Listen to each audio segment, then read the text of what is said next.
This proved that his guess was right.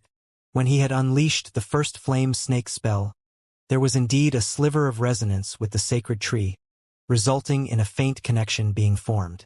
After successively casting the spell, this connection grew substantially stronger.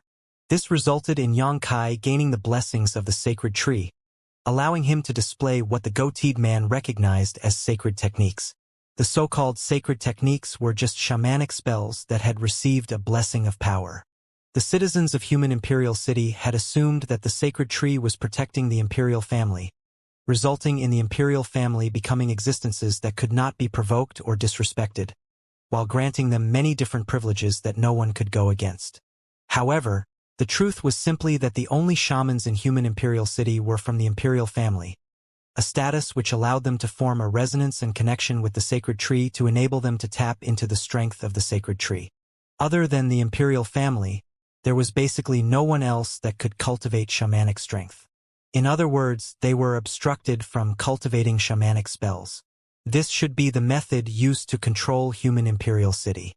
There was only one thing that Xianxia could not understand. Exactly what was the sacred tree? Why did it protect shamans and offer them its strength? Various thoughts swam through his mind, though Xianxia could not find the answer for the time being, as the only way he could do so was to personally take a look at the sacred tree. However, how would that be an easy task to accomplish? Since the sacred tree's importance was tantamount in this place, it would definitely be well guarded by human imperial city. Therefore, it would be more difficult than ascending to the heavens for Xianxia, an outsider, to be able to see the sacred tree in person. Focusing his attention towards the tall and skinny man, Xianxia smiled faintly and said, "Let me guess, since the first and third imperial princes have appeared, could your excellency be a person of the second imperial prince?" "No, that doesn't seem right, although I also do not know if there is any second imperial prince at all." The tall and skinny man's expression remained emotionless as he replied in an indifferent tone, "How can you be so sure?" His voice sounded like what a person with a skinny build would sound like, while his tone seemed to be exceedingly raspy, as though he had not drunk any water for several dozen years. Xianxia snorted in reply, "Since ancient times, imperial families have not cared about family relationships, and it is inevitable for intense struggles and underhand schemes to occur between princes. If you really were a person of the second prince, you would be ecstatic for the first imperial prince to kick the bucket as soon as possible, so why would you bother to save him? The spirit pill you just fed to him was quite expensive after all. So that's how it is. Looks like you have quite a sharp mind." The tall and skinny man nodded lightly. "You're right. I'm not a person of the second imperial prince." "Then whose person are you?" Xianxia's eyes narrowed as he asked. The tall and skinny man replied, "I'm here on orders from the human sovereign to invite you two to the palace." "Human sovereign?" Xianxia raised his brow, before turning his head towards Zhu Qing. "Madam, should we go or not?" Zhu Qing replied, "I'll let you decide." Xianxia nodded lightly, before flashing a faint smile. "Let me ask a question first. Having beaten the first imperial prince up, would the human sovereign punish me?" The tall and skinny man replied, "This lowly one isn't fit to judge the intentions of the human sovereign. I'm just acting on orders. Please cooperate." After saying those words, he turned his body sideways in an inviting stance. Xianxia said to Zhu Qing, "Looks like we have to take a trip there. I just so happen to have some questions to ask him as well." "Let's go then." Zhu Qing nodded her head. "Lead the way." Xianxia indicated to the tall and skinny man with his chin. Without saying a word back, the tall and skinny man's body flickered before he flew off in a certain direction, with Xianxia following in suit. The little black puppy ran out from an unknown location at that point, and with a few barks, rushed into Zhu Qing's bosom. During the earlier fight, this fellow had fled without a trace, but with the fight over now, he had immediately shown himself. Within this exceedingly large human imperial city, this tall and skinny man clearly possessed a high status, as Xianxia had caught notice of the five-leaf insignia embroidered on his clothes. Although a five-leaf insignia was relatively low in terms of status compared to the first and third imperial princes, it was still a symbol of nobility. In accordance with the words of the goateed man, only people with 6 leaves have the qualifications to borrow the power of the sacred tree and unleash the sacred techniques that could suppress all in its path. There was only a single leaf difference between 5 and 6, but it was a great chasm in terms of status. Xianxia estimated that anyone within this human imperial city that was part of the imperial family's direct bloodline should have 6 leaves at the very least. For people like this tall and skinny man, who possessed powerful cultivation yet was not part of the imperial family's bloodline, 5 leaves would be the very peak, with it being impossible for them to rise any higher. This man was a third-order emperor, and would be an overlord or a sect master of a top sect if he was in the outside world. However, within this human imperial city, he was a subordinate that served someone else. Within human imperial city, one's status depended on one's presence or absence of leaves, while the number determined how esteemed one was, or whether one would be the master or subordinate. This was a method of control which Xianxia would not agree to blindly, nor did he wish to make any judgment about it. Xianxia figured the human sovereign was a man who appointed people through favoritism, and someone that was very narrow-minded, which caused his initial impression of the latter to be rather poor. The reason the human sovereign had summoned him was most probably due to him being able to borrow the power of the sacred tree. His appearance and his actions had shaken the very core of control the human sovereign had in his reign. Xianxia's appearance was just like a rock that had been thrown into a tranquil lake, causing ripples to spread out, and thereby attracting the attention of the overlord of the depths. Xianxia believed that if he were to reject the human sovereign's summons, a kill or capture order for him would immediately be spread across the entire human imperial city. Therefore, he could not reject this summon at all, and since that was the case, Xianxia had no other choice but to go with the flow. However, this would definitely not be a peaceful trip, so he needed to be extra vigilant. Only nobility were allowed to fly within human imperial city. Regardless of how powerful one's cultivation was, one would need to obediently walk on the ground if one did not possess any leaves. The tall and skinny man possessed 5 leaves. Furthermore, he seemed to be a master that directly served the human sovereign, naturally giving him the qualifications to fly. As he did so, the people that were in his path all retreated to give way to him. The status of the nobles were inferior to that of the tall and skinny man. Xianxia quickly noticed that it was hard to bump into anyone with 6 leaves.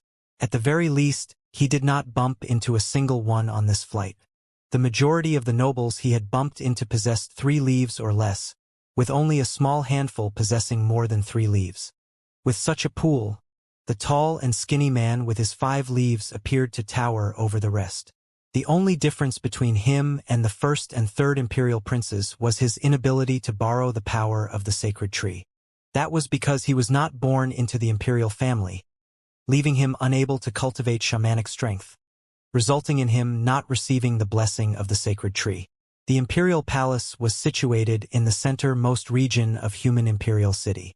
The palace consisted of numerous buildings and spanned over an exceedingly vast area of space.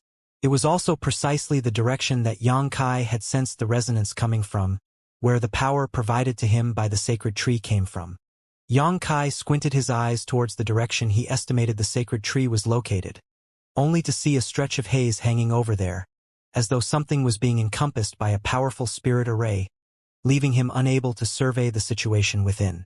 The spirit arrays were most likely the ones that were obstructing his divine sense before as well.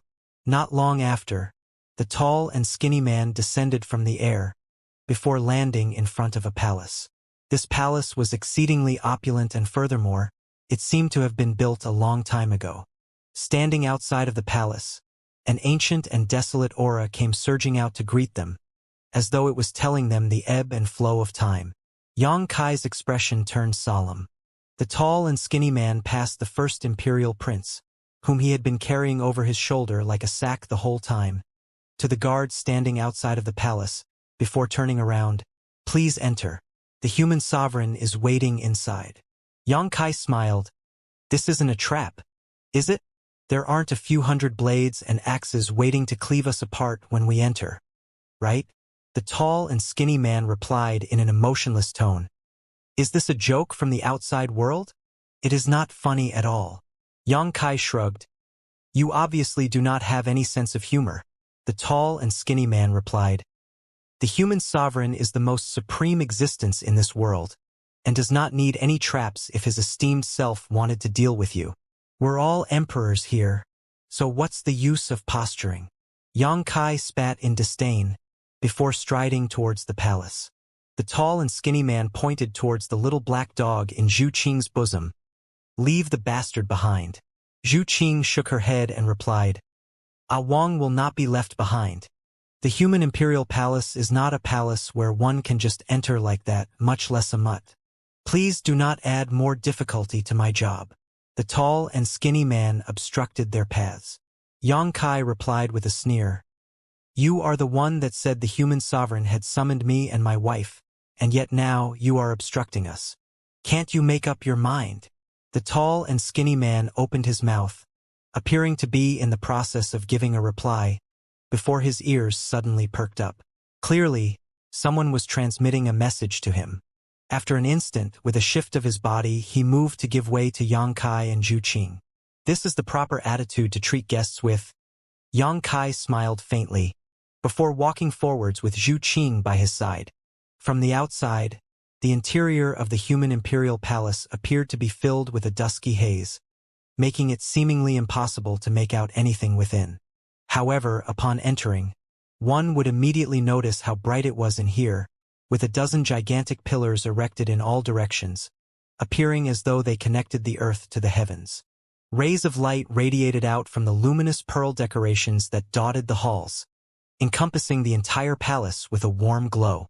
Pairs of eyes immediately swept over from all directions. Xianxia raised his brow in response, as he did not expect there to be so many people present within this human imperial palace. Sweeping his gaze around, he quickly spotted a familiar figure among the crowd, and with a faint smile, he sent his greetings. How are you, Third Imperial Prince? We meet again so soon. I have to thank you for your care earlier. The Third Imperial Prince snorted coldly in response, his eyes brimming with disdain. All of the people present within this palace possessed 6 leaves and above. In other words, all of them were blood-related to the imperial family, and shamans of outstanding power.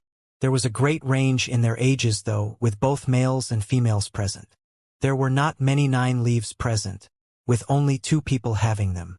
Other than the Third Imperial Prince, there was a beautiful woman who appeared to be around 30 years of age. The 2 of them stood right at the highest place within the palace, right next to the throne, with the others standing in rows by their sides. What piqued Xianxia's curiosity was that the beautiful woman was actually a second-order emperor. Of the 20 or so shamans present, there was a great range in their cultivation, but not a single third-order emperor. Right at the head of the room was a gigantic imperial throne, one that was wide enough to allow a person to lie in comfortably without feeling cramped. Seated on the imperial throne was a somewhat obese elderly man. He did not seem to be tall or muscular, instead appearing somewhat tubby when seated on the imperial throne, making for somewhat of a funny sight. However, the aura that radiated from him gave Xianxia a shock. Before coming over here, he was secretly guessing the cultivation of the human sovereign. The unique situation within this city had led him to the realization that the greatest source of power was the ability to connect with the sacred tree and borrow its strength, with one's cultivation coming second to this. Therefore, he had faintly concluded that the human sovereign's cultivation should not be too high, and thus would obviously not be at the great emperor realm. It was precisely because of this that Xianxia had come here so confidently to meet this human sovereign. If the latter really was a great emperor, he would not even have the chance to retaliate. However, upon seeing the human sovereign, Xianxia realized that he had been too naive. This human sovereign wasn't a great emperor at all. In fact, he wasn't even a third-order emperor. The aura that he radiated was just of a second-order emperor. What's more, it was an exceedingly feeble aura at that. The leader of human imperial city, the person above all others, was only a second-order emperor. No one would believe such a thing if they weren't here to personally witness it. Zhu Qing had obviously not expected this either, falling into a daze. Being an existence on par or even stronger than a third-order emperor, She was able to gauge the human sovereign's cultivation realm with a single glance, his second-order emperor realm strength appearing somewhat of a joke in her eyes. Furthermore, the human sovereign was already old, and although his age was unknown, his vitality was already starting to decline. In other words, his second-order emperor cultivation realm was his peak, and there was no room left for improvement. Furthermore, his cultivation realm would gradually decline as time continued to pass. The weakness of his aura was the greatest evidence. Outrageous! Why are you not kneeling down in the presence of the human sovereign? A high-pitched shout rang out, as the beautiful woman standing at the topmost right-hand side of the hall unexpectedly took the lead and started causing difficulty for Xianxia. Within the entire palace, she was the only person besides the third imperial prince to possess 9 leaves. However, her cultivation realm was higher than the third imperial prince's by a minor realm, reaching the second-order emperor realm. It could be said that she was the strongest person within the entire imperial family. Although the human sovereign possessed the same cultivation as her, his strength was already starting to decline. Unlike him, she was at the peak of her life, with a very large window for improvement. With the right opportunities, she could reach the third order. Raising his eyes to look over, Xianxia snorted coldly in response. Requiring one to kneel whenever we see someone. Your human imperial city's rules are really weird. Why don't I see you kneeling down before me? The beautiful woman took a step forward, her face turning icy cold as she unleashed a powerful aura to press down on Xianxia. This queen is the second princess of human imperial city. Are you even able to accept my kneeling? Undeterred at all, Xianxia did not move as he replied haughtily. Bullshit, someone like you, imperial princess, is nothing to me. In my eyes, only those with the strongest fists have the right to stand forward and talk. Your first imperial prince was beaten to a pulp by me, so there's nothing to say about some second princess. The second princess's sharp eyes narrowed slightly as a dangerous glint flashed within. Are you saying that you feel that your fists are very strong? Xianxia proceeded to size her up earnestly, before sneering. At least they're bigger than your chest. The group of imperial princes and princesses could not help but let out a laugh, feeling that this outsider's mouth really was poisonous. With her high self-esteem and cultivation realm, the second princess generally wouldn't show respect to any other member of the royalty. In fact, she didn't even treat the imperial princes that stood near the top with any regard. It was a pity that she was born a woman, which put her at a disadvantage in a fight for succession. If she was born a male, she would have been designated the successor to the human sovereign a long time ago. However, apart from being a woman, she didn't possess any physical traits to be proud of. Her curves were essentially non-existent, both on top and on the bottom, and while her egg-shaped face was somewhat pretty, there really was nothing outstanding about her appearance. Xianxia's reply instantly struck the second princess's sore spot, causing her face to turn ashen as she growled, "Kneel down for me!" As those words rang out, she raised her hand fiercely, sending a jade-green beam of light shooting towards Xianxia like an arrow. Upon reaching the air above him, a palm-like shape appeared from it as it pressed down fiercely, appearing as though it wanted to force Xianxia down into a kneel. "It's you who is going to kneel," Xianxia snorted coldly, while extending his hand to pull Zhu Qing towards him. He then formed a seal with his other hand, causing a similar jade-green glow to blossom. This beam of light wasn't as big as the second princess, but it was undoubtedly brighter and more tangible looking. The faces of the imperial family in the palace immediately turned pale. As the beam of light flew up, it actually fused with the jade-green palm, and in front of everyone's eyes, the palm unexpectedly proceeded to turn and head in another direction. In the blink of an eye, it pressed down onto the second princess, appearing as though the sacred technique she had unleashed had backfired and was now acting against her. The third imperial prince's eyes narrowed, while a sense of danger he had never felt before started to wrap around his heart. He secretly sized up the situation, only to see that the human sovereign's face had remained utterly expressionless. The human sovereign was still half squinting as he sat there, appearing as though he was asleep. As the mountain-like pressure descended from the sky, The second princess' expression instantly turned incomparably ugly. Waves of cracking sounds began to ring out from her body before she slowly began to hunch down. She went all out to resist, continuously channeling her strength, trying to inspire a stronger resonance with the sacred tree. However, there seemed to be an invisible power that was interfering with her, causing her to be unable to maintain a connection, leaving her with only her own strength to deal with the powerful downward pressure. Finally, she felt the pressure of being pressed down by the sacred technique. This man's cultivation was obviously inferior to hers, but he was relying on the sacred technique to toy with her in the palm of his hands. As feelings of embarrassment she had never experienced before flooded her mind and heart, her face turned flushed. Nevertheless, she had no other option but to growl. "What are you all gawking at? Why aren't you all helping?"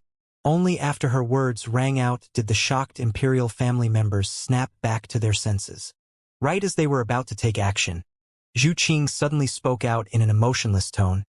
"I'd like to see who dares to move." As her words rang out, a gigantic red dragon phantom suddenly surged out from her body. This red dragon was over 300 meters long, its massive form seemingly occupying half of the entire throne room. An immensely dense dragon pressure burst out towards all directions at that moment, causing everyone to start to feel suffocating chills. The two massive dragon eyes present on the head of the dragon seemed capable of seeing through all creation and radiated with an awe-inspiring might that could not be disregarded. Everyone was stunned and froze in place, staring dumbly at the gigantic draconic figure, before sounds of loud gulping could be heard. The red dragon raised its head and unleashed an ear-splitting roar that whipped up fierce winds, sending several of the relatively weaker imperial family members flying.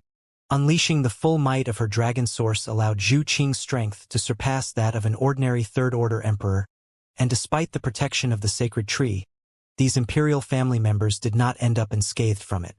The second princess, who was holding on bitterly, ended up in an even more miserable state than before.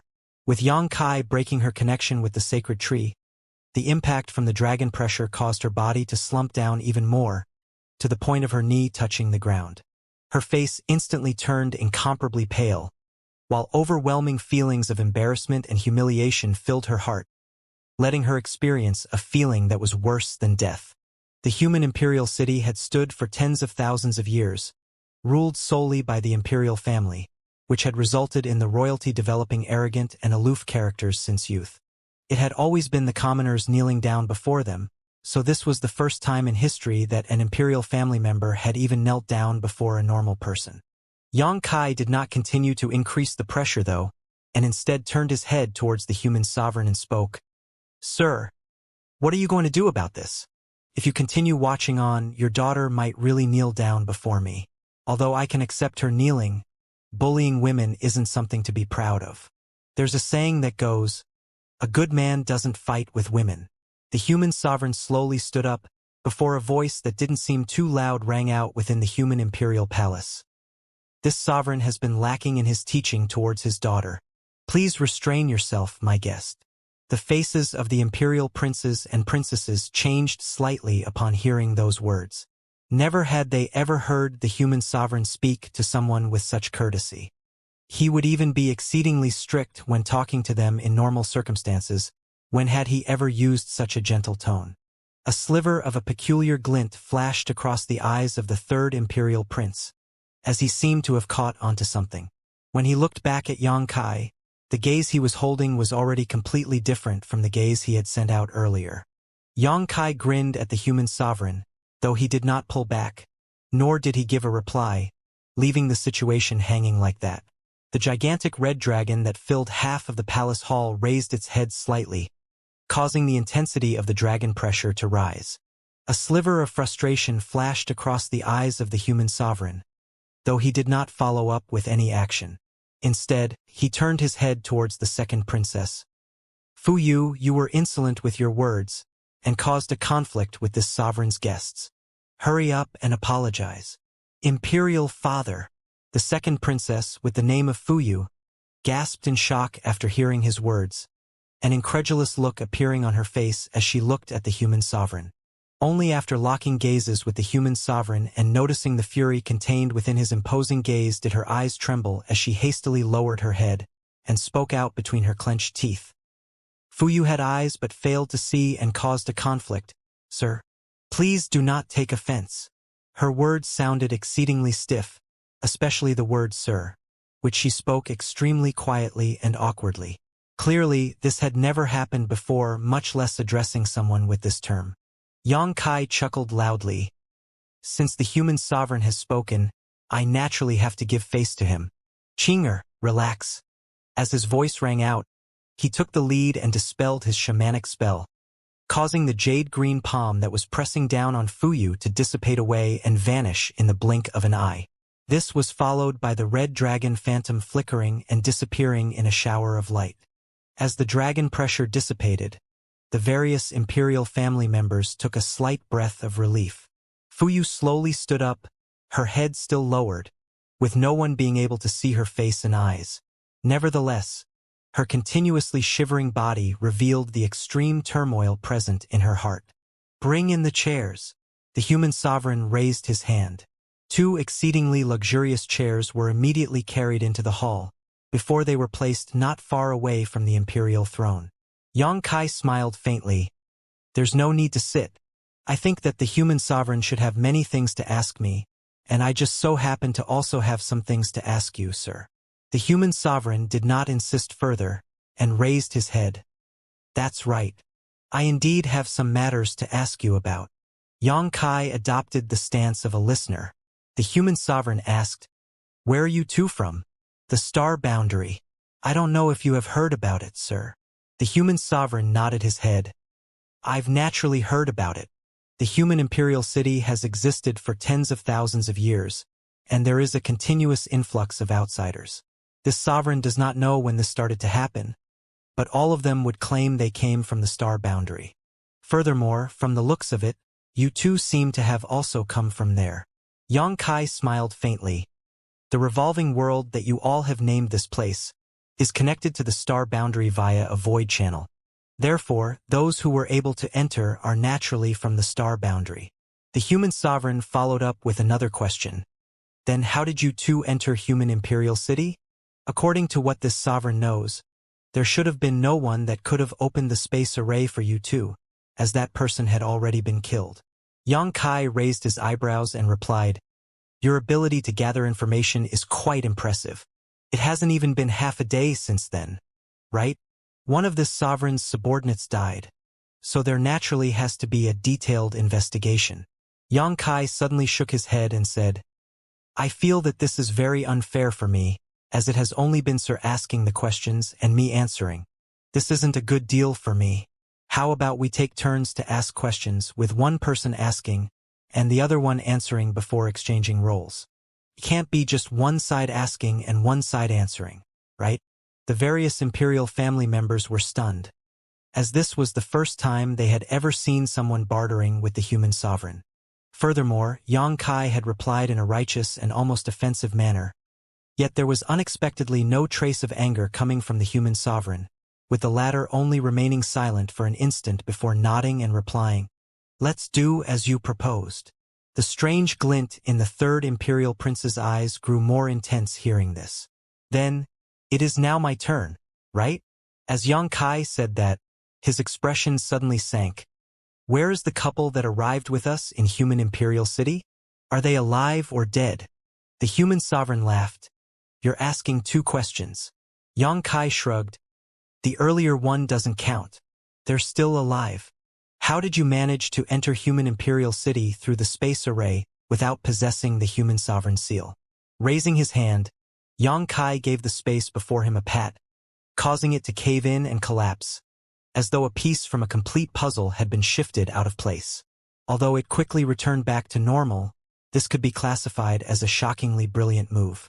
A look of understanding appeared on the human sovereign's face. So that's how it is. Yang Kai continued. May I know how human sovereign will deal with that couple? Death. Yang Kai's expression turned blank. How is that reasonable? Liao Guanshi was killed by me, and that couple had just happened to be in the same place. Neither did they take any action to help me, so why kill them? Aren't you having too much disregard for people's lives, sir? The human sovereign grinned at him. Yang Kai coughed lightly. Your turn to ask. The human sovereign suddenly turned his gaze towards the little black dog in Zhu Qing's bosom and asked, Is that beast a demon beast? Yes. Yang Kai nodded his head in agreement. Although its bloodline isn't pure, it is indeed a demon beast. The faces of the imperial family members changed drastically upon hearing his words as they looked with incomparable shock at the little dog, before turning back to look at Yang Kai and Zhu Qing with extreme vigilance. Yang Kai asked, So can you answer my earlier question now?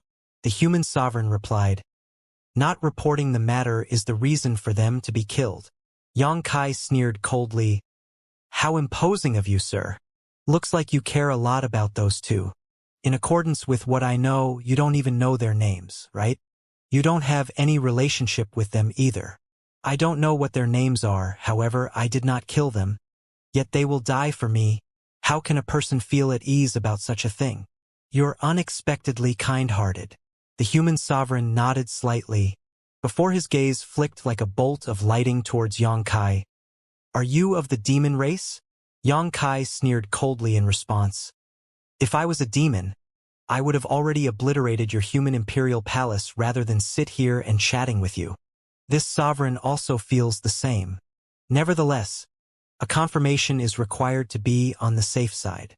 You may rest assured that we husband and wife ended up in this place by accident, and have no interest in your human imperial city whatsoever. Yang Kai sneered. What needs to be done for you to let those two people go? The human sovereign replied in an indifferent tone. If you two leave human imperial city and never set foot here again, this sovereign will release them. Yang Kai frowned. As long as I can find the way home, this young master will immediately leave. Why would I want to stay in your human imperial city? If you want us to leave, we will have to ask sir to guide the way. The human sovereign shook his head. The revolving world is easy to enter, but hard to leave. This world has existed for tens of thousands of years, yet no one has ever left. Being able to enter naturally means that one can also leave, we just have to find a suitable method to do so. If Sir really wants us to leave as soon as possible, it would be best for you to not conceal anything. The human sovereign shook his head. I really do not know. Yang Kai's forehead wrinkled up, as he felt that this human sovereign didn't seem to be lying, so there was basically no point in continuing to pursue this line of questioning. As such, he could only let out a depressed sigh. Sir, I can understand why you wish for us to leave. However, if there's no way out of here, what should we do? Although the revolving world isn't large, it also isn't small. With your strength, you too should have the ability to contend against the demon race should you encounter them. Other than human imperial city, you too can head to the other cities. Xianxia pursed his lips. Aren't you being too irresponsible, sir?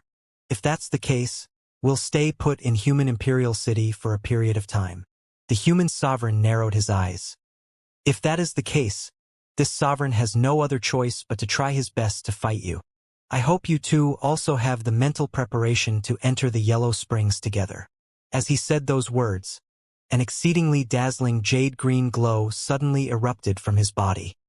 His entire person seemed to have turned younger by a few hundred years, while an overbearing pressure surged out from him. A frown appeared on Yang Kai's face in response, as he could instinctually sense that this old fellow wasn't someone that was easy to deal with. At that instant, the former seemed to have established an unbreakable connection with the sacred tree, granting him access to unlimited power which caused him to give off a feeling of invincibility.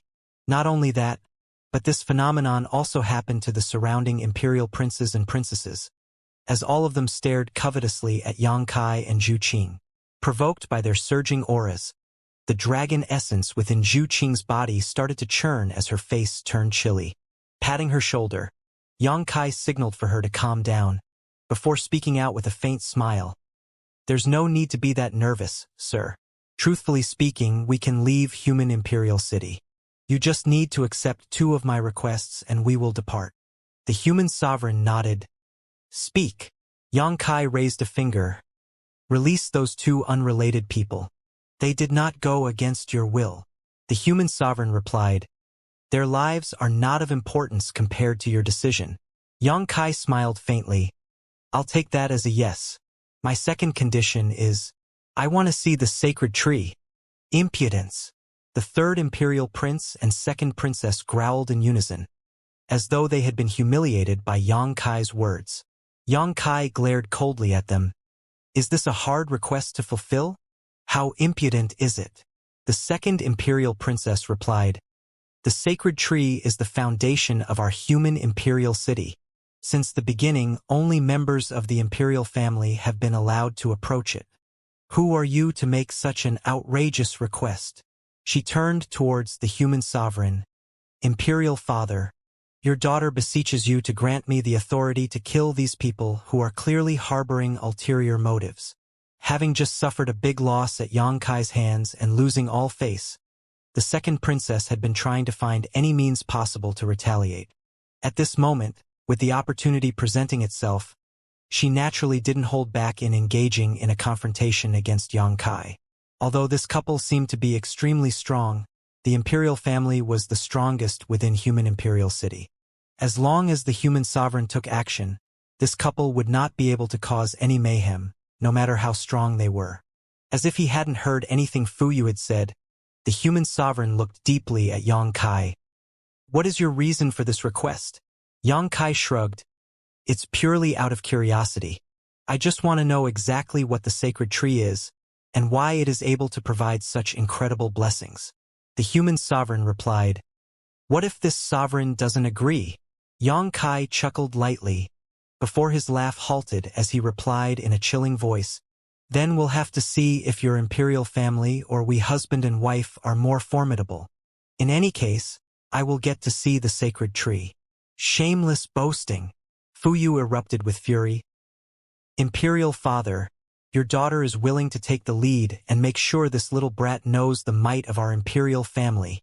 Xianxia shot a sidelong gaze at her. "Disgraceful. How about this young master teaches you another lesson on how to show proper respect?" Fuyu was seething with anger, and was barely able to hold herself back from attacking Xianxia to reclaim her dignity. Even though she wasn't a match for him, it was still better than letting him speak so impudently. Nevertheless, without an order from the human sovereign, she didn't dare to recklessly take action. "Are you adamant on seeing it?" The human sovereign suddenly opened his mouth and looked solemnly at Xianxia. Xianxia smiled faintly. "I hope sir can fulfill this little wish of mine." The human sovereign closed his eyes and seemed to enter deep thought, appearing to struggle in making a decision. After a long while, his eyes suddenly snapped open and he spoke. "Answer one more of this sovereign's questions." Xianxia nodded his head. "Go ahead." The human sovereign's eyes narrowed slightly. "How are you able to use the sacred techniques and borrow the strength of the sacred tree?" Xianxia replied with a smile. "Sir should have already guessed it, so why the need for this question? Although I already have my suspicions, I still do not dare to believe them. In accordance with what I understand, the ancient shamanic spells have long disappeared from Star Boundary. So how are you able to display them? I managed to learn one or two moves by chance, and was just showing my meager skills before an expert like you, sir." The human sovereign shook his head slowly, clearly not satisfied with Xianxia's reply to his question. Other than this explanation, though, he was unable to come up with a better answer to this question of his. Just as Xianxia had guessed earlier, the sacred tree did not solely protect the imperial family, but all shamans. Within human imperial city, only the imperial family members were allowed to borrow the power of the sacred tree to cultivate shamanic strength and become shamans. This had allowed the imperial family members to appear special within human imperial city. Over the past tens of thousands of years here, there were cases of people from the Star Boundary entering human imperial city, and human imperial city had very detailed records of these outsiders. When consolidated, these records from those outsiders' world could basically explain the developmental history of the Star Boundary. The changes in the world principles had caused shaman strength to gradually be replaced by yuan qi. Indeed, the ancient shamanic spells had long gone extinct. Yet, there was a living example in the form of Xianxia present right before him, leaving the human sovereign no choice but to treat the latter with importance. This sovereign can agree with your request, but I hope that you too can keep to your promise. The human sovereign finally relented. He wasn't willing to start a fight with Xianxia, who could similarly display sacred techniques and borrow the strength of the sacred tree. If they really were to fight, it would absolutely end up in a situation of mutual destruction. Furthermore, the woman by Xianxia's side wasn't an ordinary character either. She seemed to hail from the legendary divine spirit dragon clan. Although the sacred techniques could suppress ordinary third-order emperors, they were still lacking in power when compared to a true member of the dragon clan. The second princess seemed to wish to say something, but her words caught in her throat before she could voice them. She knew the human sovereign had already made his decision, so anything she said now would be futile. Xianxia smiled faintly. Please rest assured, sir. I'm a man of my word. Naturally, I hope that sir will not trouble that couple anymore and let them go as soon as possible. The human sovereign nodded lightly. Follow me. As he replied, he had already flown towards the outside. Xianxia and Zhu Qing followed suit behind him, with the other imperial princes and princesses in hot pursuit. The second princess glared at Xianxia's back, her eyes brimming with incomparable hatred, as though she could not wait to rip his corpse into 10,000 pieces, yet was unable to proceed as she wished. The third imperial prince moved to her side and whispered, Imperial father knows what he is doing, so why the hurry? Fuyu was shocked by his words, causing her to look back at him with a peculiar gaze. Third brother, are you saying? The third imperial prince moved past her before transmitting back. I didn't say anything. An extraordinary splendor flashed across the second princess's eyes, while excitement surged in her heart, as she started to fill up with anticipation. The sacred tree was located in the deepest part of the imperial palace, with masters standing guard in all directions. There were clearly a few dozen people specially protecting this place, all of whom were Emperor Realm Masters, and there were also some powerful auras that were concealed in the darkness. The human sovereign took the lead, causing those guards to move forward to greet him.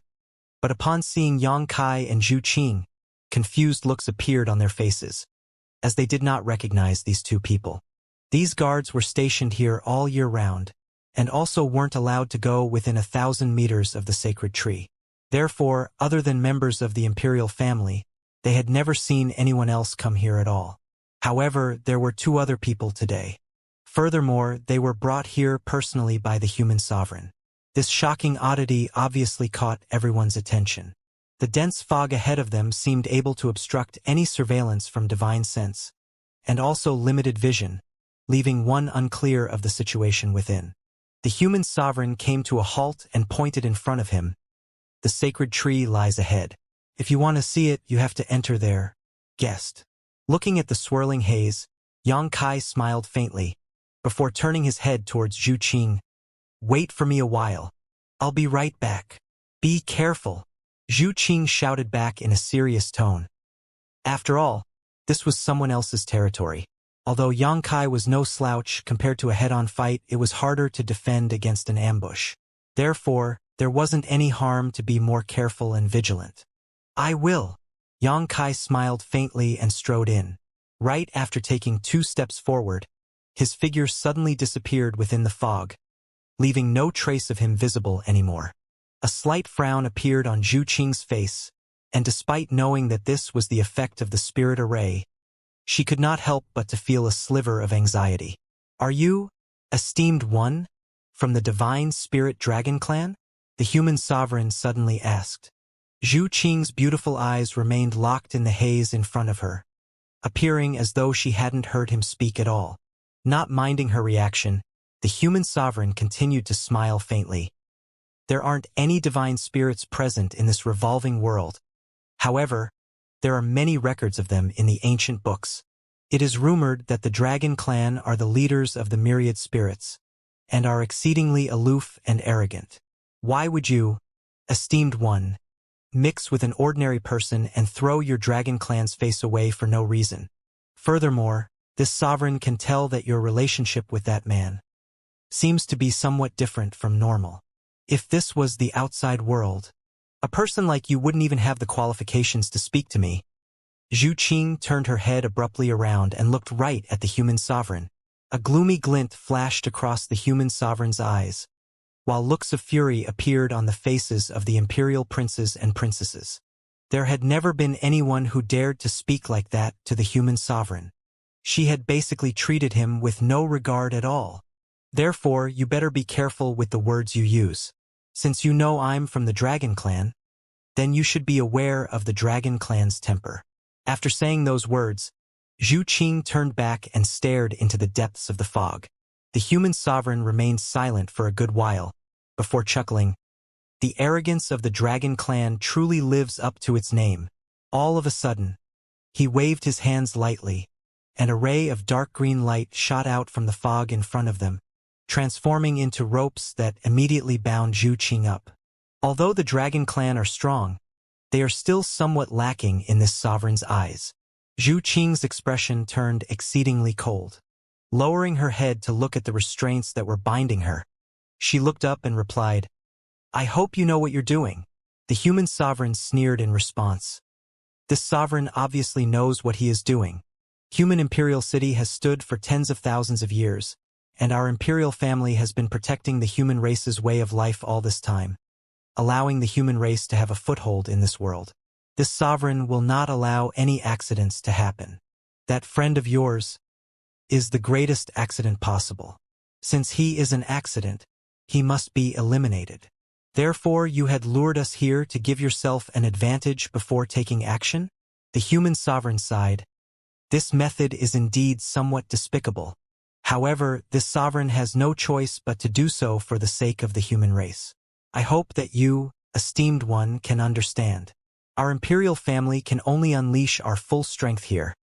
However, there's no need for you to worry. You will have that person to accompany you on the road to the Yellow Springs, so you won't be too lonely. Zhu Qing did not give any reply. Instead, with a shocking dragon roar, her body twisted about, before suddenly transforming into a 300-meter-long red dragon, with dragon pressure surging out from her, shaking her surroundings. Apparently, the jade-green restraints that bound her were exceedingly flexible though and could change in length at will, so they did not break apart. Despite assuming her true form, Zhu Qing still found herself restrained, the jade-green glow from the bindings appearing exceedingly conspicuous against her bright red body. The faces of the imperial princes and princesses turned pale as they proceeded to send their sacred techniques towards the great dragon, causing sparks to fly out as they smashed into her hard scales. Both sets of guards, those in the light and those hiding in the dark, also proceeded to take action. A total of 16 Emperor Realm Masters, with the lead two being Third Order, unleashed their overwhelming might as soon as they took action. With so many against her, despite Zhu Qing's incredible strength, she was instantly swamped by attacks, causing her to let off an earth-shattering roar. Of the imperial princes and princesses present here, the second princess' actions were especially ruthless, as she appeared to be trying to pay back the humiliation she had suffered at the hands of Xianxia earlier. Giving no regard to its life, the little black dog rushed forwards, taking the opportunity when Fuyu wasn't prepared to bite down on her leg. Ignoring the pain, it shook its head in an attempt to tear a chunk of her leg. "Get off!" Brimming with anger, Fuyu sent out a vicious palm strike. Her powerful second-order Emperor Cultivation coupled with the blessing of the sacred tree culminating into an exceedingly terrifying attack. Nevertheless, with exceeding deftness, the little black dog actually managed to shift its body to evade the incoming attack, before biting down on Fuyu's skirt, revealing a large patch of snow-white skin. Now, with her nose crooked with anger, Fuyu could not be bothered to care about Zhu Qing, with her entire mind focusing on killing the little black dog. The human sovereign continued standing there with a cold expression on his face, having not taken any action after his first move. From what he could see, although this dragon was powerful, with the combined strength of all of the imperial family members and guards present, it was more than sufficient to kill her. Now, what he needed to do was to deal with the fellow that was able to unleash the sacred techniques. Turning his head around, the gaze of the human sovereign turned bone-chillingly cold. He had never once considered to actually allow Xianxia to observe the sacred tree. He had lured the latter here just for the sake of dealing with him with greater ease. As the nearer he was to the sacred tree, the greater the strength he could borrow from it. Within the haze, Yang Kai was not able to get his bearings. Nevertheless, Yang Kai was able to follow along the faint sensation he was getting within here. He could feel where the sacred tree was located, and this feeling was intimate and not one bit foreign to him, as though he had experienced it before. The closer he got, the more obvious this feeling became.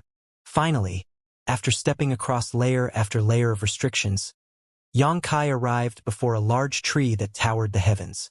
At this place, the dense fog had abruptly dissipated away, revealing everything before him. This was an exceedingly large ancient tree. Raising his head to look at it, Yang Kai noticed that its branches extended across the entire sky, its gigantic crown appearing just like an incomparably wide shield that was able to provide powerful protection, as well as a shelter against any wind or storm. Yang Kai's eyes suddenly narrowed violently as he gawked at the towering ancient tree. Thoughts began to fly in his head, while the sounds of combat rang in his ears as he appeared in what seemed like an out-of-body experience. Pursing his lips gently, he extended his hand and made contact with the body of the tree. Yang Kai could not stifle his laughter. "How can it be you, Senior Qing?" A flash of realization made him feel as though he had returned to that ancient world, back to the scenery of green he had seen upon arriving at Frost and Snow City for the very first time. The shock surging through his heart was the same as what he had felt then, so vividly present in his mind.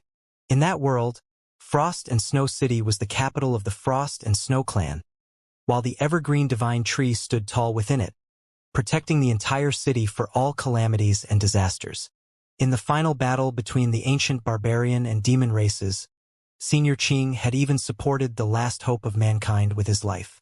This familiar aura, as well as the innumerable tree caves present on its trunk and branches, were exactly the same as the evergreen divine tree of that ancient world, with not a thing out of place. This was definitely the evergreen divine tree. Yang Kai believed that he would not mistake it for something else. There might be other trees in this world that could grow to such vastness and gargantuan size. However, this familiar aura could not be fake, as after all, he had stayed in one of its tree caves for a very long period of time. Yang Kai had never expected that the so-called sacred tree of this human imperial city would actually be Senior Qing. Shouldn't Senior Qing have already died, though? For the sake of sealing the two worlds' passage, Senior Qing had sacrificed his life, consuming all his vitality to achieve this final victory. Senior Qing's sacrifice had ended the demon race's invasion of the star boundary, thus saving this world. During that battle, millions of warriors engaged in a life-or-death showdown, giving themselves up for the survival of their race. Countless masters fell, leaving behind mountains of corpses. That battle was sufficient to enter the history books and leave its mark for eternity. As Taya had said, everything that happened within the Thousand Illusions dream world, while illusionary, was grounded in reality. Therefore, the 2 years Yang Kai had spent within the Thousand Illusions dream world was based entirely on real historical events from ancient antiquity. In other words, such an earth-shattering battle had indeed taken place. It was just that no Yang Kai had actually been present for it. Yet, there were countless warriors similar to Yang Kai that finally allowed the barbarian race to ultimately triumph. Without a doubt, Senior Qing had existed, and was the greatest contributor behind the barbarian race's victory, the shield and sword which shifted the winds of the battle. This was a fact that could not be changed. The history from hundreds of thousands of years ago had intersected with the present in such a shocking place, which left Yang Kai dumbstruck. Nevertheless, he quickly discovered that something wasn't quite right, as there was only a somewhat disordered will present within this sacred tree. It appeared as though it was just a newborn baby, incapable of independent thought. When he had made contact with the sacred tree, this will had clearly sensed Yang Kai's existence and proceeded to admit him without any reservations at all. Instantly, Yang Kai developed an indescribable resonance with the sacred tree, making him feel as though he was connected with it. An expression of slight shock appeared on Yang Kai's face, as he was able to sense the enormous energy, which was as boundless as an ocean, within the sacred tree.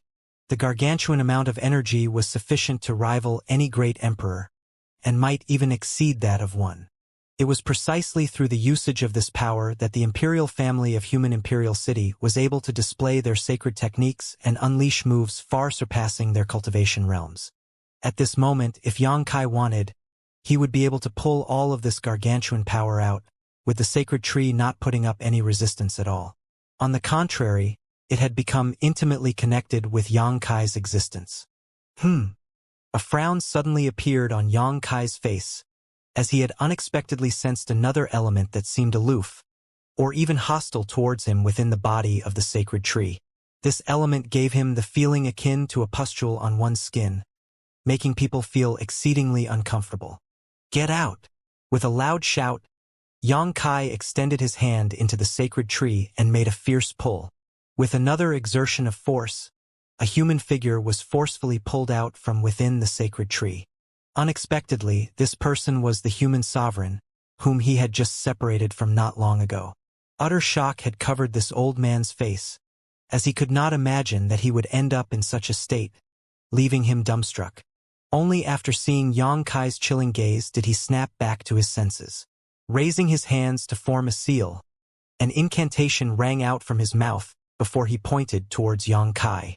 A piercing green glow transformed into a spear-like construct and rumbled right towards Xianxia's chest. Standing in his original location, Xianxia stared coldly at the human sovereign as a jade-green glow abruptly surfaced on the outside of his body, transforming into a powerful barrier. As the green spear smashed against the barrier, both of them dissipated away. "How's that possible?" The human sovereign gasped in shock. He naturally knew that Xianxia could display the sacred techniques and borrow the strength of the sacred tree. After all, the latter was also a shaman, and being a shaman, was naturally able to commune with the sacred tree.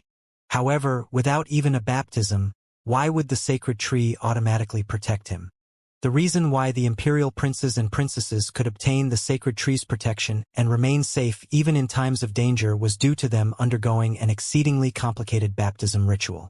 At this instant, the feeling the sacred tree gave off was exceedingly strange. On one hand, it did not reject the commands from the human sovereign, while on the other it was obstructing his killing move, appearing just like a naughty child that was following its whims, doing whatever it wished. "It seems you want to kill me?" Xianxia sneered, obviously having expected this to happen.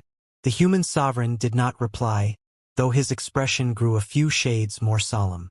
Chanting an incantation, the human sovereign raised his hand and sent a bolt of lightning at Xianxia. This bolt of lightning was filled with astonishing might, moving about like an angry flood dragon as it appeared right before Xianxia in the blink of an eye. Blossoming with dazzling brilliance, it completely engulfed Xianxia. The human sovereign's face changed once again. As the light dimmed down, he saw Xianxia standing right where he originally was without the slightest injury. In fact, there wasn't even any trace of damage to his clothing. "Why?" The human sovereign roared out in anger, but rather than Xianxia, he had turned to face the sacred tree, appearing just like a stern father scolding a naughty child and letting his anger blow his head off. Twice, the sacred tree had spoiled his plans twice, something that was hard for him to endure. Xianxia spoke out with a cold and indifferent voice. "Do you want to know why?" The human sovereign growled back. "What the hell did you do?" Xianxia snorted. "Aren't you clear whether I've done anything or not? There's no need to deceive yourself." The human sovereign roared in reply. "I am the human sovereign. How dare you go against me?" No one knew whether he was talking to Xianxia or the sacred tree. After that loud roar, he proceeded to chant an incantation again. As he was doing so, the sacred tree suddenly shook, before undergoing what seemed like a strange transformation. In the next instant, massive amounts of green energy started to gush out from within the sacred tree, flowing right into the body of the human sovereign. This caused his aura to surge in power, while his average stature suddenly turned imposing. "Killing the chicken to get to the eggs. Your impudence is beyond forgiveness." Xianxia's anger exploded before he similarly proceeded to chant an incantation. However, compared to the human sovereign, his incantation sounded more ancient and profound, containing a mystery that was nigh impossible to understand. Although he did not know what shamanic spell the human sovereign was trying to unleash, he was able to sense from the sacred tree some things that could not be seen through the naked eye. At this moment, the human sovereign was damaging the core of the sacred tree, which was tantamount to draining its life force. From the looks of it, he was willing to make whatever sacrifice was necessary just for the sake of dealing with Xianxia. If the foundation of the sacred tree was damaged, human imperial city might collapse as a result. The green energy flowing towards the human sovereign appeared to meet some kind of obstruction at that moment, and its rate of flow began to slow. The anger the human sovereign felt soared to the heavens upon seeing this, causing him to voice his incantation out more loudly in an attempt to contend with Xianxia for the sacred tree's power. Xianxia glared coldly at him, but the tone of his voice remained staunch and steady. Just like that, the two stood face to face, with neither blade nor sword silhouettes, no scenes of carnage. Instead, they were fighting a battle using an exceedingly special method of combat, with the winner taking everything, and the loser being trampled underfoot. The critical point that everything was hinged on was their resonance with the sacred tree. The deeper the resonance, the greater the strength they could draw from it. Both Xianxia and the human sovereign understood this point. Therefore, they did not take any physical action and focused wholeheartedly on communicating with the sacred tree. The sacred tree didn't have a clear, independent consciousness, existing only as a remnant clump of will that strictly adhered to the protection of shamans. Regardless of who the shaman was, it would provide its power to whoever requested its strength. The green glow radiating from the human sovereign flickered between bright and weak, with him obtaining an advantage when it was bright and losing out when it was weak. All of a sudden, he felt that Xianxia was an extremely difficult opponent to deal with, one that far surpassed his earlier estimations. This outsider's resonance with the sacred tree was unexpectedly not one bit weaker than his own, despite him having spent thousands of years by the sacred tree's side. If not for this fact, he would have finished dealing with Xianxia a long time ago, and not been drawn into this tug of war. The sacred tree seemed to have an exceedingly intimate connection with this outsider, shunning the human sovereign in every way in favor of him, allowing this competition to drag on. The human sovereign suddenly realized that he had made a mistake by allowing Xianxia to come here and be in such close proximity to the sacred tree. If he had just made a move to end things back in the human imperial palace, he might not have had to deal with this much trouble. I am the human sovereign, ruler of the human race. The human sovereign roared angrily in his heart, hoping that his will would be transmitted to the sacred tree. Yet he did not know that it would have the opposite result to what he had hoped for, as he could clearly sense that the sacred tree was actually rejecting him, appearing just like a rebellious child after it was scolded by its father. This caused his expression to contort. Although Xianxia was hard to deal with, the human sovereign still had his methods to deal with him.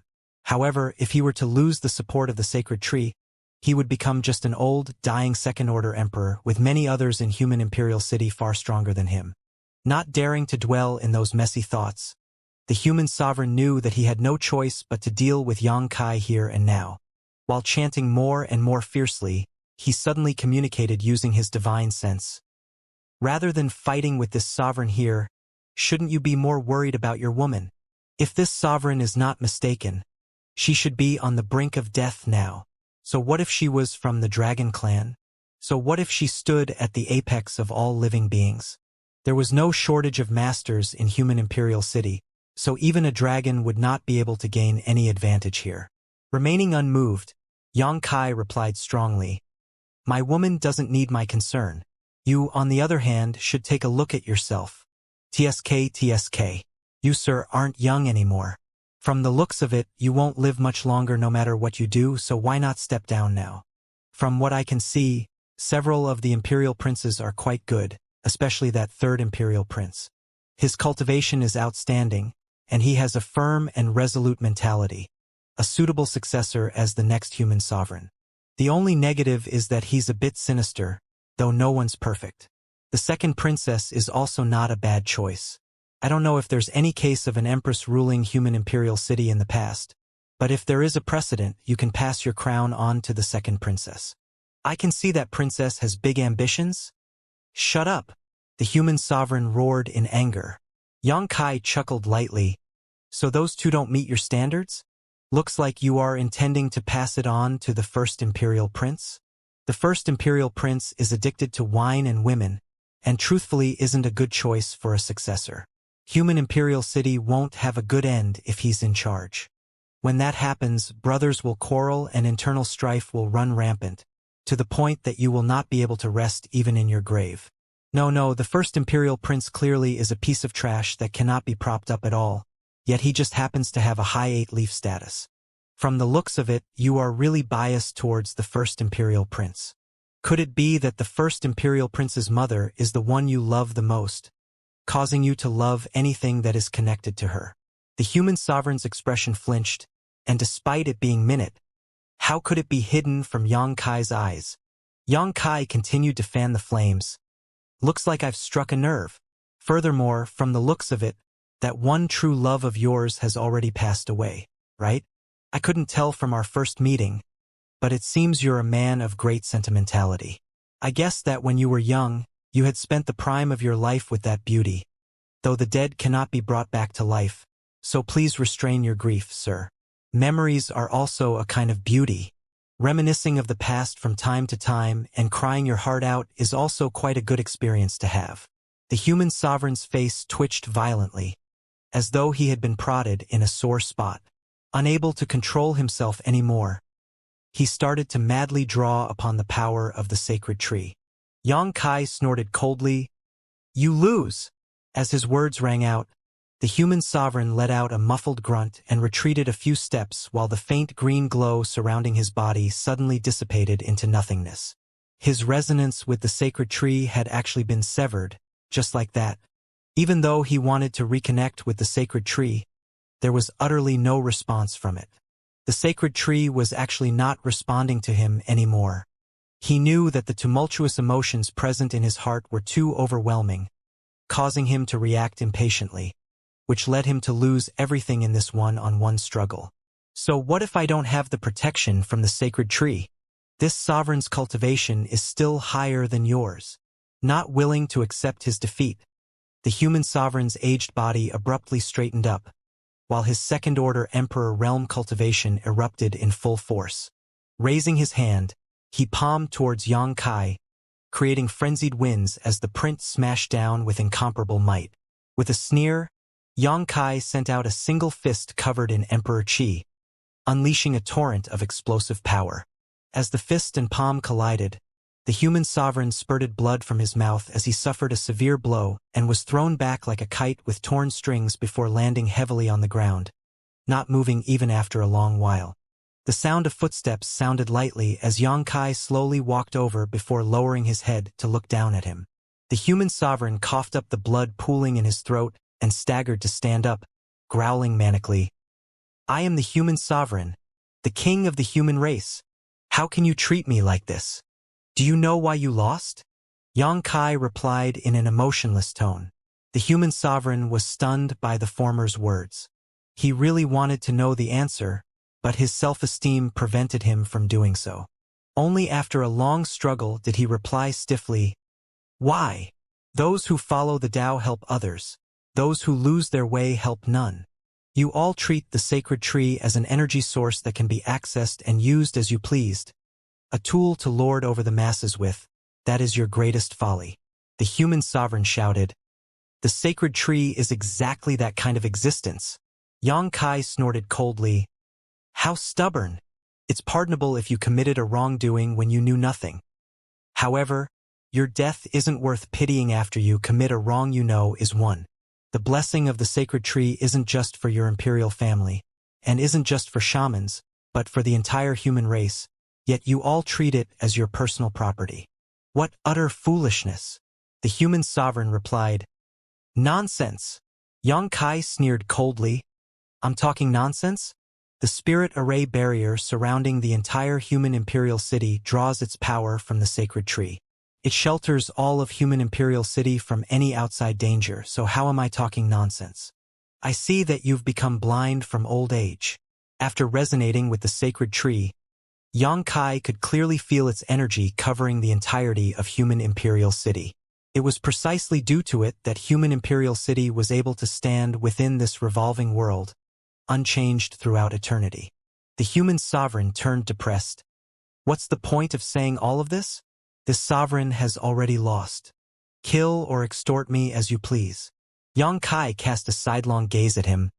When did I say I wanted to kill or exhort you? The human sovereign gawked in surprise. Are you willing to let me go? That will depend on your performance. The human sovereign hesitated for a moment, before replying, I don't know what orders you have, esteemed one. In this situation, the human sovereign was powerless to resist if this man before him wanted to steal his throne away. Ever since the beginning, human imperial city had been ruled like that. The one who controlled the sacred tree would become the human sovereign, and at this moment, the one who controlled it was this outsider. Many different thoughts flashed through the human sovereign's mind as he made the mental preparations to haggle with Yang Kai. At the same time, he was also secretly planning to surrender if the latter made any outrageous requests. So long as Yang Kai didn't request for his throne, everything else was negotiable. And as long as he could keep Yang Kai controlled, he could slowly think of ways to deal with Yang Kai. Tell me about the history of this human imperial city and the revolving world. Huh? What? The human sovereign gawked, wondering if he just misheard the question. At this moment, the human sovereign was basically fish on the chopping block, and this outsider was holding the chef's knife. Yet, the human sovereign absolutely didn't expect Yang Kai to make such a request. The human sovereign was mentally prepared to pay a pound of flesh. Yet Yang Kai only wanted to pluck one strand of hair from him. No, this couldn't even count as a strand of hair. You really are old. Have you gone blind and deaf? Yang Kai stared coldly at him, somewhat dissatisfied with the human sovereign's response. Only then did the human sovereign realize that Yang Kai really was making such a simple request. As he secretly attempted to guess the reason behind Yang Kai's question, he simultaneously rearranged his thought processes and replied, Since you, esteemed one, wish to know, then this sovereign, then this old master will briefly summarize. A somewhat awkward look appeared on the human sovereign's face. It had always been other people watching his expressions to handle matters. Never had he expected a day to come where he would have to handle matters in accordance with someone else's expression. This old master's knowledge is also limited, so if there are areas that aren't too detailed, please do not be offended, esteemed one. Yang Kai waved his hand. Just get on with it. The human sovereign let off a dry cough before continuing. In reality, this revolving world can be considered a part of the star boundary. Naturally, back when the two places were still connected, the star boundary wasn't yet known as the star boundary.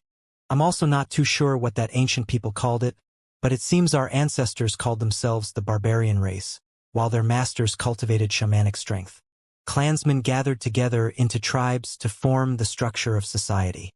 Although there were internal conflicts, the human race flourished. As he continued to speak, he quietly observed the expression on Yang Kai's face, noticing that the latter's expression had grown somewhat strange, as though he was reminiscing about something. Not knowing which part of his explanation had caused Yang Kai's expression to change so, he did not dare to stop. All of a sudden, the heavens fell and the earth was rent, before a gigantic hole appeared in the sky. Powerful masters proceeded to stream out of the hole and attacked the barbarian race. These masters that came from an unknown place called themselves the demon race. They had many powerful masters, with murder and carnage being the defining traits of their characters. Many tribes suffered immense numbers of injuries and deaths. Faced with such a strange and dangerous foe, our ancestors were naturally unwilling to wait helplessly for death, and therefore mustered the strength of the entire barbarian race to resist. The war between the races was incomparably intense, seemingly lasting for many decades. Both races, be it the barbarian or the demon race, suffered massive casualties, and the battlefield where the final act of the war happened has become what is now known as the revolving world. Yang Kai asked in surprise, The revolving world was a battlefield of the past? Then, in accordance with what you've said, why did the revolving world separate from the star boundary? The human sovereign replied, Esteemed one, you don't know. But the reason why our ancestors were able to win that war seems to be related to the sacred tree. From the records written down in ancient books, the sacred tree had given up its life and sealed the passageway the demon race was using to invade our world. However, it was a pity, as in the end, for some unknown reason, a conflict arose between the world principles of the star boundary and the demon realm, causing the entire battlefield to be exiled into the void. This led to the birth of the revolving world. The few survivors from the barbarian and demon race who were on that battlefield at the time managed to survive and proceeded to settle in this place. In the beginning, there were mutually destructive fights erupting constantly. However, the world principles here had become exceedingly warped, causing our human race to suffer quite a bit.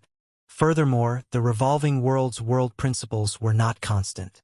For some time, it was quite similar to that of the star boundary, allowing our human race to move about freely without suffering any negative consequences. However, at other times, the world principles seemed to match with the demon realm, causing the world energy to become infused with demon chi. This caused our human race to have difficulties moving about. In the end, we had to rely on the sacred tree and gradually proceeded to erect human imperial city. This gave the human race a place to establish themselves, and so it has continued on for tens of thousands of years. Xianxia nodded slightly as he sent a complicated gaze towards the towering ancient tree. Senior Qing was still alive. Although he was no longer the intelligent old tree from ancient times, there was still a sliver of will remaining. Nevertheless, Senior Qing was to this day using his body and strength to protect the surviving humans. If not for Senior Qing, there would have been no more humans present in the revolving world. That was because the world principles here were more suited for the survival of the demon race, allowing demon chi to propagate, leaving humans utterly incapable of surviving on their own. When this was flipped, it did not restrict the demon race much. Having lived in much worse conditions than this, the demons were naturally not affected by this relatively good environment by their standards. The information provided by the human sovereign was in line with Xianxia's experience in the Thousand Illusions dream world, proving that the latter was not lying and that Taya was also not lying. It was just that there were some differences between the real and illusionary world. At the very least, Xianxia did not experience the birth of the revolving world in the illusionary realm he had experienced, and Senior Qing had completely perished in that fight. He did not know whether it was due to an error in Taya's records or something else. In other words, this revolving world is in fact located in the void? Xianxia asked with a frown. The human sovereign nodded. That's right. Our ancestors had made many guesses to the actual position of the revolving world. However, it has been basically recognized that this world is located within a fissure. This void crack is positioned in between the star boundary and the demon realm, which is why the world principles of this world flip back and forth, being dominated by the star boundary at times, and then the demon realm at other times. Xianxia nodded gently, with many of his suspicions answered. Earlier, when he was devoured by the frozen tide in the frozen earth, Xianxia sensed the strong space principle fluctuations. Obviously, that frozen tide was in fact a kind of void tier that one would be able to enter the revolving world from. However, unlike teleportations via space arrays, this was cross-world transmission. Has no one ever tried to leave the revolving world and return to the star boundary? Asked Xianxia. The human sovereign gave an embarrassed laugh. Our ancestors had thought of that. However, who would have known that the world barriers would be so firm? Before talking about finding a way back, one would first need to find a way to break through this barrier. Right after saying those words, the face of the human sovereign suddenly changed as he looked suspiciously at Xianxia and asked, "Esteemed one, you seem to be proficient in the Tao of space, right?" Earlier, he had asked Xianxia how he was able to enter human imperial city without the human sovereign seal. At that time, Xianxia had displayed his space principles, and despite his age, the human sovereign's vision was quite sharp, so he was able to instantly understand the underlying source of this strength. If it was this person, he might very well be able to break through the world barriers. Considering all of this, the emotions present in the human sovereign's heart suddenly started to turn jittery. Xianxia shot a thoughtful look at him. "It seems like you're not looking to leave this place." A sliver of embarrassment appeared on the face of the human sovereign as he quickly replied, "Leaving this world and returning to our ancestral home is the final wish of our ancestors. This old master naturally wishes to leave this place." Yang Kai sneered in response.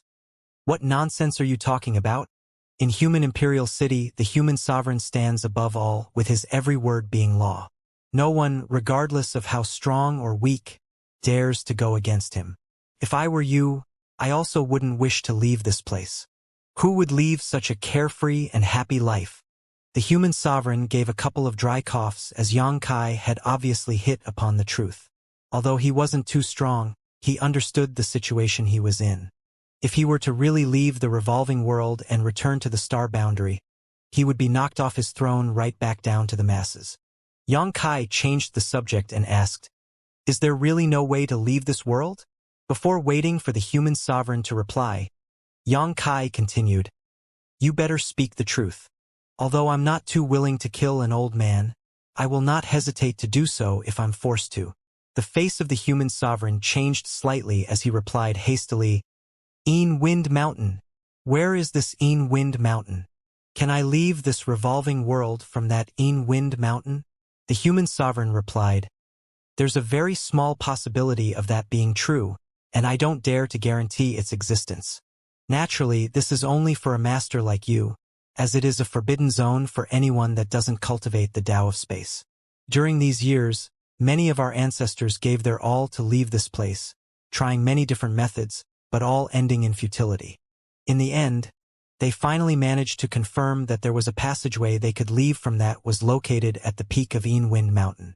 Naturally, that was only a possibility, as that place was exceedingly dangerous. The frigid winds which blow there are filled with a combination of cold and demon chi. Even a third-order emperor cannot penetrate too deeply into it. Cold chi. Yang Kai's eyebrows rose up, catching the critical words. What kind of cold chi? The human sovereign replied, "Cold chi that will sap every single bit of vitality." Yang Kai's eyes lit up upon hearing this. Wasn't that just like the cold chi present within the frozen earth? It looked like this fellow wasn't lying, and that meant that it might really be possible to leave this revolving world from this Wind Mountain. The cold chi from the frozen earth couldn't appear in this revolving world without a reason. After all, they were in two separate worlds. However, in actual fact, there was cold chi present at the top of Wind Mountain. That meant that the cold chi from the frozen earth was entering the revolving world from some passageway. If Yang Kai was able to reverse the direction of that passageway, he would definitely be able to open the way back to the star boundary. However, there was still demon chi present within the winds. That meant that the passageway was not only connected to the star boundary, but also the demon realm, which naturally allowed the demon chi from there to flow into here. Therefore, the location above Wind Mountain should be the spatial nexus between the revolving world, star boundary, and the demon realm. Just the cold chi was already exceedingly terrifying to deal with. Coupled with demon chi, it was indeed capable of stopping a third-order emperor in their tracks. That's why there was no one from the human race in here that was capable of leaving the revolving world. Observing Yang Kai's expressions and noticing the drastic changes that were occurring, how could the human sovereign not know what the former had guessed? Despite feeling ecstatic, there was not a single change to the human sovereign's expression as he proceeded to speak in an earnest manner. "Are you going to take the risk, esteemed one? Forgive me for saying this, but Wind Mountain isn't a good place. Even if you manage to find the exit, you might not be able to return to the star boundary and instead accidentally enter the demon realm. That would really be a certain way to die." Yang Kai patted the latter's shoulders, to the point where the human sovereign started to get squashed down, before grinning. "Aren't you eager for me to die as soon as possible? Just say what's on your mind out loud. It's disgusting to watch you cover up your real thoughts while giving ironic replies." An embarrassed look appeared on the human sovereign's face. Nevertheless, despite cursing out within his heart, he wasn't that thick-skinned to reply to Yang Kai's words. Contrary to him, Yang Kai had already made up his mind. Rubbing his hand, he said, "Let's go to Wind Mountain." The human sovereign was instantly petrified. I'm also going. You wish to go there?" Yang Kai cast a sidelong gaze at him. The human sovereign shook his head vehemently. "If you don't wish to go, why ask?" Yang Kai sneered, before changing the topic. "Do you know why I'm not killing you? The human sovereign wiped the cold sweat from his forehead and replied in a shivering voice, "Please tell me." Xianxia turned to look at Senior Qing and replied, "I'm letting you keep your life, so you better take good care of human imperial city and not lose the face of your ancestors. These people managed to keep their lives all due to Senior Qing's blessings."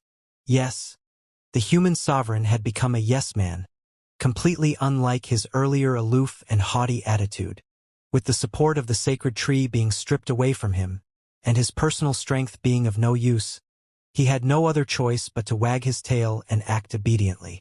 Nevertheless, feelings of doubt were present in his heart. Who was Senior Qing? Could Xianxia be referring to the sacred tree? Why did he not know anything about this? "Let's go." His interest waning, Xianxia called out to the human sovereign, extending his hand to touch Senior Qing's large and tall trunk one last time. Xianxia then proceeded to turn around and head out. The human sovereign followed closely behind. Walking out of the fog and back into the imperial palace, sounds of intense fighting immediately rang out in their ears, with miserable shrieks and angry roars punctuating it from time to time. Quite an intense fight. Xianxia swept his gaze out, spotting people strewn disorderly across the ground. 90% of the over 20 imperial princes and princesses were lying on the ground, with basically all of them having broken arms and legs.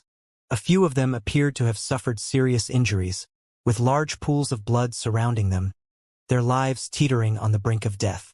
As for the guards who protected the sacred tree, half of them had basically been beaten into the ground while at this moment, a 300-meter-long red dragon lorded over the sky, searing hot dragon breath spewing out from its mouth as it unleashed one devastating dragon clan's secret technique after another, causing the humans on the ground to cover their heads and scuttle about like ants.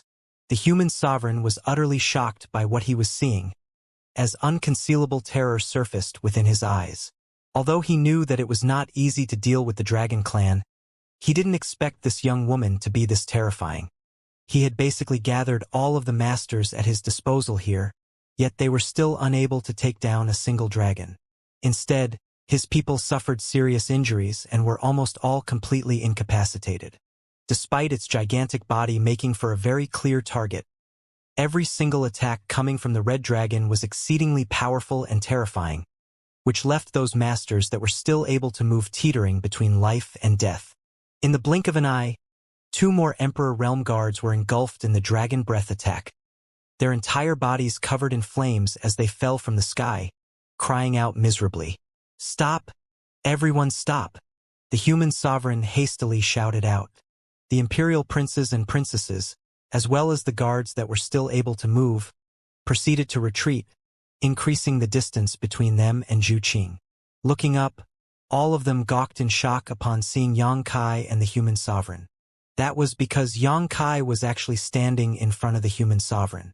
The almighty and aloof human sovereign unexpectedly stood 3 steps behind, as though he was a subordinate, with an unprecedented look of urgency present on his face.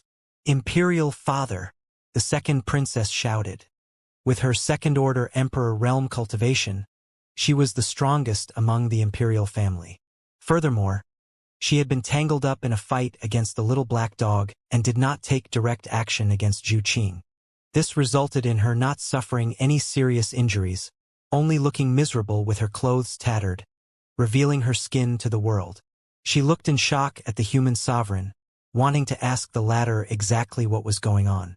Yet, no matter what, she was unable to speak those words out. "Shameful!" The human sovereign roared in fury without any warning at all, instantly stunning everyone. "These 2 are this sovereign's esteemed guests, yet you all treated them so improperly, even going so far as to clash against them. Such impudence! All of you are totally disregarding this sovereign." The entire place turned silent, while the second princess felt dizzy as a result. Did they mishear? The orders from the human sovereign were the sole reason why they had all taken action, to use our combined might to take down this dragon clan member. However, in the blink of an eye, their imperial father had actually spun an entirely different narrative. Was this the human sovereign that they knew? Contrary to the others, the third imperial prince reacted quickly as he hastily knelt down. Please calm yourself, Imperial Father. We were all just excited to have an opportunity to exchange some pointers with our guest, and did not have any intentions to be negligent. Exchange pointers? The human sovereign reacted gloomily to his response, before sneakily sizing up Yang Kai. After discovering an emotionless expression on Yang Kai's face, he raised his hand and smashed it down on the third Imperial Prince. The heavy palm smashed into the third Imperial Prince, sending him flying and spurting out blood in the air. The human sovereign roared angrily, "Is this the way you all exchange pointers?" All of you actually exchanged pointers at once, having an absolute advantage in numbers. All of you have really caused our imperial family to lose face. Ignoring the serious injuries he had suffered, the third Imperial Prince knelt down and spoke once again, trembling in fear as he did so. "Please quell your anger, Imperial Father. We see the error in our ways. We see the error in our ways." The Imperial princes, princesses, and guards hastily knelt down. Even the 2 third-order emperors weren't exceptions. Such a scene couldn't occur in the outside world. All third-order emperors in the star boundary stood high above others, and which one of them was not an overlord that could flip mountains and boil seas? Why would they ever kneel before a person that had weaker cultivation than them? Yet, this was a common occurrence in human imperial city. Does a single "we see the error in our ways" excuse you all for neglecting our guests and starting a fight with them? Don't be so The human sovereign's expression turned cold, before taking up what seemed like a strict and impartial attitude. "Looks like all of you have been living in peace for too long, leaving you all not knowing that there are heavens beyond heavens, and people beyond people." The second princess opened her mouth as though she wanted to say something, but she was stopped by the human sovereign with a single glare. One could guess how many grievances she was feeling right now in her heart. Within human imperial city, the imperial family was the heavens, so where were there any heavens beyond the heavens? People beyond people? These unfilial things have eyes but failed to see, and actually dared to take action towards the wife of this esteemed one. May I know what the esteemed one feels about this? This old master will definitely abide by whatever esteemed one decides. The human sovereign turned his head around and looked earnestly towards Yang Kai. Everyone turned as dumb as a wooden chicken upon hearing his words, even the third Imperial Prince, who had some guesses towards the current situation. Never in their wildest dreams did they expect the human sovereign to treat the outsider with such courtesy, to the point where it seemed like an act of servitude. Exactly what had happened inside the fog barrier? Why did the human sovereign's attitude change so drastically? He had even addressed himself as Old Master. Despite not having guessed what had happened within, the third Imperial Prince could faintly make out that something astonishing had definitely occurred. If not, it would be impossible for the human sovereign to bend over and curry favor like this. Yang Kai grinned in response, before raising his head to look towards the exquisite figure in the air and speaking in a raised voice. "Are you injured, Qinger?" Returning to her human form, Zhu Qing shook her head slowly after hearing his words. If not for her being a member of the Dragon Clan, it would have been impossible for anyone to escape successfully in the face of so many powerful opponents. However, after assuming her dragon form, her bodily defenses reached astonishing levels, resulting in her not being at much of a disadvantage despite being utterly outnumbered. Although she had suffered quite a few attacks, she did not seem to be injured. Smiling, Yang Kai turned and looked at the human sovereign and replied, "There's no problem then. Let's just treat this as an exchange of pointers and end things here." The human sovereign was overwhelmed with emotions and bowed. "This old master is very grateful for your esteemed one's righteousness." He was truly afraid that Yang Kai would not let this matter go, and secretly felt lucky that this dragon was immensely powerful. If not, this matter would not end as peacefully as it did. "Why aren't you all scramming out of here? You bunch of shameful things." The human sovereign turned his head towards the others in the hall and roared in anger. Snapping back to their senses as though they had just come out of a dream, the imperial princes, princesses, and guards proceeded to retreat, though not forgetting to pick up their injured companions on the way out. The little black dog appeared out of nowhere, just like a specter. and while the second princess was still confused over the whole matter, clamped down on her dress. Gasping in shock, the second princess raised her hand to smack it away. "Ha!" The human sovereign snorted coldly. The second princess's moving hand was instantly halted in mid-air. Becoming increasingly bold, the little black dog proceeded to rip out a large piece of her blouse, revealing the pink underwear within. Having done so, it ran towards a side in excitement, its tail raised high, appearing exceedingly satisfied, as though it had managed to exact some kind of deep revenge it had borne. The second princess's face turned pale as she frantically tried to cover her barely bulging bosom. Her face proceeded to turn red as she stamped her feet in hatred before she left in a flash. "I apologize to you for this poor joke, esteemed one." The human sovereign felt incomparably embarrassed. In the past, he felt that his imperial princes and princesses were still reliable. However, all of them had revealed their pathetic characters today. Xianxia replied indifferently, "My wife and I will be staying in the imperial palace temporarily." Not willing for it to happen yet unable to stop it, the human sovereign had no other choice but to reply, "You can stay as long as you want, esteemed one.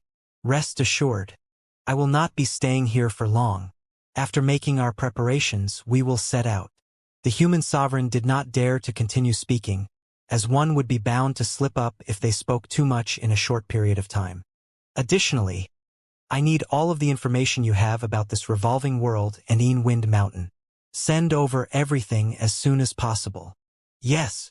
Furthermore, I have something that requires your assistance. There is another Dragon Clan member and human that had accompanied my wife and me into the revolving world. I hope that human sovereign can help take note of this and inform me as soon as there is news about this matter. Rest assured, esteemed one, when the world principles shift, this old master will immediately send people to search for them." "Good." An hour later, within an exceedingly luxurious palace, Xianxia was gently embracing Zhu Qing while seated on a spacious sofa. Zhu Qing was seated on his leg, with the little black dog dozing off by their side. "From what you're saying, this revolving world really is unique, and if we want to leave, we have to pass through Wind Mountain?" asked Zhu Qing in a soft voice. Xianxia held her hands and started to play around gently with her fingers. Zhu Qing's hands were extremely beautiful, something that he did not pay attention to in the past. Only after becoming intimate with her did he realize that her hands were snow white and completely unblemished, soft and supple, with her fingers long and slender. It was hard to imagine that such tiny hands were capable of unleashing such terrifying might. Zhu Qing was completely unnerved by being played around by him, resulting in her wanting to pull her hands back. Nevertheless, she was unable to muster any strength, leaving her with no other option but to glare at him, causing a slightly menacing air to appear.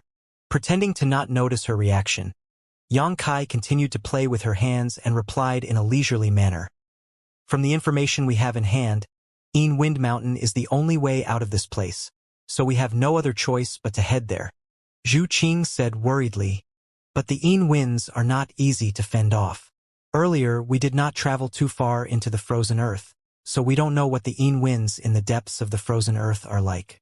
If the Winds come from the deepest parts of the frozen earth, in the best-case scenario, it would be hard for a third-order emperor to move about, with them frozen into ice cubes on mere contact being the worst case. Regardless of that, we have to take a look. However, we have to find Zhu Lai first. Truthfully speaking, this is quite a good place. With the protection of that so-called sacred tree, there's no need to be worried at all when in human imperial city. There's no need to worry about any harassment. If we could stay here..." "You wish to stay here?" Xianxia gawked in slight surprise. Right as Zhu Qing was about to reply, she seemed to suddenly notice something, her face turning red as she hastily stood up from Xianxia's lap. Nevertheless, Xianxia pulled her back down. "Someone's coming." Zhu Qing felt somewhat anxious, as she was still very easily embarrassed due to her being a beginner towards such intimacy. Seeing her insistence, Xianxia did not force her anymore and allowed her to stand up. After an instant, a cold and indifferent voice rang out from outside the palace. "Are you two esteemed ones there? Fu Yu has come to seek an audience." The little black dog, who was lying on the ground, lifted its head up fiercely and bared its fangs in anger. During the earlier fight, it had come to see Fu Yu as its nemesis, resulting in it being hostile towards this woman's voice. "Come in." The palace doors were pushed open and a few women and girls walked in single file. All of them possessed outstanding appearances, with Fu Yu in their lead. Each of them carried a huge pile of what seemed like ancient books in their hands. "Sir, the things you have requested are all here," Fu Yu said with her head lowered. It seemed that she had a look of unwillingness present on her face, as though she was very reluctant to carry out these menial tasks. Truthfully speaking, how would she be here if not for the human sovereign's orders? Why would she do something a servant would normally do? She did not know what the human sovereign was thinking or why he would curry favor with this outsider to such a degree. The displeasure in her heart was projected right on her face. "Put them down over there," sweeping his gaze across the group of people. Yang Kai discovered that the majority of these girls were familiar to his eyes, meaning that all of them were actually princesses. From the looks of it, Fu Yu was the oldest, with the youngest looking no more than 14 or 15 years of age. He did not see this little girl earlier in the palace, though her having 6 leaves was something that could not be faked. The youngest princess was obviously very curious. Despite standing at the rear of the group, she continued to focus her big eyes on Yang Kai. Being influenced by Fu Yu, her first impression of Yang Kai was that he was an exceedingly wicked and evil person. However, that didn't seem to be the case from her initial impression of him. He possessed neither 3 heads nor 6 arms, leaving her wondering why her eldest sister held such hatred against him. Yang Kai swept his gaze over and winked. This scared the little princess, who hastily lowered her head and dropped the items in her hands. "Do you have any other requests? If not, we will take our leave." Fu Yu glared coldly at Yang Kai, her voice sounding hard and emotionless, a look of unwillingness still present on her face. Yang Kai cast a sidelong glance at her, seemingly deliberating trying to cause difficulties for her as he waved his hand and replied, "Wait outside then. I'll call you if I need anything, and don't disturb us if there isn't anything." "Wait outside?" Fu Yu's eyes snapped wide open as though she had misheard. She was the second princess of the human imperial city, with only one person above her, while everyone else stood below. Sending the ancient books to him was already a form of humiliation for her, yet he actually dared to ask her to wait outside at his beck and call? Did he really think that she was a servant that he could order around? She was utterly incapable of enduring it. Anger started to appear on her face. However, right at the last moment, she remembered the human sovereign's earlier instructions, and it was as if a bucket of cold water had been dumped on her, causing her overflowing anger to evaporate in a flash, leaving her no choice but to reply through clenched teeth, "Yes." Regardless of anything, she did not dare to go against the human sovereign's orders. The few other princesses slowly backed out of the palace, their hearts filled with various kinds of thoughts as they stood guard outside of the door. Other than the little princess, the rest had expressions of hatred on their faces, as they felt that they should not be taking care of such matters. Within the palace, Yang Kai and Zhu Qing stared at the pile of ancient books on the table, before picking up a book each to start reading. These ancient books basically recorded the history of the revolving world. Half of them recorded historical events, while the other half recorded points of geography. The human race had lived here for tens of thousands of years and had a fair understanding of this place. This world wasn't very large, so other than the 10,000 kilometers of restricted area where Demon Fury City stood, the human race had already surveyed every single piece of land. These books were all the private collection of the imperial family, so it was basically impossible for any random person to have read them. For the next few days, Yang Kai and Zhu Qing locked themselves within the palace, reading through those ancient books in detail as they gathered various kinds of information about this world. At the end of these few days, Yang Kai rubbed his temples, placing the last of the ancient books down as his brow twitched unconsciously, seemingly deep in thought. By his side, Zhu Qing had similarly completed her reading. Looking up in thought, she mused, "So it turns out that this world is really located in the void crack between the two great worlds." Yang Kai smiled and replied, If that wasn't the case, there wouldn't be the phenomenon of the changing world principles. It really must have been difficult for them to live and establish lives in such a place. The sacred tree is truly a blessing to them. Sacred tree, Xianxia nodded lightly. It has indeed aided them greatly.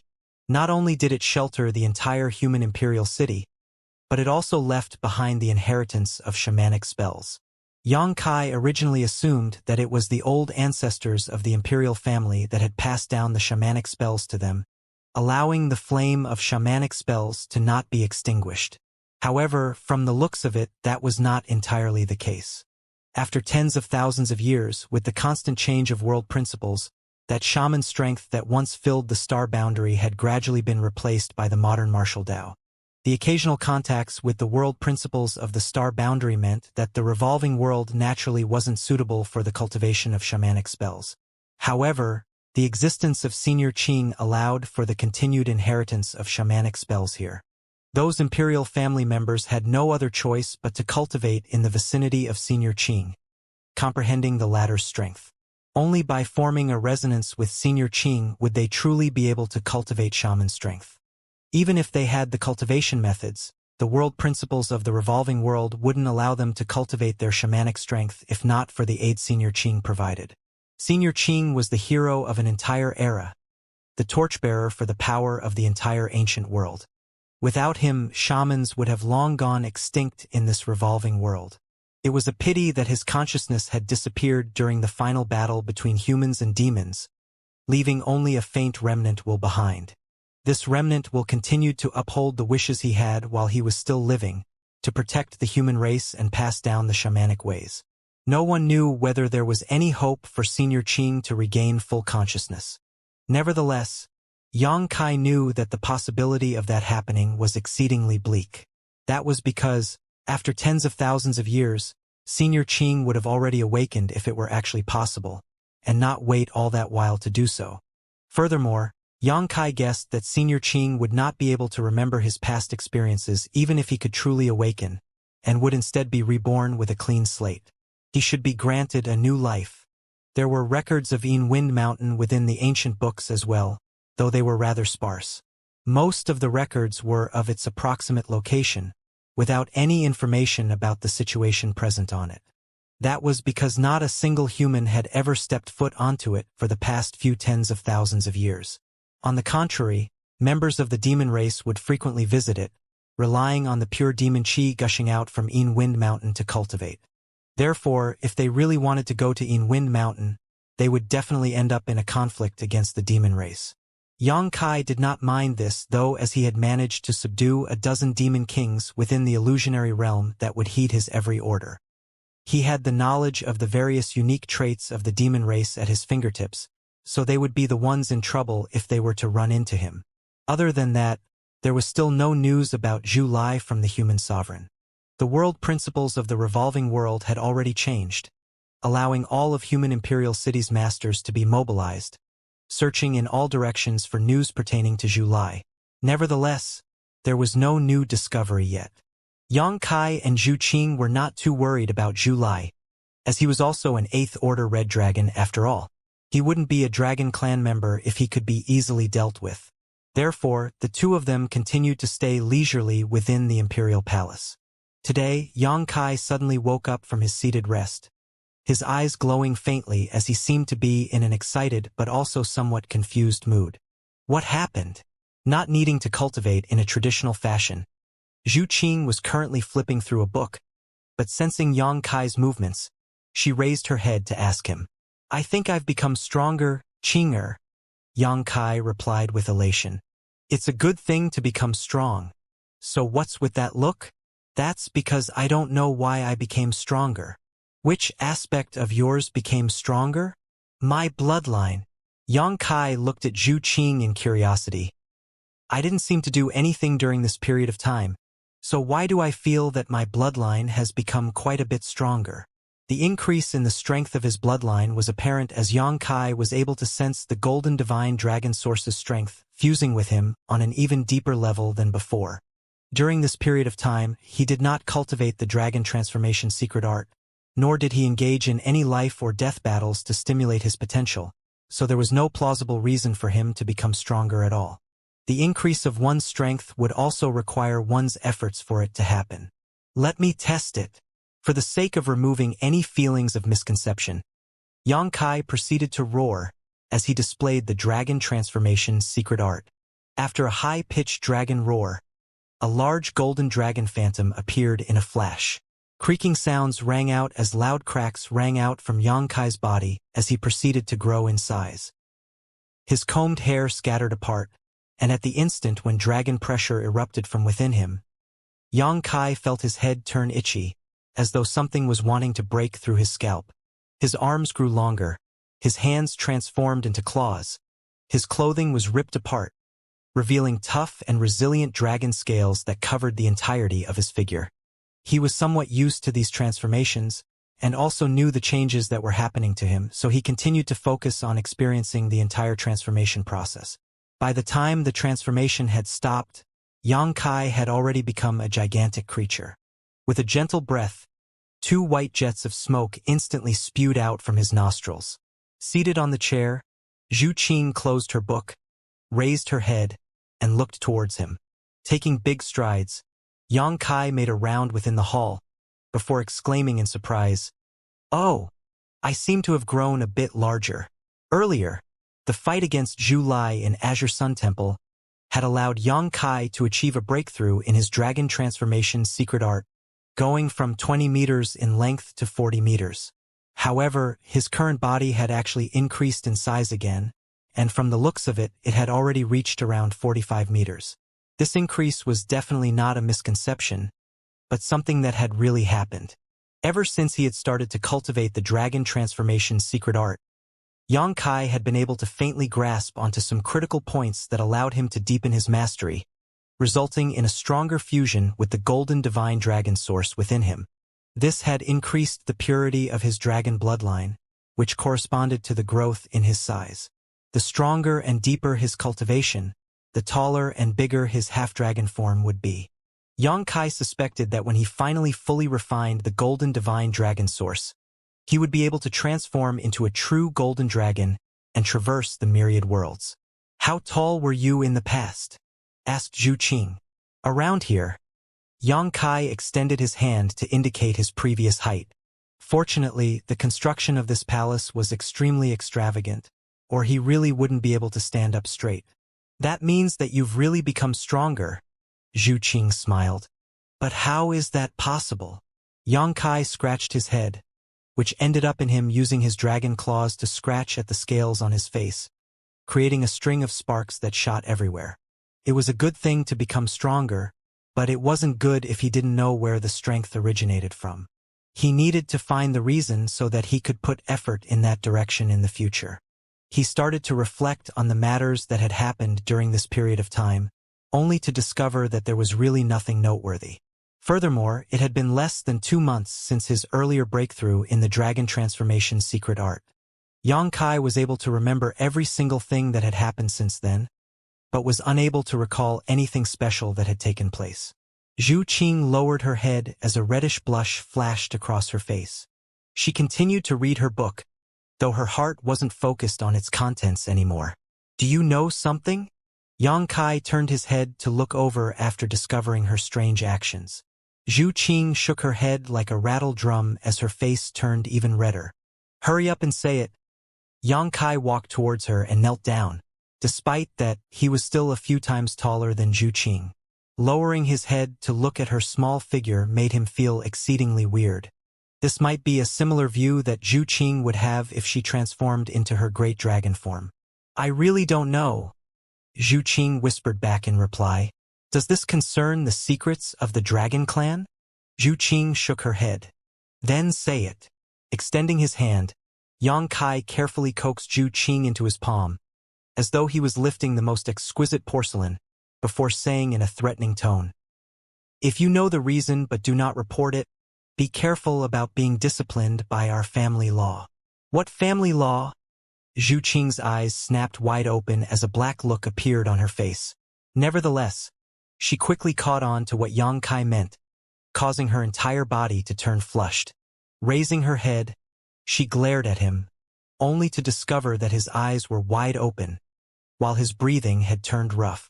Sighing in her heart, she knew that this was a blessing and not a curse, though it couldn't be avoided if it was a curse. Using the book to cover her face, she whispered back, "The myriad of living creatures reject the yin and embrace the yang. When yin and yang merge, the source will flow together, filling one with energy." Yang Kai gawked before a strange look appeared on his face as he said in an ambiguous tone, "Are you saying?" Zhu Qing's face was now covered entirely by the book, leaving him unable to see the expression on her face. Nevertheless, he knew that her pretty face was definitely burning up at this very moment as she hastily replied, "I'm just casually speaking. Don't treat it as a fact." The Dragon Clan has also paid attention to dual cultivation? Yang Kai's smile grew wider, which appeared exceedingly malevolent in his dragon form, as though he could devour Zhu Qing in a single mouthful. If this was really the case, the future days would really be too blissful. How is that possible? But what? Yang Kai extended a claw out and gently pushed Zhu Qing's book down, while extending his head forwards, taking what seemed like a menacing stance. With nowhere to hide, Zhu Qing finally replied in embarrassment. But even for human women, their virginine qi is extremely beneficial towards the cultivation of men, with the effect being increasingly obvious at higher realms of cultivation, much more that of a dragon.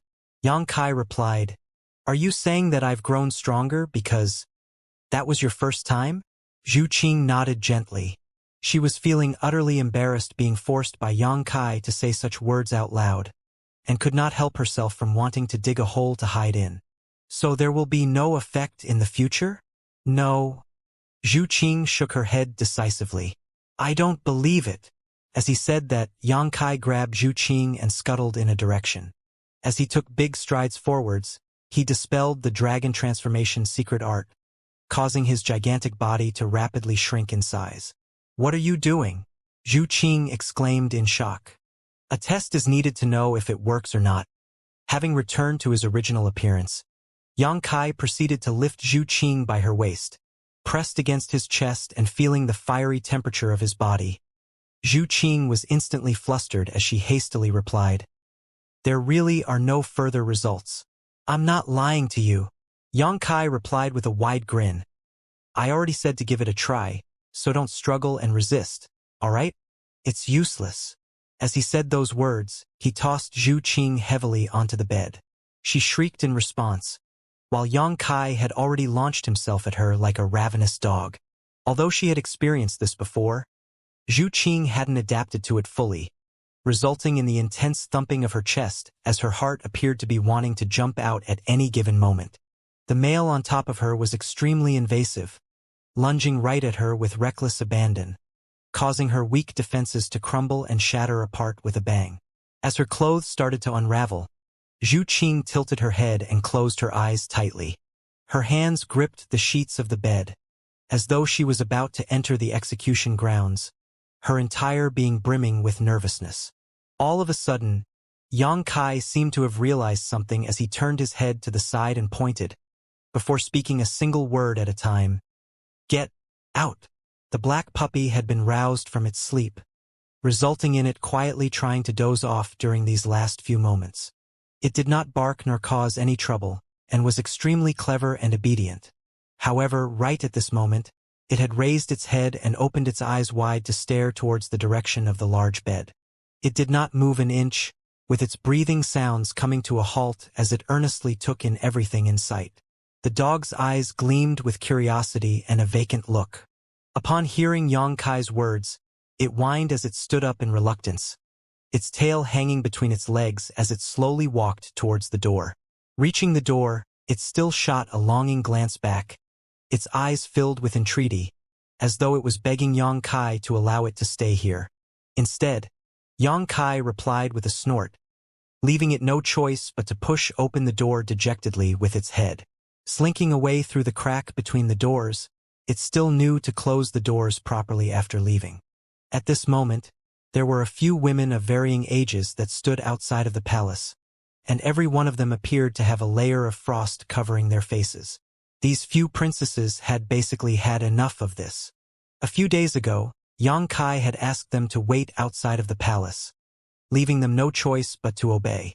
Never did they expect this to drag on for days, with not a single order coming their way this whole time. Yang Kai had also not dismissed them, leaving them no choice but to wait here like wooden poles anchored to the ground. When did they, who were pampered throughout their entire lives, ever experience such humiliation? All of them were unleashing torrents of curses towards Yang Kai in their hearts, praying that he would die miserably and as soon as possible.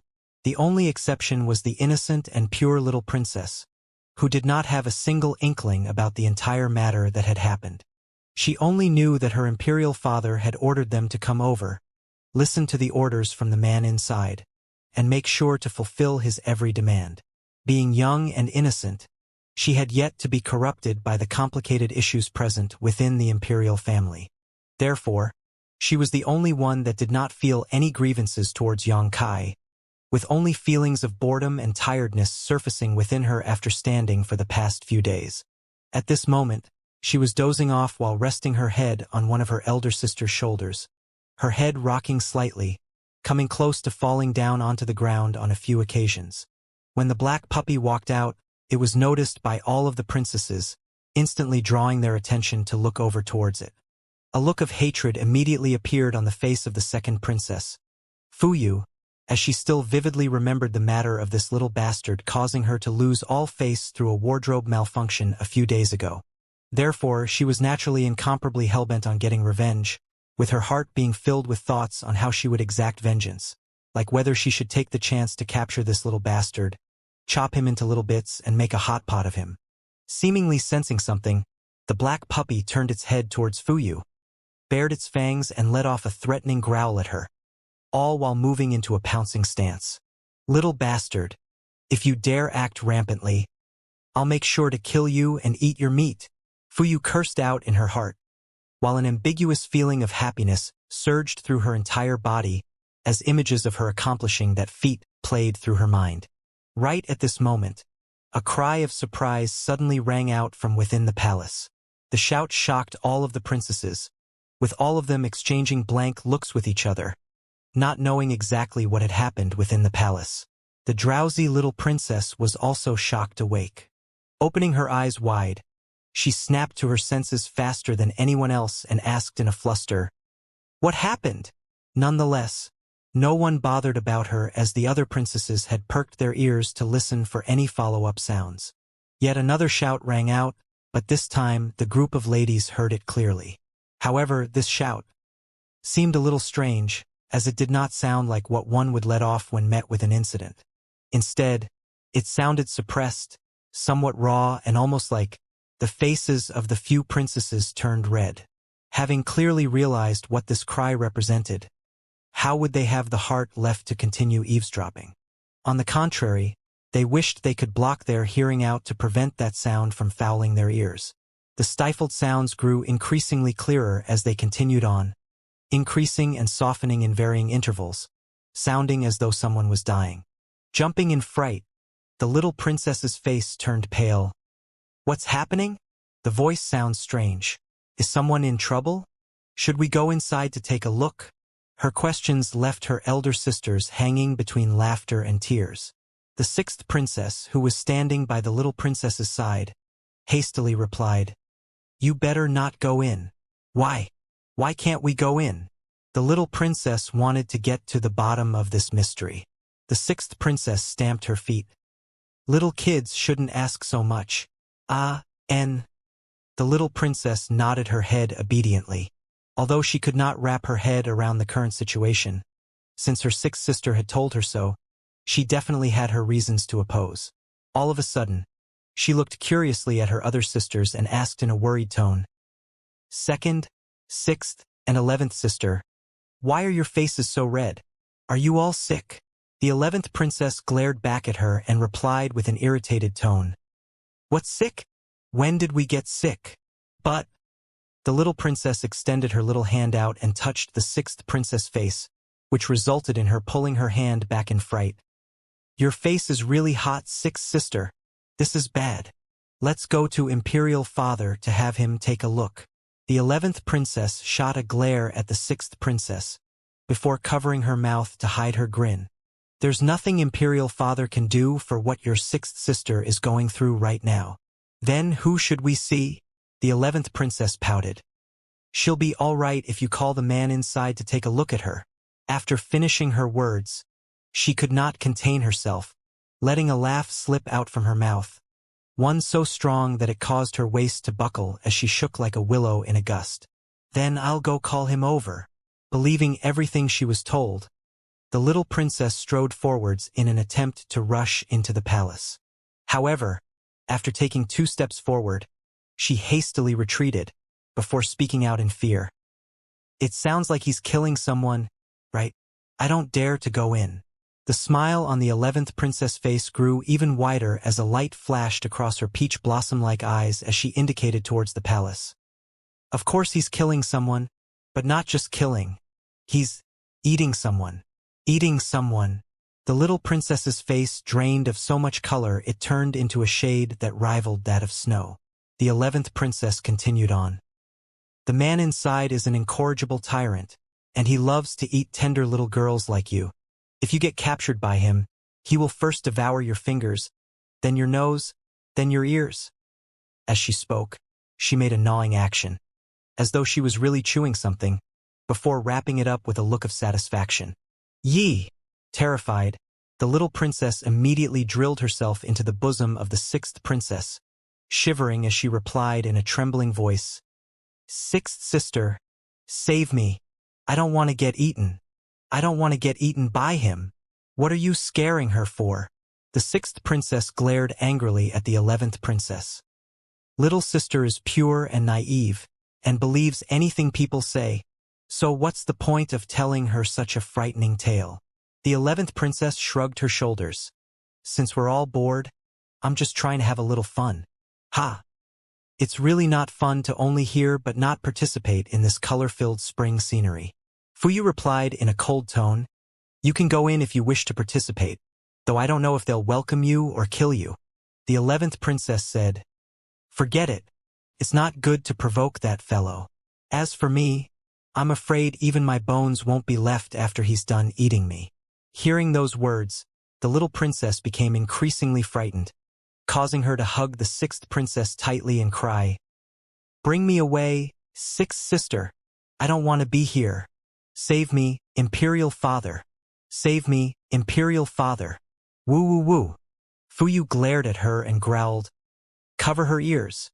The 6th princess hastily extended her hands and covered the little princess' ears tightly. Sounds continued to ring out from the palace. In the beginning, it was somewhat subdued before becoming utterly unrestrained, causing the few princesses to feel exceedingly awkward. Fortunately, the little princess returned to snoozing within the 6th princess's embrace, seemingly tired from the huge cry after being frightened. The tear stains which now marred her little sister's face caused the 6th princess to feel sorry and angry for her, as well as forming an even worse impression of the man who was at fault for all this misery. It's really no use. Xianxia felt somewhat speechless as he looked at Zhu Qing lying on the bed. He displayed the dragon transformation secret art once again. This time, however, there wasn't any significant change, as his height still remained at 45 meters, with completely no increase at all. Raising her snow-white body, which was covered by the bedsheet, Zhu Qing frowned slightly as she replied, "I've already told you, so why don't you believe me?" Thinking about it now, it wasn't a question of whether he believed her or not, but a result of the rise of his lecherous side that he wanted to go all the way with. Dispelling the dragon transformation's secret art, Xianxia chuckled, "We only tried a few times. If we do it a few more times, it might work." Right as he finished his sentence, he leapt back onto the bed. "Stop messing around." Zhu Qing reached out and pushed him away, shooting him a glare. Dragons are lascivious by nature. The stronger your source, the more you would need to restrain yourself. During these few days of their intimate relations, Zhu Qing had always behaved submissively. However, now, she suddenly expressed her views solemnly, with a look of authority. Xianxia could not help but look at her in bewilderment. It was as though she was a completely different person. He could only bob his head and agree. All right, I'll control myself. Just that, if all those in the dragon clan are like this, how exactly do you live with it? Zhu Qing said, only the males of the clan are like this. They also won't act so presumptuously in front of the other dragon clan members on Dragon Island. Yang Kai's eyes widened. Then what if they need it? Zhu Qing had no desire to answer his question but knew that he could continue to pester her about it. So she could only frown and state, they have their own ways. This statement inevitably made Yang Kai's imagination run wild. Some funny scenes came to mind, and he could not help but chuckle. He was ready to meet Zhu Lai again and make fun of him. Zhu Qing stared at him and reprimanded. Didn't I tell you not to touch me without my consent? Yang Kai made an innocent expression and asked, but didn't you give me your consent? I swore you did. Just don't do that next time. Zhu Qing pinched Yang Kai's arm to vent her frustration and then started to get dressed. Yang Kai propped his head up on one hand and enjoyed looking at her, giggling. What are you staring at me for? Zhu Qing became flushed. You are just too beautiful. Sweet words started to spew from his mouth. I can just stare at you for the rest of my life. I wonder how many women you've said this to before? Zhu Qing's question carried a strong tinge of jealousy. She quickly organized her dress and blankly looked around before asking, where's Ah Wang? Guarding the door. Yang Kai pointed at the door. Zhu Qing just recalled that the black puppy had seemed to have been driven out by Yang Kai. She then recalled that several princesses were standing outside the door. Soon, her beautiful face lost all color. It was clear that what they did was heard. She did not know how she could possibly see people now. She was so ashamed and annoyed that she reached out and grabbed Yang Kai's ear. Why are you not getting up yet? Abiding her order, Yang Kai got up. He was completely naked. Although not stout, his body was quite well proportioned. He exuded an aura of masculinity. Facing the embarrassed Zhu Qing, he simply laughed and played dumb.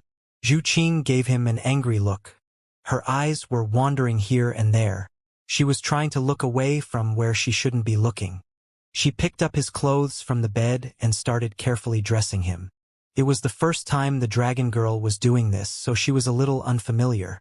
Men's clothes had always been a little different from women's, and having never had the experience of serving others, and the fact that Yang Kai was standing right opposite to her, her hands and feet were tied. After gasping through for a good while, she slowly got better and gradually dressed Yang Kai neatly. She then grabbed Yang Kai's hand again, leading him to the vanity mirror beside her and pushed Yang Kai down on the chair, sitting him down and cautiously grooming his hair. Yang Kai was staring at the figure in the mirror with a smile hanging on his face. And seeing her serious and focused look, his pride skyrocketed. Half a day later, the human sovereign came in a hurry. And when he arrived at the gate of the palace, he looked at his daughters standing outside in surprise. Why are you standing outside? Fuyu replied, pursing her lips. He made us stay here. The human sovereign furrowed his brow. Has it been like this these days? Fuyu gently nodded. The human sovereign heaved a sigh as a look of disappointment flashed in his eyes, but nothing else. He just reported aloud, Sir, there has been some progress about the news you have been looking for. The door of the hall was pushed open as Yang Kai and Zhu Qing walked out in succession. The princesses had varying expressions on their faces. Second Princess Fuyu couldn't hide the look of contempt in her eyes, especially when she looked at Zhu Qing. The sixth princess lowered her head. It was hard to see the expression on her face. The 11th princess, on the other hand, was making seductive gestures, looking at Yang Kai with great interest, as if she was secretly expecting something. But the next moment, the princess turned pale and quietly slipped behind the sixth sister, shuddering. Their reaction didn't remain hidden from Yang Kai. He coldly snorted in his heart, noticing it. But he didn't have time to care about that. He focused his gaze on the human sovereign and asked, Tell me about it. The human sovereign replied, About 30 minutes ago, there were signs of someone fighting at Eagle Beak Cliff. This old master immediately sent someone to investigate, but by the time he reached there, the battle was already over. He found a dozen or so dead demon race members, all of whose cultivation was quite extraordinary. Did you find who did it? The human sovereign shook his head. No, it's just that all the humans in the revolving world live in human sovereign city. I'm afraid that no one apart from the two of you could remain outside. And more importantly, they don't have the strength to kill a dozen or so demon race members. So, this old master thinks that the person you are looking for is probably near Eagle Beak Cliff. Yang Kai, after nodding and pondering for a moment, suggested, "If that's the case, then let's go and have a look." The human sovereign agreed. The old master will immediately arrange someone to lead the way. No need, I know the place. My wife and I will go and check it out on our own. These past few days, Yang Kai had clearly memorized the layout of the revolving world. So, he knew where Eagle Beak Cliff was when the human sovereign mentioned it. Sir and madam, please be careful. Yang Kai pursed his lips into a smile. If everything goes well, we may directly leave this world. Thank you for your hospitality. Hearing this, the human sovereign happily smiled. He wished that Yang Kai would go away as soon as possible, lest his rule was shaken. Naturally, he was overjoyed after hearing this. He quickly suppressed his excitement and calmly stated, "Sir and madam, please forgive this old master if this old master has not looked after you well." His face didn't match his words, and Yang Kai was also too lazy to haggle with him. Just as he was about to call Zhu Qing to leave, he suddenly caught a glimpse of Fu Yu still staring at Zhu Qing with a look of contempt. Her face was filled with disdain. This immediately annoyed him a little. Suddenly, an idea clicked Yang Kai as he stretched his hand out to Ah Wang and ordered, "Ah Wang, let's go." Woof! The black puppy stood up and threateningly barked at Fu Yu before slowly making its way to Yang Kai. "What? What did you say?" Yang Kai stared at the black puppy with widened eyes. "Woof!" The black puppy titled his head, wondering what the hell Yang Kai was up to. "What? That's impossible. You bastard. How can you even think like that? That's simply outrageous." The black puppy was completely dumbstruck. It stupidly stood in his spot, completely confused. Yang Kai continued, ignoring it. "One should have a sense of propriety. As a dog, you should know your limit. You shouldn't think about what you just shouldn't, understand? Thankfully this young master is here, otherwise, you would have been beaten and eaten by him." While he was speaking, he leisurely glanced at the human sovereign. Everyone was left confused and disoriented by him. The princesses were even more confused. Fu Yu slightly frowned. Instinctively, she felt something wasn't right, but she couldn't think what was wrong. But the human sovereign was smart and shrewd. He immediately snickered and asked, "Sir, I wonder what your pet wants to do? If you don't mind, can you tell this old master? If this old master can satisfy it, this old master will definitely fulfill it." Yang Kai replied with a chuckle, "It's nothing. It just made an interesting request. You don't need to care about it."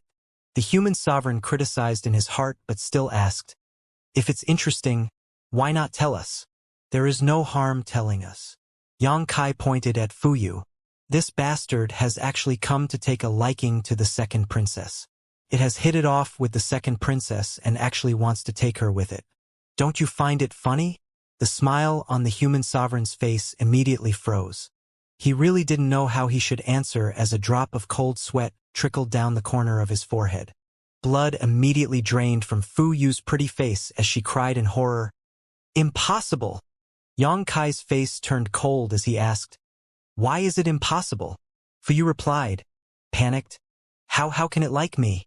You are clearly talking through your hat." Yang Kai added with a snort, "When it's impossible for me to like you, but you have still taken a liking to me. I can't do anything, can I? Probably, after having been looking at you for a long while, it has been attracted to you. If you don't believe me, you can ask yourself." How can I ask?" Fu Yu was completely dumbfounded. She really couldn't ask the black puppy this question. Although she was sure that Yang Kai was taking revenge on her, the current situation was more complex than she realized. She might really be carried off and be reduced into a beast's plaything. She would rather die than be subjected to this. How could she even agree to it? Imperial Father. She hurriedly looked at the human sovereign, trying to ask for his help. But what entered her eyes next caused her words to be stuck in her throat, because she noticed a tight frown on her Imperial Father's face. He appeared to be in deep thought, as if he was considering whether to agree to this or not. In an instant, all her hopes shattered to pieces. She lost all her strength. Imperial Father is really considering giving me to that beast. That's right, the Imperial Father is very afraid of these debauchers. If he can send them away without any accident, not to mention one daughter, he will gift all his daughters without even a frown.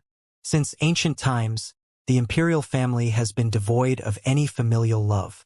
Who knows what I was expecting? The human sovereign's lips parted. But before he could speak anything, Yang Kai chuckled. Second princess, don't worry. Even though Ah Wang likes you, I can't take you with us. Second princess will be staying in human sovereign city, being a good princess. Fuyu didn't utter a word. She just glared at him with extreme hatred. It looked like she could not wait to eat his flesh and drink his blood. By the looks of it, it seems the second princess would like to come with me. If that's the case, you can tell me. It's not like this young master can't consider it. Yang Kai raised the corner of his lips. Fuyu hurriedly lowered her head. She didn't dare to take another look at him, lest he started making things difficult for her again. Humph! The human sovereign coldly snorted. At this moment, how could he not realize that Yang Kai was deliberately making things difficult for her? Presumably, Fuyu had looked at the dragon girl with a wrongful gaze. He looked at Fuyu and ordered, "Why are you still not thanking, sir?" How could Fuyu dare to disobey him? Left with no choice, she stepped forward and elegantly bowed, thanking Yang Kai in a low voice. "Thank you, sir." Her arrogance had been completely worn out. Yang Kai and Zhu Qing had to leave through the city's space array, and the human sovereign personally sent them off. A group of imperial princes and princesses was following close behind along with anyone with the slightest prestige in human imperial city. The big crowd made the onlookers confused as to what was happening. The human sovereign was extremely considerate the entire way. He tirelessly reminded Yang Kai of the things he should take note of when outside. Yang Kai even bothered responding from time to time. After finally delivering them to the space array, the human sovereign secretly let out a sigh of relief. As long as that guy left, human imperial city would still be under his rule and the position of his family would be secure. He personally bestowed Yang Kai and Zhu Qing with the human sovereign seal and ordered for the array to be activated. When it lit up to initiate transport, the human sovereign's suspended heart settled at last, and a relieved smile appeared on his face. However, Yang Kai smashed his good mood into smithereens with one sentence. "In the future, this young master may come to visit again. I hope sir will look after the sacred tree well and won't arbitrarily extract its power again." After a flash of light, Yang Kai and Zhu Qing disappeared. The human sovereign froze and his smile stiffened. The imperial princes and princesses, as well as the masters gathered here, all sensed the human sovereign's mood and kept silent out of fear. After a long time, an imposing aura burst forth from the human sovereign and washed out in all directions. As the fluctuations dispersed, after venting the anger in his heart, he seemed to have aged greatly. 10,000 kilometers from human imperial city, Yang Kai and Zhu Qing appeared in the depths of a burrow in what appeared to be a concealed cave. The burrow was pitch black with only a narrow passageway that led to the surface. In the burrow was a simple space array that connected with the array in the city. There were other numerous places like these dotted across the entirety of the revolving world. The cultivators of human imperial city traveled about using these space arrays. Each space array was constructed in an obscure location, out of fear of being discovered by the demon race. However, even if the demon race were to discover a space array, they could only destroy it, as without the human sovereign seal's blessing, they couldn't enter human imperial city through the array. In a way, the human sovereign seal was a protective mechanism of human imperial city. In this aspect, it was similar to the transmission token that Yang Kai used. The space arrays arranged by him could only be used with a transmission token. The pair came out of the burrow and onto the surface. There was no abnormality with the outside world's world principles, indicating that the revolving world was leaning towards the star boundary at the moment. Yang Kai, stand guard for me? Zhu Qing wasted no time, and after informing Yang Kai, she set about using a Dragon Clan's secret technique to find Zhu Lai's whereabouts. HM? What did you call me? Zhu Qing said quietly, husband. She had never called a man like this before, so her heart raced as she felt like this simple address was capable of tying them intimately together, sharing life and death, disgrace and honor. Yang Kai finally revealed a satisfied look. Zhu Qing cut her palm and a drop of crimson blood dripped down. It was hot, like magma, but after falling onto the ground, it disappeared without a trace. An enigmatic chant sounded, and there was a reverent and solemn look on Zhu Qing's face as she wove some ancient words together. Yang Kai had witnessed such a scene before when Zhu Lai used the same secret technique back in the frozen earth. It was a secret technique for locating individuals. After a moment, when the chant reached its peak, the whole world trembled like thunder was brewing, and a dragon's roar pierced through the heavens. A small spot of red blossomed from the ground, and what appeared to be a blood coral grew from it, reaching about a forearm's length in height. Zhu Qing stopped her chant and reached out to pick up the blood coral. Looking in the direction of the light the blood coral was floating towards, she pointed and said, that way. Yang Kai nodded, and he leapt into the sky to fly in that direction with Zhu Qing. After the time it took to boil a cup of tea, the pair arrived in front of a cliff. A long ravine stretched out into the distance while the cliff itself was extremely bleak. This was the Eagle Beak Cliff mentioned by the human sovereign before, and when they arrived, they saw remains of the demon race as they had expected. The ground was covered in fresh blood, severed limbs, and minced flesh. From the vestiges left at the scene, it seemed that although the battle had been intense, it was short-lived. The demons seemed to have been killed before they could even bring out their full power. This could only mean the demons had encountered a strong enemy, so strong that they were entirely helpless. Yang Kai looked over at Zhu Qing, who nodded back gently. I sense an aura from the Dragon Clan. It's definitely Zhu Lai. Can you tell which direction they went? Yang Kai asked. Zhu Qing observed the blood coral for a moment, then pointed left. That way.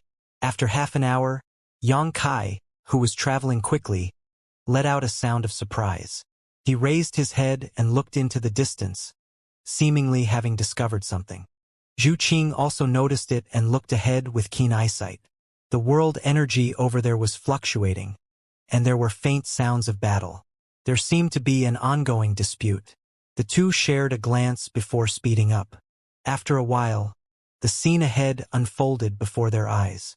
Hundreds of troops from the demon race army surrounded a single location, causing thick demon chi to envelop the area, and the people being surrounded by them happened to be the two people who had gotten separated from Yang Kai when he entered the revolving world, Zhu Lai and Li Jiao. It was unclear if they had always been together or if they had only recently met up. The two of them were currently in a bleak situation. Although they were both powerful masters, there seemed to be demon kings commanding the demons surrounding them. It seemed that they planned to use the advantage of their numbers to slowly whittle them down. The several dozen demon race corpses on the ground were no doubt Zhu Lai and Li Jiao's handiwork. The demon race had 100 clans, and each clan possessed their own unique innate divine abilities. Shadow demons were the best at concealment, charm demons were unrivaled in seduction, strength demons possessed immense physical strength, blood demons were the most insidious, and if one didn't know the characteristics of each clan, it was easy to suffer a loss. If it was an average third-order emperor, even if there were two of them, they would have already been defeated. Thanks to Zhu Lai being a member of the Dragon Clan, he was able to persist under the encirclement. It was another matter for Li Jiao, however. What's more, it was obvious Zhu Lai wasn't concerned with Li Jiao's life or death. When Yang Kai and Zhu Qing arrived, it was clear that Li Jiao's condition wasn't good. His mood was anxious and he was faintly emitting a black qi. It seemed to have been corroded by the demon qi. His eyes were faintly red, and his movements were stiff, while even the circulation of his emperor qi had become sluggish. Among the demon race army, an alluring charm demon suddenly used a technique against him. An intangible charm bypassed Li Jiao's mental defenses, causing ceaseless whispers to echo in his soul, trying to break down his sense of self and reduce him to being a slave. This was a signature move of charm demons. While they were physically weaker than average among demons, their souls were extremely powerful and were most suited to deception and manipulation. A few demon great generals charged fearlessly towards Zhu Lai, but were slain by him easily, their bodies exploding into blood mists that rained down from the sky. In the next moment, though, the blood raining down condensed together, as if it possessed spirituality, and formed into numerous blood serpents that flicked their tails and bared their fangs towards Zhu Lai. Zhu Lai snorted coldly and spat out a searing dragon breath, incinerating the countless blood serpents. But before he could catch a break, a blood serpent suddenly leapt forth from the flames, much to Zhu Lai's surprise. At first glance, this blood serpent was indistinguishable from the others, but if one looked carefully, they would see its amazing and unique points. It was too late to dodge it, so Zhu Lai could only use his dragon essence to block it. A peal of eerie and pleased laughter arose from the snake as if its sinister ploy had succeeded. Zhu Lai furrowed his brows with a foreboding feeling. It seemed that perhaps blocking the attack wasn't the best move. Just as the blood serpent was about to reach Zhu Lai, a pitch-black moon blade descended, brushed past Zhu Lai's head, and directly cut the serpent in half. The blood serpent turned into ashes as if it had been incinerated, and at the same time, a miserable cry sounded from the distance. A blood demon suddenly grabbed his head and collapsed onto the ground. His expression twisted as he writhed in pain. "Who's there?" Zhu Lai growled, but when he lifted his head, he saw a familiar figure in the sky. Xianxia grinned and greeted him warmly. "Hello, little brother-in-law." Zhu Lai furrowed his brows, his face puzzled. "What did you just say?" He wasn't sure he caught what Xianxia just called him. As soon as his words fell, Li Jiao, who had been fending off the enemies behind Zhu Lai, suddenly turned around and abruptly sent a palm towards him. Emperor Qi surged forth from the palm, along with the entire might of a third-order Emperor Realm Master. Li Jiao's eyes were now pitch black, and it was obviously not a move made of his own accord. However, even Zhu Lai couldn't disregard such a blow. A red light flashed as Zhu Qing mysteriously appeared between Zhu Lai and Li Jiao. Sending out a fist, she struck Li Jiao's stomach. There was the sound of bones breaking. Li Jiao let out a miserable scream, and when his eyes regained clarity, it was clear he was at a loss as to what just happened. In an instant, he felt the sharp pain from his stomach and a tremendous force pressing down on his heart that practically threatened to silence it. A burst of qi exploded behind him, tearing his clothes and sending him flying face first, causing him to spit out a mouthful of blood midair. Zhu Lai turned around, and when he saw Zhu Qing, he was first overjoyed before his expression quickly cooled. "You're still alive? Is that any way to talk to your elder sister?" Zhu Qing glared at him. "Humph." Zhu Lai snorted coldly. He wanted to say something else, but he suddenly widened his eyes and gawked at Zhu Qing incredulously while stuttering. You, I what?" Zhu Qing pursed her lips and blushed. She guessed the reason for Zhu Lai's astonishment and quickly cut him off. "We can talk about it later." Xianxia and Zhu Qing's arrival surprised the demons, and after seeing the fates of the blood demon and the charm demon who were attacking from the shadows, fear started to take root. Whether it was the blood demon, who was screaming in anguish, or the charm demon that made flowers pale in comparison, they were both demon kings. Even though the two demon kings attacked stealthily, the newcomers deflected their attacks and even managed to retaliate and injure one of them. It was simply inconceivable.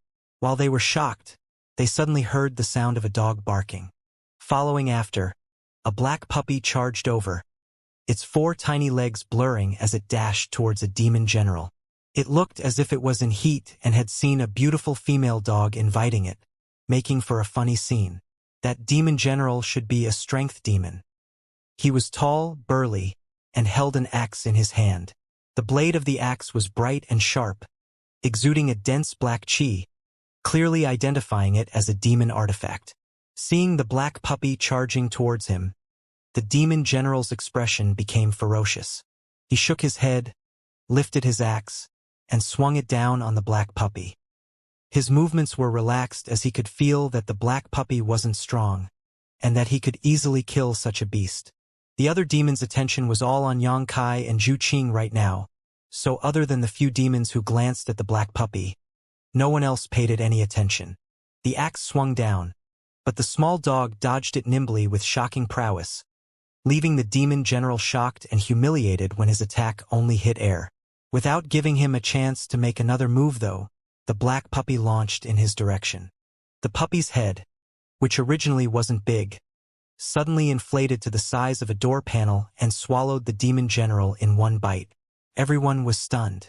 The demons all turned their heads towards the black puppy, staring so hard their eyes nearly popped out. Zhu Qing and her brother were evidently shocked as well.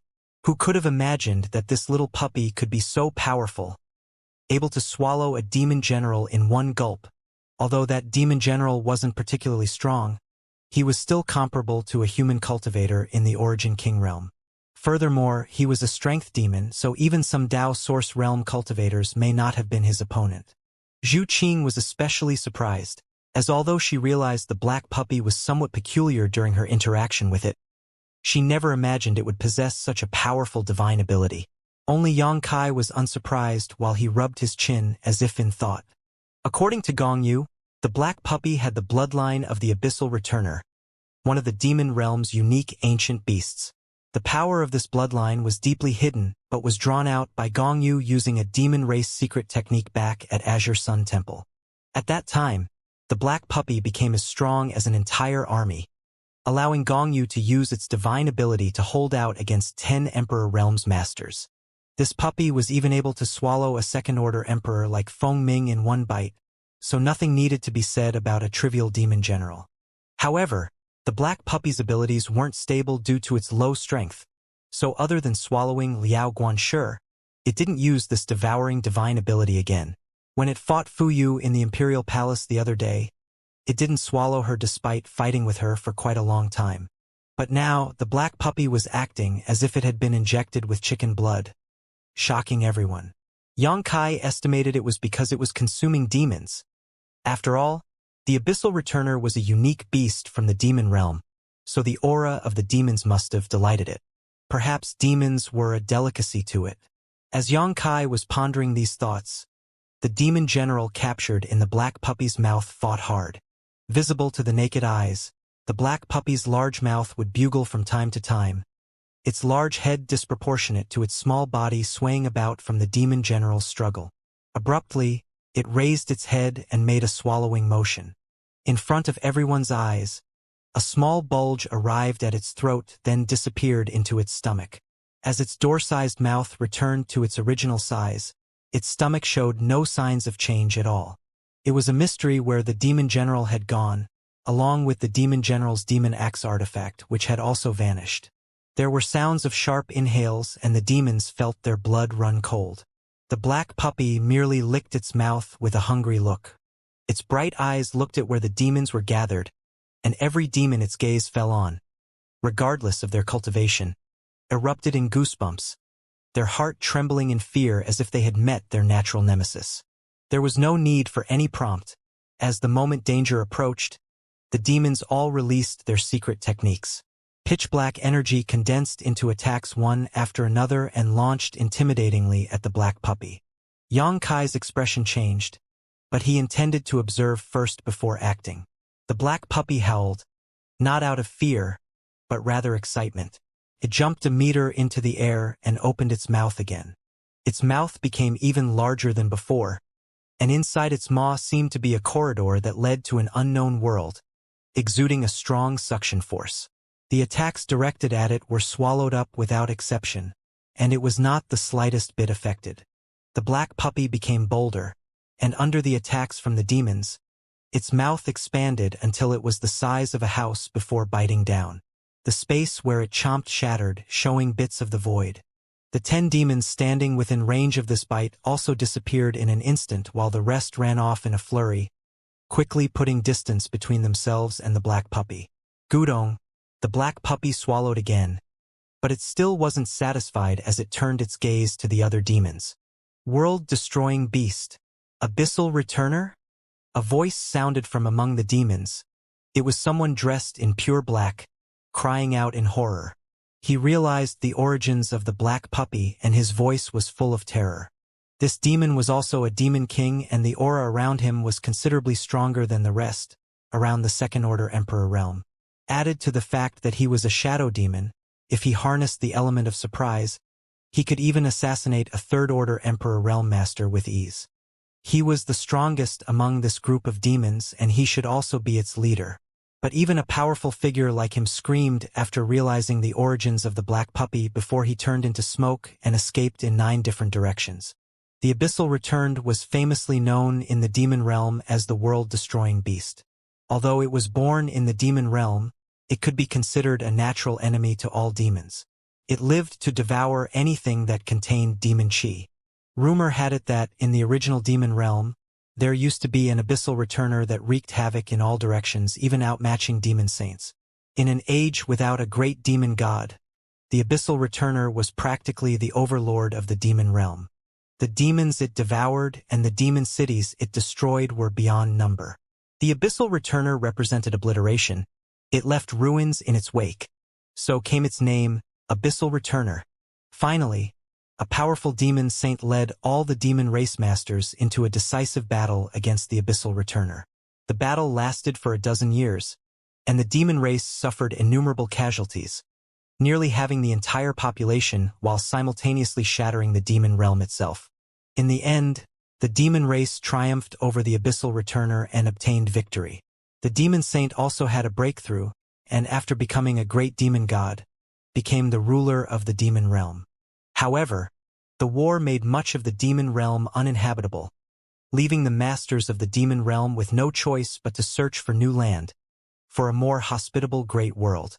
Every demon was familiar with this history, even the demons of the revolving world.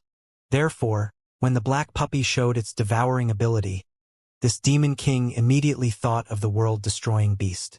Although there was no way to confirm if it actually was an Abyssal Returner, this sense of crisis before death couldn't be faked.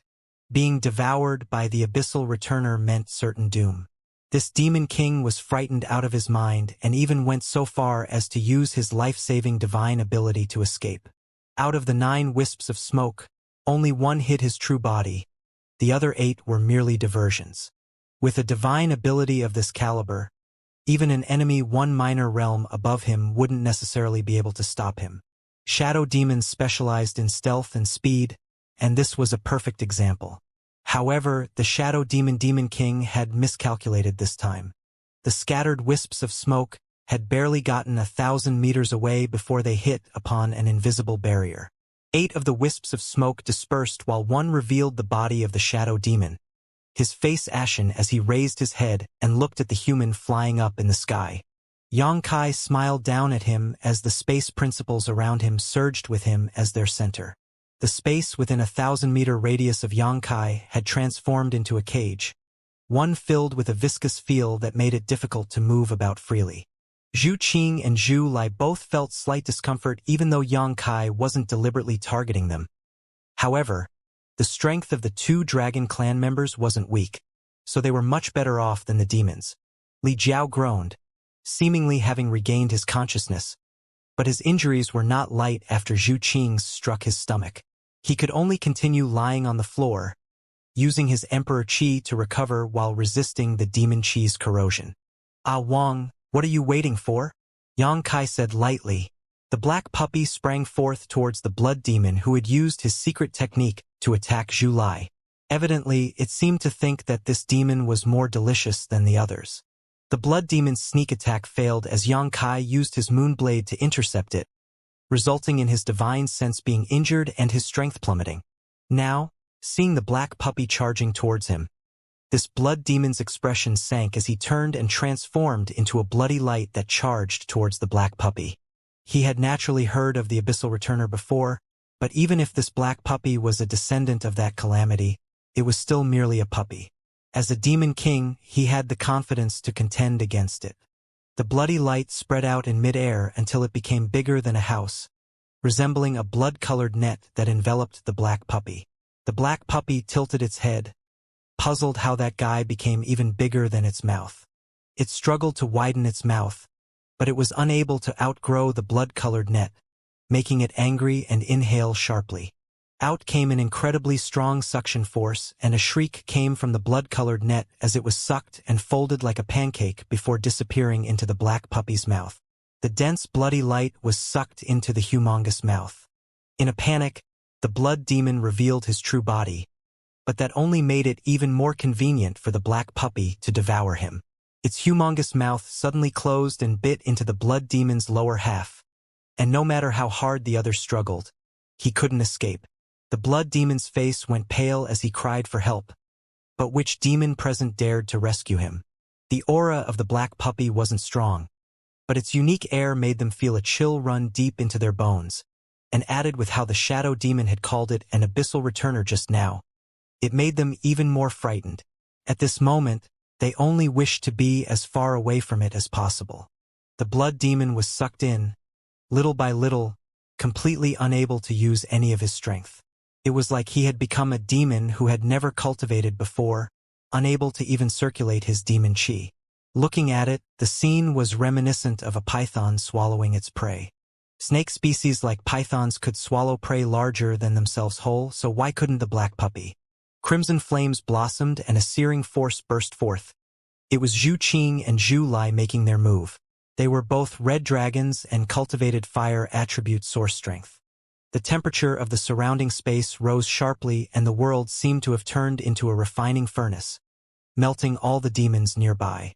A dragon breath, fireballs, and fire blades covered the sky, with the demons instantly beaten into a mess. Panic ensued, and the demons were cut down like grass. Although the demons were large in number and they possessed a variety of strange and difficult-to-deal-with abilities, even if Yang Kai and Zhu Qing hadn't appeared, Zhu Lai would have still done fine against them by himself. An 8th-order red dragon was an existence that surpassed a 3rd-order Emperor Realm Master, which was more than enough to massacre these demons. From just one attack, the hundreds of demons were reduced by half. None swept up by the hot flames had survived. All died without exception. The charm demon screamed, the shadow demon paled, the sand demon tried to escape, but the surrounding space was sealed, making it impossible to use their divine abilities to flee. Zhu Qing charged, and her small fist connected with the charm demon dressed in a revealing outfit. An explosive force erupted, reducing the charm demon to a pulpy mess without a single bone intact. The charm demon had been on her nerves for a while now. She kept throwing amorous glances about all the time. Just who was she making those to? What was there worth seeing about her? After failing to flee, the sand demon had only just steadied himself when Zhu Lai's fire blade in the sky swooped down and cut him into two. The remaining shadow demon became the single pillar of the remaining demons, making the situation bleak. He looked around, as an army of hundreds was nearly annihilated, and in such a muddle-headed manner, leaving him as the sole survivor. His blood went cold and his hands and feet trembled. 2 Dragon Clan members were so powerful without even revealing their true forms. If they fought using their dragon forms, even if he had an army 10 times larger, it would still be swept away. Zhu Lai charged towards the shadow demon while the latter reused his old tricks, executing his life-saving innate divine ability again, but he was hit with a burst of dragon pressure at the last moment, disorientating him and making it impossible for him to activate his skill. Zhu Lai crashed into him and smashed his head, sending red and white matter splattering in a gruesome display. At this time, the black puppy finished swallowing the blood demon into its stomach with gusto. Still not satisfied, it looked around, but there wasn't a single live demon left to be seen as the entire army had been wiped out. It snorted, ignoring the corpses, and turned to Yang Kai in the sky. Yang Kai didn't move this entire time. Other than making the spatial cage, he hadn't killed a single demon. That was because he knew he didn't need to act. He landed beside Li Jiao and lowered his head to look at him. Li Jiao happened to open his eyes at this time, and when he saw Yang Kai, he made a smile that looked even uglier than crying. "Palace Master Yang, help Yang Kai raised a brow. What does Brother Li mean? In my opinion, Brother Li is as mighty as a dragon and as fierce as a tiger. You are still very vigorous. There is no place for me to help. Li Jiao pushed on. Palace Master Yang. You can't just lie with your eyes wide open. This Li had been corroded by demon qi. Can't you tell? He landed in the revolving world with Zhu Lai, but wasn't as fortunate as Yang Kai. No one guided them to human imperial city, so he had been wandering in the outside world the entire time. When the world principles shifted and demon qi filled the air, even Li Jiao, someone in the Third Order Emperor realm, was unable to resist, ultimately resulting in demon qi invading his body. That demon qi was extremely hard to purge, like maggots on rotting bones, present no matter what. If that wasn't the case with his cultivation, it would have been impossible for him to fall under the charm demon's control. His injury from Zhu Qing was a minor issue. At most, it was just a few broken bones and spitting a bit of blood. He would recover after recuperating for a while, but corrosion from demon qi could cost him his life, and if it wasn't handled properly, he could lose his mind. Seeing Yang Kai now was like seeing a life-saving straw. I can tell, but I'm also helpless seeing your situation. Yang Kai rubbed his chin. Li Jiao nearly cried when he heard him. Palace Master Yang, you must help. This Li only followed you for your sake. If Palace Master Yang didn't insist, how would this have happened to this Li? In Fire Dragon Palace, I would be enjoying prestige and luxury, but now this has happened to me. I have to say this, Palace Master Yang. You must take some responsibility here. He gauged Yang Kai's expression as he talked, afraid to offend the other. Yang Kai did get offended and sternly rebuked. Rice may be eaten at will, but words cannot be spoken arbitrarily. You came with me because of the conditions you negotiated in advance. You're not without gains. Not to mention, I didn't cause you to be corroded by demon qi. It was your insufficient strength and brittle will. Why should I be responsible? Li Jiao cried without a mournful expression. Palace Master Yang, are you just going to stand by and watch as this Li becomes corroded with demon qi, loses his consciousness, and degenerates into a demon? Why wouldn't I? Yang Kai asked curiously. Rest assured, if you succumb, this young master will personally take care of you and give you a quick death. Li Jiao scolded the other's mother in his mind. So regretful he turned green. If he knew this was going to happen, he wouldn't have followed Yang Kai to the frozen earth no matter what.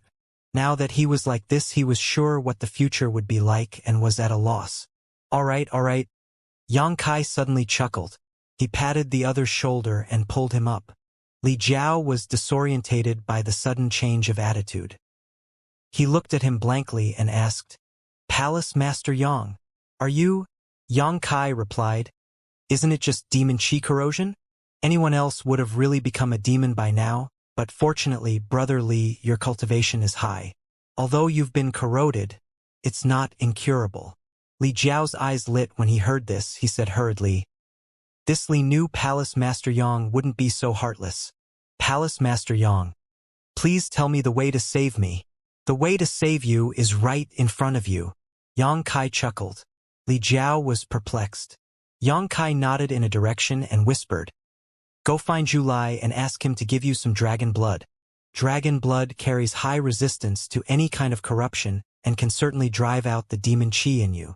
Li Jiao was instantly frightened and his face paled as he waved his hands. Palace Master Yang, please don't joke around. How can something like dragon blood be so easily obtained? If Zhu Lai learned of my intentions, he might slap me to death. This Li is only a small fish. I wouldn't dare to have any such thoughts. It is precisely so that you have to do this. With your background, if you could ingest some dragon blood, TSK. Tisk. Gudong. Li Jiao couldn't help gulping. Speaking of which, he was also considered to be a descendant of the dragons. Although his dragon blood was weak and diluted, if he really ingested some pure dragon blood, it would increase his strength dramatically and elevate his bloodline by a grade. Yang Kai's words sounded absurd at first, but they rang incessantly in his ears, bewitching him into action. An excited gleam flashed through his eyes, and the demon qi seemed to have become even thicker. Yang Kai took in this scene and said nothing, only grinning meaningfully as he turned his head. Meanwhile, Zhu Qing and Zhu Lai were having a discussion of their own. One acted like she had committed a grave crime, Her eyes were evasive and unable to meet the other's eyes. The other had a face full of shock and was scrutinizing his elder sister, like he was meeting her for the very first time. Zhu Qing's face was faintly red and her gaze became even more evasive. You? After a long time, Zhu Lai finally spoke. How did you reach the ninth order? From the time they reunited, Zhu Lai felt something was off. Zhu Qing's bloodline seemed to be purer than his now. When she left Dragon Island, both siblings had been at the eighth order. The bloodline of the Dragon clan was extremely difficult to promote. Initially, it was influenced by their lineage, then by their own efforts and resources from Dragon Island. None of these conditions could be missed. The siblings could be considered as two of the few powerhouses on Dragon Island, with their eighth order strength already being considered amazing. Even the Great Elder was only a 10th order dragon. The Great Elder once said the siblings were likely to remain stagnant in the 8th order throughout their lifetime, and there was only a slight chance of them breaking through to the 9th order. The Great Elder had lived for a long time and his judgments were almost always accurate. And reality proved him correct. After the siblings reached the 8th order, it became harder and harder for them to improve their bloodline in recent years. No matter how many dragon blood flowers they consumed, no matter how long they spent in closed-door cultivation in the Dragon Palace, there was no significant progress. Zhu Lai never thought he would see his elder sister becoming a 9th-order dragon. It was inconceivable, but Zhu Lai believed he wasn't mistaken. Dragons were incredibly sensitive to each other's bloodlines, so even if Zhu Qing wasn't in her true form, the 9th-order aura she exuded was quite palpable. Zhu Lai felt like there was a cat scratching his heart with its claws. He felt envious of his elder sister promotion, but also admired her. He wanted to know what the secret behind Zhu Qing's sudden breakthrough was. Zhu Qing didn't answer, but her expression became even more bashful, causing Zhu Lai to ask again. Zhu Qing finally said quietly, "The opportunity just came." "Impossible," Zhu Lai refuted. He felt that Zhu Qing was being too stingy here, actually wanting to keep it a secret, only making him even more curious. "Qing'er, you reached the 9th order?" Yang Kai walked over and asked in surprise. After asking this, Yang Kai suddenly recalled that at the Imperial Palace in Human Imperial City, Zhu Qing had shown her true form.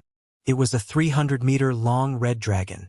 When Zhu Lai had shown his true form in Azure Sun Temple, he seemed smaller than Zhu Qing, only 200 meters in length.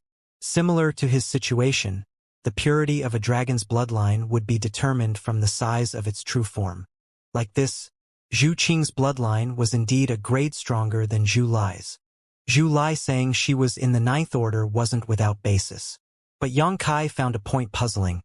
So what if she is a 9th order now? Isn't that a good thing? Doesn't the Dragon clan pursue the purity of their bloodline? "Qing'er, why is your face red?" "Impossible, impossible. How is it possible?" Zhu Lai muttered, his brows furrowed deeply, unable to understand how Zhu Qing was promoted to 9th order in this short period of time. He was indignant and felt that the heavens were unfair. Why couldn't benefits like these fall on his lap instead? He suddenly turned towards Yang Kai and said coldly, "What did you call her just now?" His surprise over Zhu Qing's bloodline promotion caused him to miss what Yang Kai called his elder sister at first, and it was only now that he felt something was amiss. How could such an intimate address be called out by a mere human? It was simply blasphemy, an insult to the Dragon clan. What was worse was that Zhu Qing didn't refute. He suddenly realized something and his tone became even icier, laced with murderous intent. "What did you call me earlier?"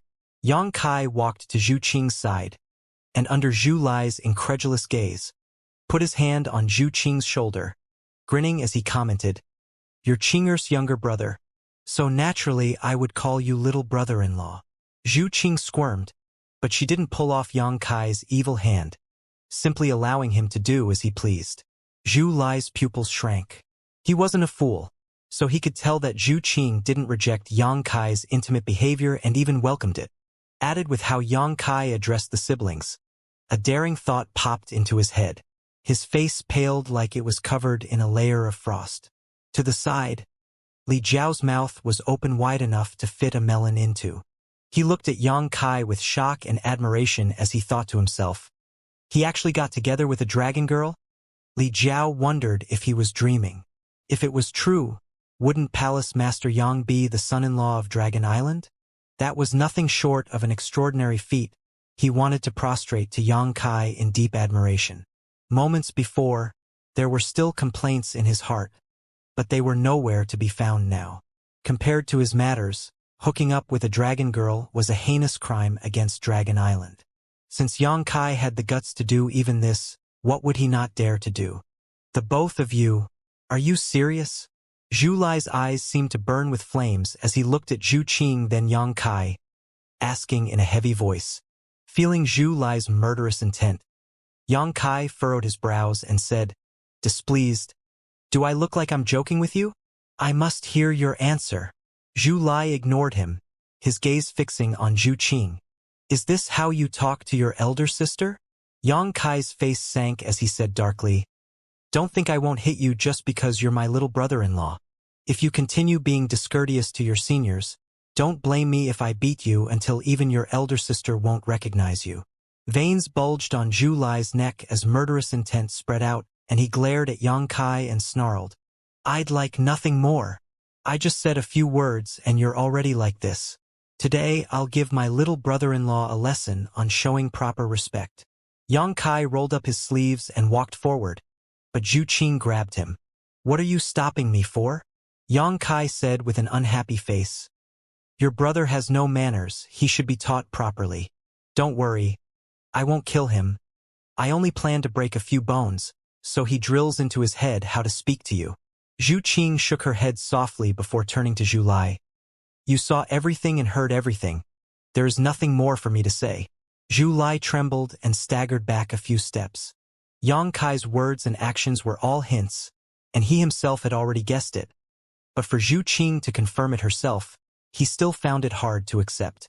A dignified member of the dragon clan, a ninth-order red dragon who stood above all living creatures, actually gave herself to a human. This was a humiliation to Dragon Island. It was a humiliation to the entire dragon clan. Zhu Qing, you disappoint me. Zhu Lai shook his head, his face and tone full of disappointment. How could you be so foolish? Yang Kai snorted coldly. You make it sound as if we did something wrong. Zhu Lai, this brother-in-law is finding you more and more displeasing to the eye. Likewise, Zhu Lai glared coldly at Yang Kai, and as their eyes met, sparks seemed to fly in all directions. It looked like a fight could break out at any moment. Zhu Qing gave a small smile. I don't think I'm foolish, on the contrary. I think this is the greatest happiness of my life. Hearing this, Yang Kai's dissatisfaction towards Zhu Lai dissipated in a puff of rose-colored smoke. He was filled with an indescribable sense of satisfaction as he laughed like a fool. Zhu Lai said bitterly, women, no matter how strong they are, in the end, they're all fools. You know what will happen if you do this, don't you? Zhu Qing's face paled slightly as she gently pursed her red lips and nodded. Then why did you do it? Zhu Lai roared hysterically, hating that iron couldn't become steel. Zhu Qing didn't answer and just lowered her head to say, if I was given a chance to choose again, I would still do so. Madness, utter madness. Zhu Lai shook his head. As he looked back and forth between Zhu Qing and Yang Kai, his expression grew complex. After a while, he finally said quietly, you rose to become a ninth-order red dragon because of him, right? So that's how it is. I thought it was an opportunity for you, but unexpectedly. Heh. Zhu Qing blushed, silently confirming Zhu Lai's guess. Yang Kai looked over at Zhu Qing strangely and asked, what does your breakthrough to the ninth order have to do with me? He didn't even know when Zhu Qing had been promoted to the ninth order. Stop asking. Zhu Qing's face was bashful. Looking at her appearance, Yang Kai suddenly recalled the crazy days in the sealed world bead. At that time, he vaguely noticed a change in Zhu Qing's aura, but he didn't think too deeply about it. In retrospect, her bloodline had probably made a breakthrough at that time. Then, Yang Kai quietly asked via sound divine sense, Qinger, is it because of my Yang Qi? That? Zhu Qing pinched his arm, annoyed. What Yang-Chi? Yang Kai laughed dryly, winking at her as he continued speaking through divine sense. You know, it's that. Zhu Qing nodded. You possess the ancestral dragon source, and with that bloodline, the nourishment of its essence is a great help to dragons like me. She never had such an explicit conversation with a man before, so her face couldn't help but heat up. You really broke through to the Ninth Order because of me? Yang Kai wouldn't stop asking. And Zhu Qing's face became even hotter. Doesn't that mean if the two of us work harder in the future? The gears in Yang Kai's head turned and came to a conclusion. Your bloodline could be promoted to an even higher degree? Don't talk about it anymore. Zhu Qing bit her red lips. She was really too embarrassed to continue this conversation with Yang Kai.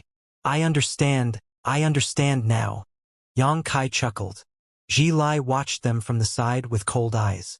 Seeing them flirt like this made him look like a fool, and he hated that he couldn't just gouge his eyes out. Zhu Qing's thoughts were incomprehensible to him. How could she do something so stupid? Sneering, he said, Be happy while it lasts. You'll both come to regret it sooner or later. I just discovered you really are unpleasant. Yang Kai glanced coldly at Zhu Lai.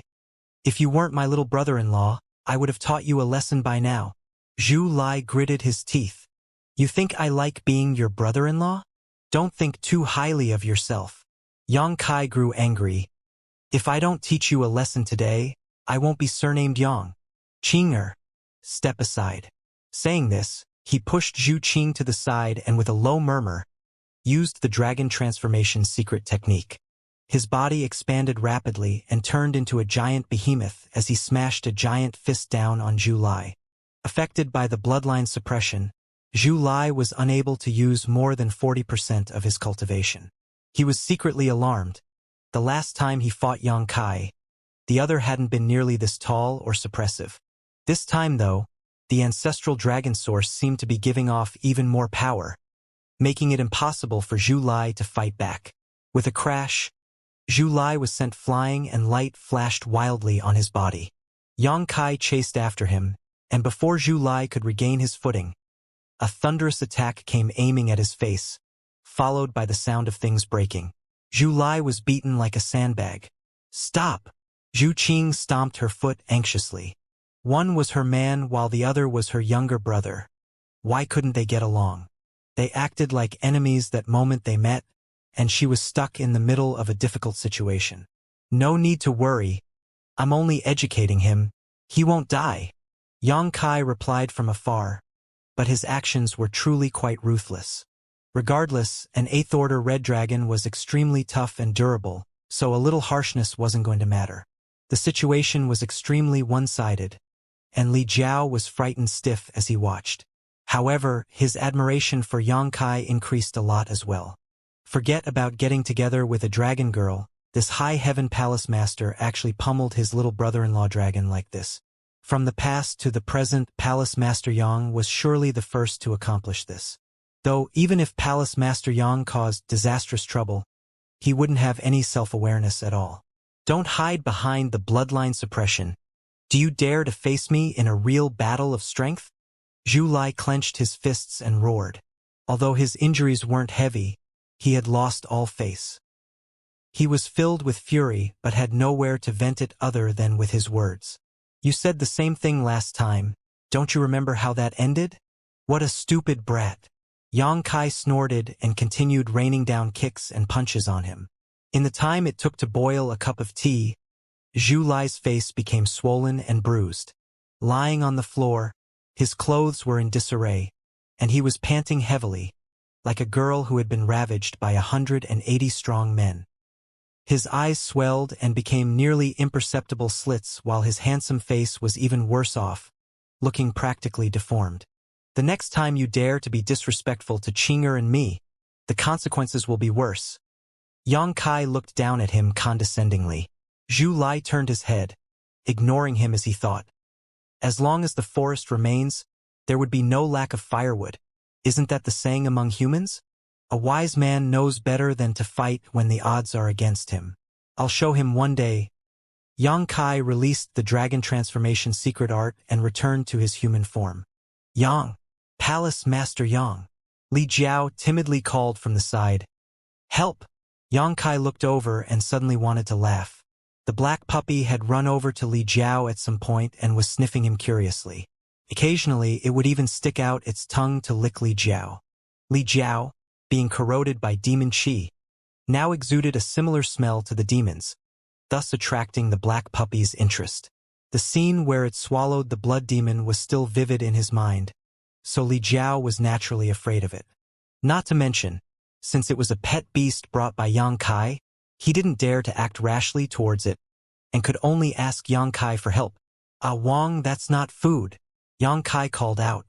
The black puppy looked at Li Jiao reluctantly but still walked away obediently and jumped into Zhu Qing's arms. "What a perverted guy!" Yang Kai looked at it contemptuously. Before, the black puppy was only close to him, but ever since meeting Zhu Qing, it wouldn't leave her side. Zhu Qing said, "What are you saying? She's a girl." Yang Kai was dumbfounded. Really? Come to think of it, he never paid attention to the gender of the black puppy. He walked over and lifted the black puppy's tail for a look, but Zhu Qing slapped his hand away. "I'm just taking a look. What's the big deal?" Yang Kai mumbled but didn't continue to press the matter. Instead, he looked over at Li Jiao and Zhu Lai, saying, "Since we've found them, let's head towards Wind Mountain." Li Jiao asked, "What kind of place is Wind Mountain?" Yang Kai replied, "If you want to leave here, that place is the only exit." Li Jiao instantly became lively and he stood up energetically. "Then, what are we waiting for? Let's go." His cultivation wasn't the lowest present. After all, there was Yang Kai. However, based solely on combat ability, he was undoubtedly the weakest present, not to mention he was being corroded by demon qi and was feeling extremely unwell. He couldn't wait to leave this damned place as soon as possible. "Then, let's head off." Saying this, Yang Kai summoned his flowing clouds shuttle. Zhu Qing held the black puppy and walked inside. Li Jiao followed in with a smile. Yang Kai turned his head. "Do you want to get on as well?" "Humph." Zhu Lai snorted coldly, his face full of contempt. Naturally, there would be no good feelings towards the person who had just thrashed him, not to mention he still had pride as a dragon. "Don't then." Yang Kai spat in disdain and didn't ask any more. In any case, he had already extended an invitation, so he couldn't be blamed if the other party didn't want to enter. Since Zhu Lai didn't view him as a brother-in-law, why did he have to kiss up to him?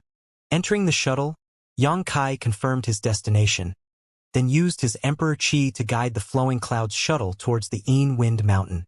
The Emperor artifact was extremely fast, turning into a stream of light as it disappeared in a flash. Li Jiao was self-aware and found a corner to sit down to meditate in a cross-legged position, utilizing his Emperor Qi to resist the corrosion of the demon Qi. At the same time, the restlessness in his heart grew. The speaker said it casually, but the listener paid heed. When Yang Kai suggested he ask Zhu Lai for dragon blood to suppress and expel the demon qi inside his body. Although it sounded unrealistic, he still took it seriously. The more he thought about it, the better the idea seemed. Dragon blood could definitely purge the demon qi troubling him. Not to mention, for a half-dragon like himself, dragon blood had another use. Could purify his bloodline. His cultivation had reached a bottleneck with no hope of improvement in this life, so if he wanted to increase his strength, he could only improve his bloodline. Back then, he risked his life to bring back a dragon blood flower from the frozen earth, nourished it painstakingly with his own blood qi and blood essence for 300 years before it matured. But Yang Kai ended up benefiting from it instead. Every time he thought of this, his heart ached. The one who officially took it from him, though, was Zhu Qing, a member of the Dragon Clan, making it so he didn't even dare to resist or take revenge. However, the dragon blood flower's effects were pitiful compared to a pure dragon's blood. If he could get a drop, it would be more effective than 100 dragon blood flowers. The more he thought about it, the harder it was for him to hold back. In a fight, he would lose for sure. Maybe he should just ask Zhu Qing? Who knows, she might give him a drop. As his thoughts were running wild, the demon qi in his body fluctuated, and the black puppy looked up from Zhu Qing's arms to stare at Li Jiao with a burning gaze. To the side, Yang Kai smiled lightly and said comfortingly, "Don't worry. He'll be able to catch up to us." Zhu Qing sighed. Don't bully him like that in the future. Dragons are like that. He didn't mean anything by it. Yang Kai smiled and said, but your temper seems different. Although Zhu Qing had an aloof and prideful demeanor when they first met, as if no one in the world could enter her eyes, it changed later on. It is only towards you. Who knew that when we first met? Zhu Qing glared at him. I should have known you weren't a good thing even back then. But you still stayed by my side. Yang Kai added sweetly. Zhu Qing beat her hand on his chest, turning her head away shyly. Yang Kai glanced at Li Jiao and scolded angrily. I shouldn't have let this guy up with us. The revolving world wasn't big, so with the speed of the flowing cloud shuttle, Yang Kai and the others arrived at Wind Mountain within a day. In a remote land, an ancient castle was situated hundreds of kilometers from a tall mountain peak. The castle's design was crude and sinister-looking, like an ominous beast, constantly hovering and waiting to devour its prey. There were various buildings scattered in no particular order around the periphery of the castle, forming a unique city there. Demon Fury City, the gathering place of demons in the revolving world. Demon Fury City covered a much wider area than Human Imperial City. After all, Demon Fury City didn't need to be protected by a barrier to resist the changes in the world principles. Unlike the human race, no matter how the world principles of the revolving world changed, none of the demons would be affected, and during this period where it was inclined towards the demon realm, they were like fish in water.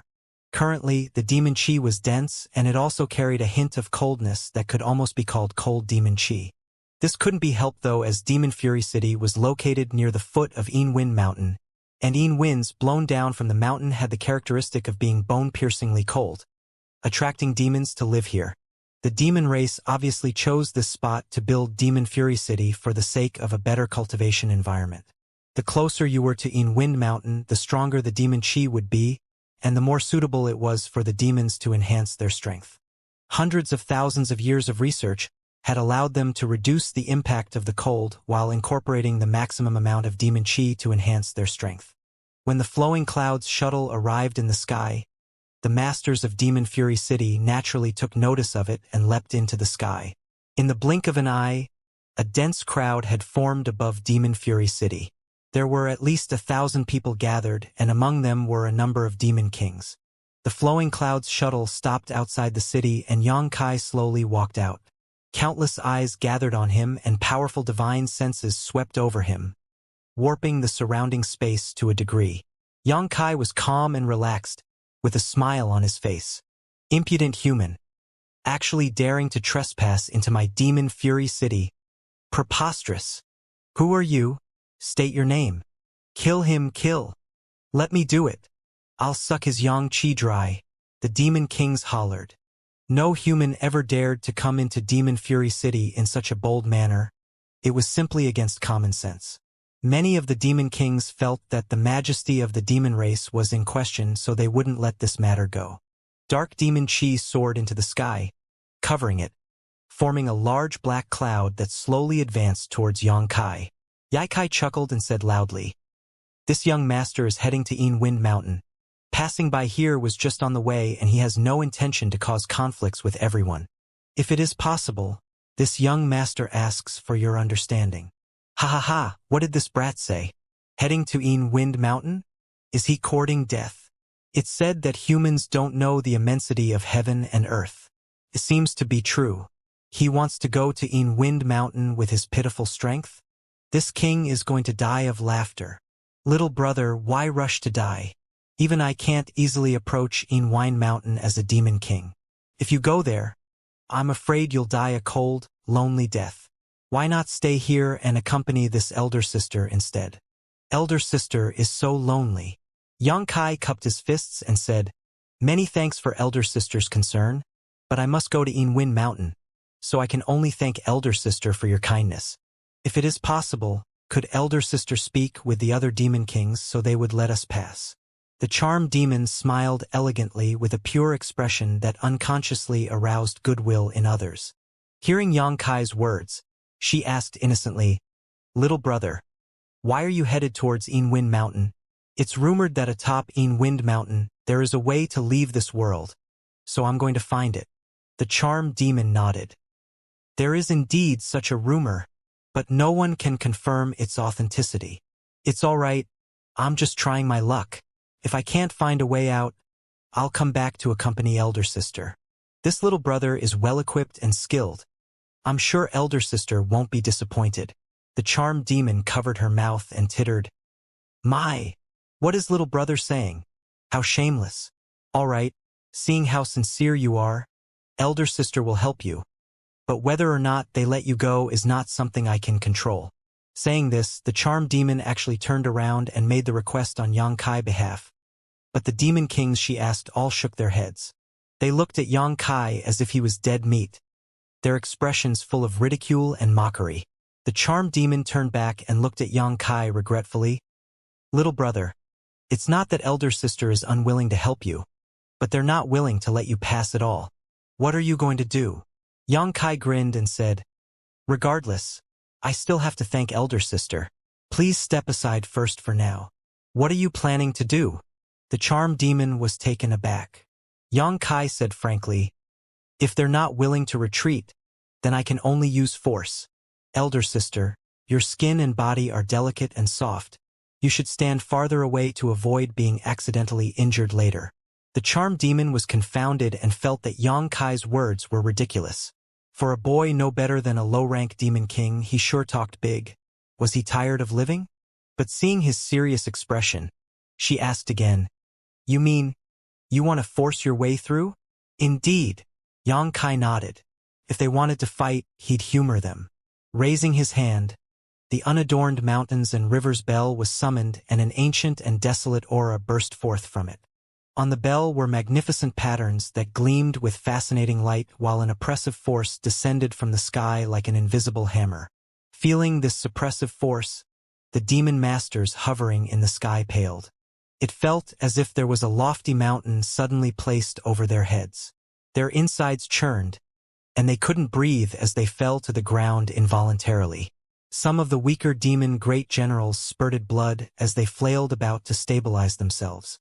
Be that as it may, they failed to hold their ground and plummeted from the sky one after another.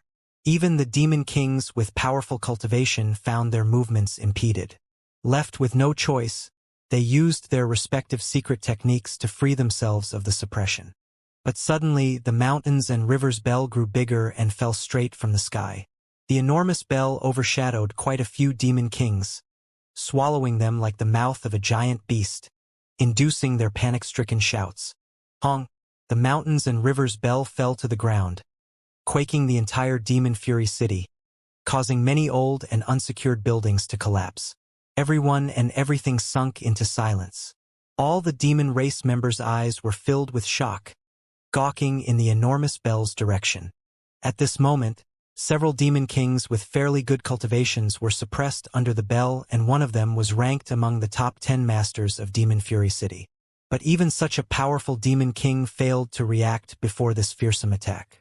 And now, who knows whether he was dead or alive? Very soon, the answer was revealed to everyone. Xianxia made a few hand seals as the mountains and rivers bell slowly grew smaller and smaller before flying back to his hand, leaving several mutilated corpses on the ground, each one flattened like a biscuit as if they had been smashed down with a hammer. Everyone gasped in shock at the sight of this. Many demon race masters had their faces go pale, while the demon kings who had ridiculed Xianxia just now could no longer utter a word. Their hearts had been gripped with fear, and all of them unconsciously took a step back, trying to distance themselves from Xianxia. Just a casual attack caused such devastation here. So who could stand against this human in Demon Fury City? Even the strongest demon kings couldn't achieve such a feat with a single blow. If anyone really provoked this person, perhaps the entire Demon Fury City would be destroyed. Gudong. The now pale charm demon made a nervously gulp and stuttered. Little brother, you're really too bad, pretending to be a pig to eat the tiger and scare all of us. Elder sister was almost scared to death. She somehow squeezed a smile out, but it looked uglier than if she were crying. Her voice was shaky, and it was obvious how frightened she was right now. Although she was also a demon king, her strength was at the lower end among the masters of Demon Fury City. If such an attack was launched at her, she would have definitely had a miserable end.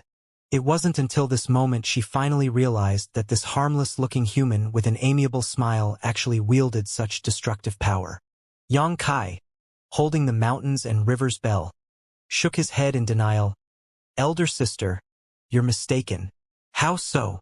the charm demon asked while grumbling in her heart. All she knew was that a wrong word from her now might bring about her doom. Her figure involuntarily trembled when she took a glance at the little bell in horror. Yang Kai replied with a serious look on his face. "I never said that I'm not a tiger, so how can I be pretending?" You're right," the charm demon nonchalantly replied. "They had eyes but failed to see. They were dogs looking down on others. They deserved to die." Yang Kai smiled and continued, "Elder sister, it has been a pleasure talking to you. I can't help but want to continue our lovely conversation, but what can I do? I still have pressing matters to attend to." Hee. The charm demon's face turned stiff and promptly stepped aside. Since little brother has such important matters awaiting him, he should quickly go and not delay. "Good." Yang Kai nodded in agreement. "Then this young master will take his leave first. No one is going to stop me now, right?" The charm demon denied, shaking her head. "Naturally, no one here is blind." Many demon kings' faces turned grim, but none dared to say anything. They were afraid that if their tongue slipped and they somehow ended up provoking this human again, a few more would have to part with their lives. "That's good?" Yang Kai winked at the charm demon. "Elder sister doesn't need to be sad or worried. It's not like this young master will never come back. When I do, perhaps we can share a romantic evening together. At that time, elder sister will come to know the charm of this little brother." "Where am I sad or worried?" The charm demon cursed in her heart, but she didn't dare to show it.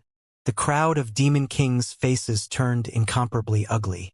They were terrified by Yang Kai's words and wanted nothing more than for him to quickly scram and hopefully die on Wind Mountain. Many wished they could go up and push him along so he would move faster. Fortunately, Yang Kai didn't continue with this little game. Otherwise, the demon kings would have been driven mad. Swiftly, he boarded the flowing clouds shuttle, which then soared through the air before flying straight towards Wind Mountain. The charm demon finally heaved a sigh of relief, and only now did she realize that her entire back was drenched in sweat as a cold breeze hit her, sending her shivering. Noticing the pairs of eyes gazing at her, the charm demon grit her teeth and shouted, "What are you looking at? I didn't kill them." "You shouldn't have told him so much." A demon king with a majestic aura coldly snorted. Demon Fury City had never suffered such an insult before. A mere human had broken into the city and wantonly slaughtered a few demon kings, yet none could stop him. The demons all felt ashamed and needed a scapegoat to blame. The charm demon was the only one among them who spoke to Yang Kai directly, so she was obviously the best choice here. "Are you blaming me?" The charm demon lashed out in a sharp voice, feeling quite wronged. "If you haven't chatted with him, why would Demon Fury City face this undeserved catastrophe?" The charm demon dumbfoundedly gawked at the speaking demon king, as she truly hadn't expected to be accused with such a flippant reason. Someone else is approaching." That demon king turned his head and saw a handsome red-haired young man meandering over. This young man, however, had a gloomy look and tight frown on his face, clearly annoyed about something. He flew straight into Demon Fury City without a care in the world, completely disregarding all the demon race masters as if he was taking a stroll in his own backyard. The demon kings blew their tops. Demon Fury City had stood in the revolving world for over 10,000 years, but when had it ever been despised like this? Forget about that human who, although had low cultivation, possessed a treasure which was completely overpowered. Just who the hell did this red-haired human think he was? After looking around and exchanging eye signals with each other, many demon race masters immediately flew up into the air, blocking the red-haired young man's way. Zhu Lai stopped and coldly glared towards the front, the anger in his heart on the very edge of erupting. Zhu Qing and Yang Kai's relationship had left him extremely irritated, but what was done could not be undone, leaving him with a problem without a solution. He was left with nowhere to vent his anger, and now someone presented themselves on a silver plate. He took a deep breath and indifferently asked, trying his very best to calm himself down. Which one of you is the strongest? This question was rather baffling, but many demons subconsciously glanced toward a certain direction.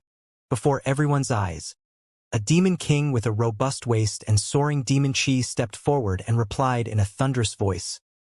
This king is Hao Fei. Who are you? It was the very same guy who was reprimanding the charm demon before.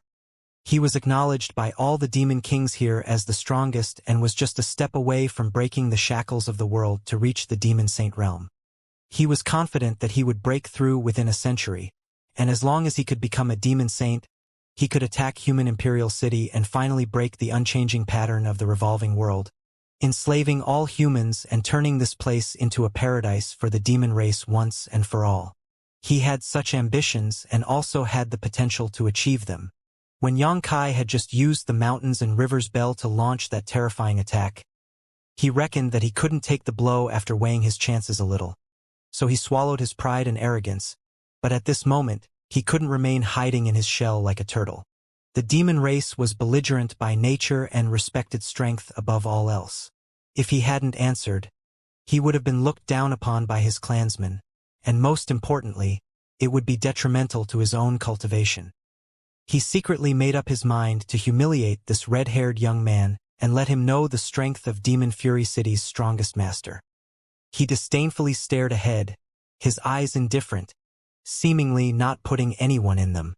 In response, Zhu Lai lightly threw out one word, "Die!" Just as he said this, his figure left a fiery trail as he shot straight towards the demon king named Hao Fei like a meteor. Hao Fei's expression changed as the moment Zhu Lai made his move. He instinctively sensed his opponent's strength and hurriedly pushed his demon chi to resist. Roar! A deafening dragon roar suddenly rang out, causing everyone's ears to ache. This dragon roar seemed to contain a very peculiar power that caused any who heard it to momentarily freeze. Hao Fei was shocked and hurriedly tried to protect his mind while shaking off this crisis. But at this moment, his vision was suddenly filled with fiery red, as if the entire world was burning. The next instant, an enormous dragon head appeared out of nowhere, shrouding the entire world, its enormous eye gazing down at him arrogantly, causing Hao Fei's entire figure to turn stiff as his hands and feet went cold. In a flash, Hao Fei's figure jolted before he completely froze in place, as a sound of something shattering inside his body sounded. Zhu Lai, on the other hand, was found standing behind Hao Fei. He slowly exhaled, feeling much better. He let out a cold snort before chasing straight ahead, ignoring the dumbfounded demon race members. No one stopped him. No one dared to stop him. It was a long time after Zhu Lai left that the demons finally and softly called out for Hao Fei, but they never got any response. Hao Fei remained frozen in the air as if a petrification technique had been used on him. There was no change in his facial and eye expression either, as if he was just a sculpture, an extremely detailed and vivid one. Senior? Senior Hao Fei. The charm demon boldly stepped forward and touched Hao Fei. Much to everyone's surprise, Hao Fei's figure exploded into a cloud of blood mist with a loud bang, leaving not even a single piece of bone behind. Immediately, screams and gasps rang out as every demon race member gazed at the blood mist with trembling eyes. They almost felt that they were dreaming. The strongest master of Demon Fury City, the famous senior Hao Fei, was actually dead, killed by a red-haired young man, who had popped out from who knows where, in a head-on confrontation.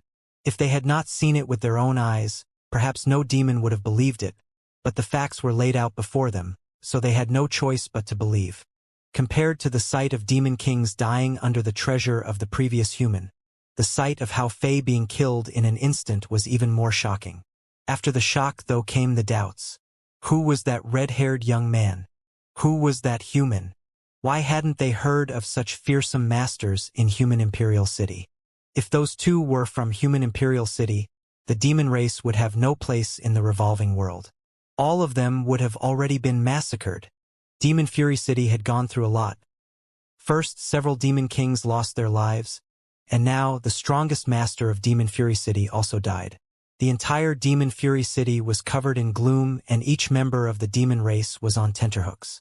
All of them were afraid that these two catastrophes would suddenly return. In that case, no one in Demon Fury City would be able to stop them. They won't live long, some demon king shouted. They went to that damned place in Wind Mountain. They won't come back, so there is nothing to worry about. As soon as this was brought up, many demons were shocked to their senses. They finally remembered that Xianxia had mentioned that he was looking for a way out of this world on Wind Mountain. Apparently, it finally clicked for them. The demon race members finally weren't scared. However, Demon Fury City had suffered a heavy loss this time. Even though not many clansmen had died, the ones who had were basically all demon kings, and one of them was the strongest master of the city, while another of the strongest 10 had also fallen. If this news ever reached human Imperial City, the human race would not sit still.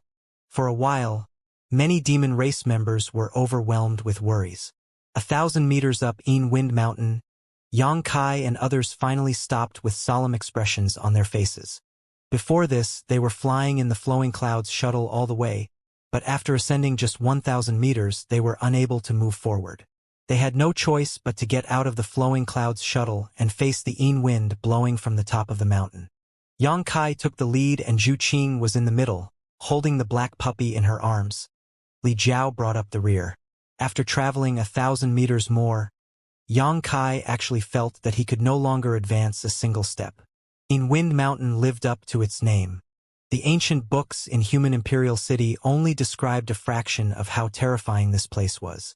Xianxia had tried to overestimate the dangers of Wind Mountains as much as possible, but he had never expected that he had still underestimated them. There were no other obstacles on Wind Mountain, only the uninterrupted biting cold demon chi blowing from the top of the mountain. This frigid demon chi was not only the biting chill that could extinguish every bit of vitality found only in the frozen earth, but also the fearsome demon chi of the demon realm blended together. Surprisingly, the two complemented each other, multiplying their power. Even with his robust cultivation and strong physique, Xianxia was finding it harder to resist the ravages of the cold demon chi. He was expending his emperor chi like the water discharged from a sluice gate and already felt somewhat exhausted after advancing 1,000 meters. Xianxia looked up, but he saw nothing but a dense fog, so who knows where the top of the mountain was. "Let me," Zhu Qing proposed. Xianxia nodded in agreement and no longer forced himself, quickly retreating behind Zhu Qing and letting her take the lead. Meanwhile, he took the opportunity to stuff some pills into his mouth to recover. In such an environment, the person leading their way would always have to bear the most pressure, because most of the oncoming cold demon chi would be resisted by the leader while those following behind would have to pay a lesser price to keep up. Li Jiao, who was at the rear, was completely pale and was giving Xianxia a fawning smile and flattering look. He was undoubtedly the weakest when it came to resisting the cold demon chi. Even though Xianxia's cultivation wasn't as good as his, Xianxia was blessed with a strong dragon clan bloodline and also had pure ancient demon chi sealed inside his body, giving him a natural advantage against the cold demon chi. The same was true for Zhu Qing. Even if her 9th order red dragon strength was excluded, the dragon clan had inherent resistance against various corrosive energies, which was directly proportional to their bloodline. Therefore, if Li Jiao wanted to leave this world through Wind Mountain, he had to rely on Xianxia and Zhu Qing. He was afraid that he would be left behind now and felt uneasy deep in his heart. Xianxia didn't bother to pay attention to him though, and simply circulated his secret art to refine the medicinal efficacies of the spirit pills he took while silently observing the changes of the cold demon chi for untimely and unexpected accidents. Zhu Qing suddenly exclaimed as if she had discovered something extremely surprising. Xianxia anxiously asked, "What is it?" "Ah Wang." Xianxia hurriedly took a closer look and immediately he too looked surprised. He saw that the black puppy in Zhu Qing's arm actually had his mouth wide open, facing the oncoming demon chi. It was devouring a large amount of cold demon chi into its abdomen, making it easier for everyone. It seemed to have sensed Xianxia and Zhu Qing's gaze. Surprisingly, she shook her head and proudly barked before opening its mouth wider. Immediately, the oncoming cold demon chi grew even weaker. Zhu Qing, who was walking at the front, almost couldn't feel the interference of the demon chi, and suddenly, everyone's speed increased. This beast is really amazing. Li Jiao hurriedly started licking boots with a flattering look on his face. I wonder where Palace Master Yang found this divine beast. It's really a blessing. Yang Kai suddenly looked back, glancing at him. I guess Brotherly has a lot of energy. Since you have the energy to talk, you might as well take the lead later. Of course, of course. Li Jiao obsequiously agreed, but he couldn't wait to slap his mouth. The mystical performance of the black puppy allowed the trio to speed up. In just the short time it took to burn a stick of incense, they had traversed more than 1,000 more meters, and it wasn't taxing at all. The black puppy had a special taste for demon chi and the demon race, so while the cold demon chi on Yin Wind Mountain was a little different, it was fundamentally similar, so the black puppy enjoyed it nonetheless. If this continued, they might really reach the top without any difficulty. After 1,000 meters, Zhu Qing, who had been silently observing the situation of the black puppy, suddenly said, Yang Kai, I think a Wang can't continue anymore. Yang Kai looked at the black puppy and noticed that something was indeed wrong with a Wang. It didn't appear to be having it easy like before. On the contrary, it appeared to be having a very difficult time. Its big mouth was slowly growing smaller and smaller, and it would return to its original state at any moment. Also, a layer of visible frost had actually appeared on its pitch-black body as it curled up in Zhu Qing's arm, shivering. Any part of Zhu Qing's body that came in contact with it also got covered in frost, and although the layer of frost was thin, it was exuding an unimaginable cold aura that seemed to freeze all existence. Suddenly, the black puppy had reached its limit and its big mouth instantly returned to its original state. With nothing to obstruct it now, the overwhelming cold demon chi swept over everyone from top to bottom. Zhu Qing immediately screamed the moment she came in contact with it and unleashed the might of her dragon source, summoning an enormous red dragon's illusory phantom to wrap around Yang Kai and her. Shockingly, the red dragon's illusory phantom lasted only for a few moments before fissures began to appear on it, like cracks on a mirror on the verge of shattering. Not good, quickly retreat. Yang Kai's pupils constricted as he shouted. At the same time, he grabbed Zhu Qing by her waist and promptly kicked the ground, hurriedly falling back. Li Jiao's reaction was incomparably prompt as well. Seeing Yang Kai being so panic-stricken, he immediately knew that they were in mortal danger, and knowing he couldn't resist the cold demon chi, he hurriedly turned tail and ran. Descending the mountain was much easier than going up. The three toiled very hard to traverse just a few thousand meters, but they retreated the same distance in the blink of an eye. Going down, they ran into Zhu Lai, who was steadfastly climbing up the mountain, indomitably resisting the cold demon chi. When they passed him by, they left him dumbfounded. In a flash, they were at the bottom of Yin Wind Mountain. The trio looked up with fear still lingering on their faces. Regardless of who it was, a layer of cold chi could be found on their body. This cold chi was as persistent as maggots on rotting bones, impossible to remove easily. The coldness seeping into their bodies made it harder for them to circulate their energy, causing them to turn stiff. The black puppy's situation was especially precarious.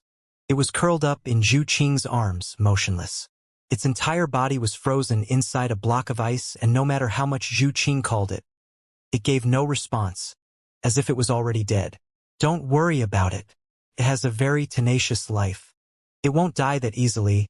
Yang Kai comforted Zhu Qing, but he too wasn't confident. However, last time, when the black puppy was attacked by 10 Emperor Realm Masters, it was on the verge of death as well, but in the end, it made it through. This time, although the situation didn't look optimistic, it was at least better than last time. Zhu Qing nodded before silently sitting down cross-legged, tightly hugging the black puppy in her arms, not letting go. At the same time, she circulated her dragon essence to eliminate the cold demon chi in her body, while also warming up the black puppy, hoping for a miracle. Li Jiao did the same. Shivering, he sat down cross-legged and circulated his secret art. The invasion of the cold chi just now almost made him see the doors of hell. Even now, he was still terrified when he recalled it. At this moment, Zhu Lai returned as well. He glanced at the trio and slightly furrowed his brow at their condition before silently standing at the side.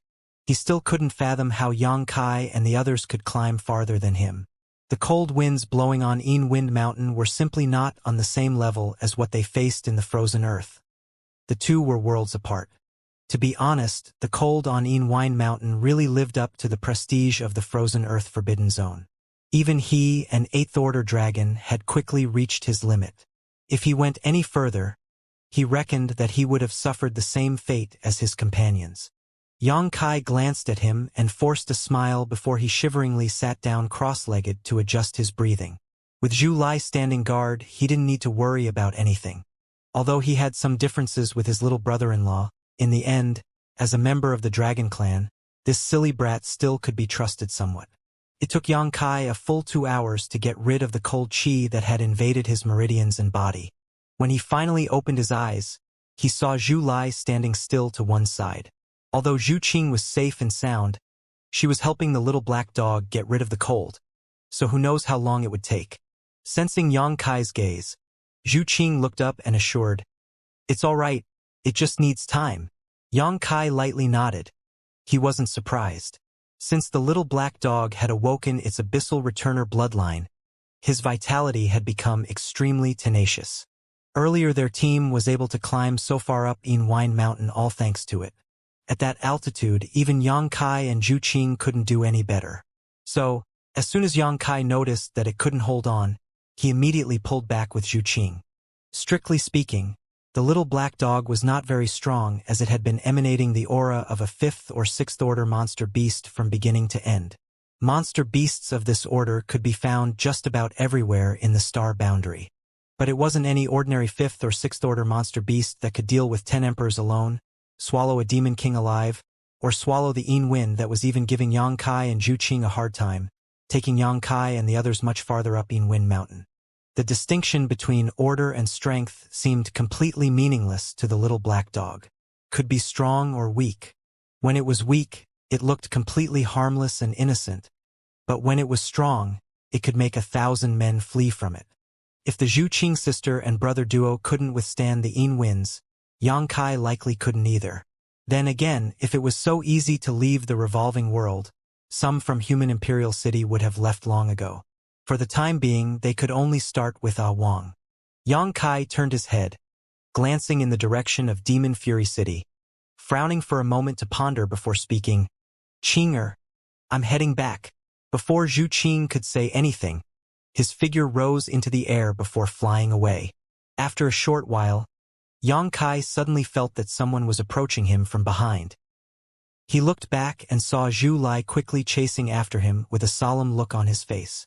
Yang Kai narrowed his eyes before slowing down, and when Zhu Lai finally caught up, he let out a snort and stated, "You actually want to kill me? You've got guts. I have to hand it to you." Of course, Yang Kai wasn't just speaking randomly. Although Zhu Lai had a serious look on his face, devoid of any murderous intent whatsoever. When Yang Kai was meditating before, healing his wounds, he had noticed killing intent rising in Zhu Lai's heart. The killing intent was very well hidden, but there were only Zhu Qing and Li Jiao there besides Zhu Lai. Zhu Qing was his elder sister, so it was naturally impossible for him to hold murderous intent toward her. And if it was towards Li Jiao, Zhu Lai would have already killed him. He had no qualms about it at all.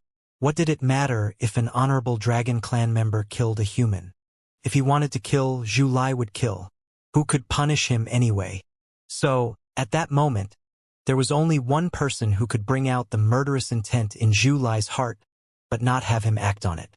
Yang Kai knew it for sure. Before, Zhu Lai didn't want to reveal it before Zhu Qing. But now, there was naturally no need to hide it. An enemy hiding in the dark was the most difficult to deal with.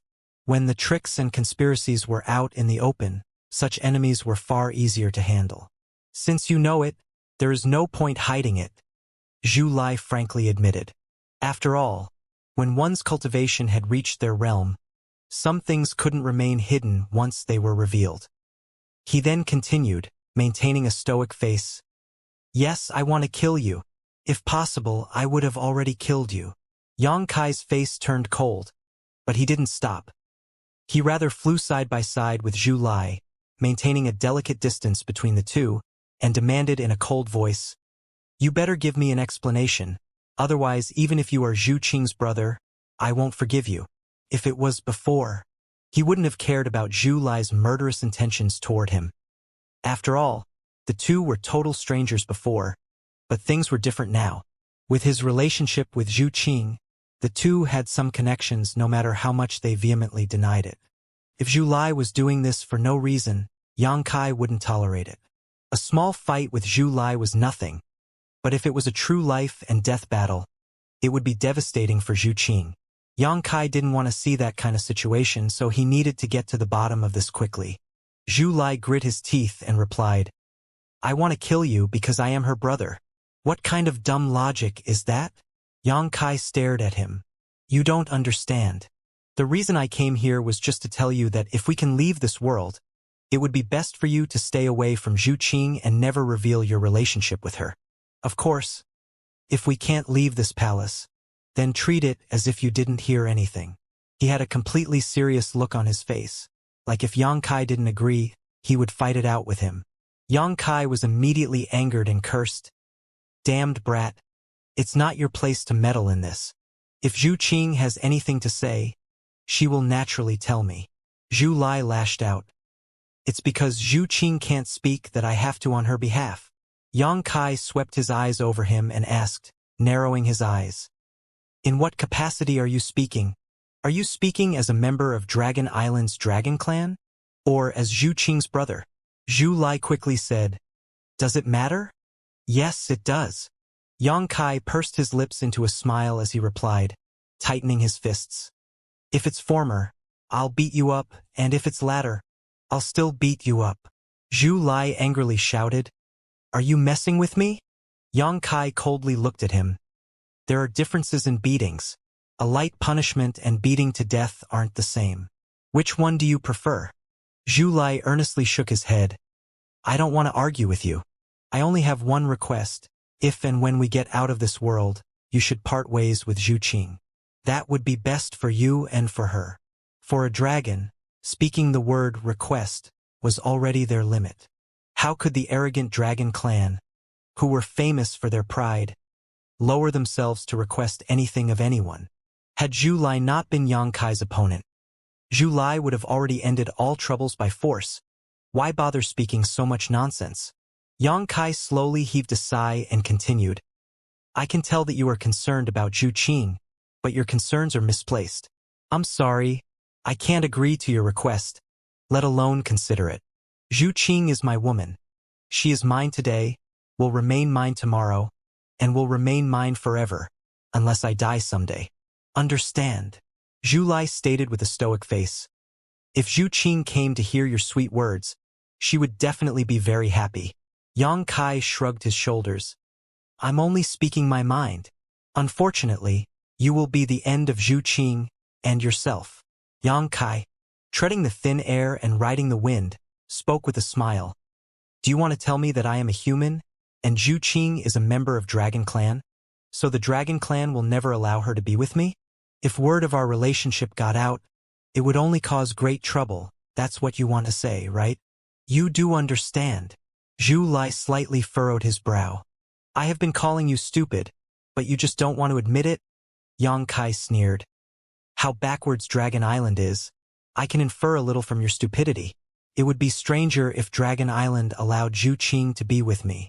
If the news about Zhu Qing staying with me is really sent back to Dragon Island, I'm afraid Dragon Island will send many more of your dragons to attack me. Perhaps Dragon Island would forcibly take Zhu Qing back to punish her, imprisoning her for the remainder of her life." "Zhu Qing told you?"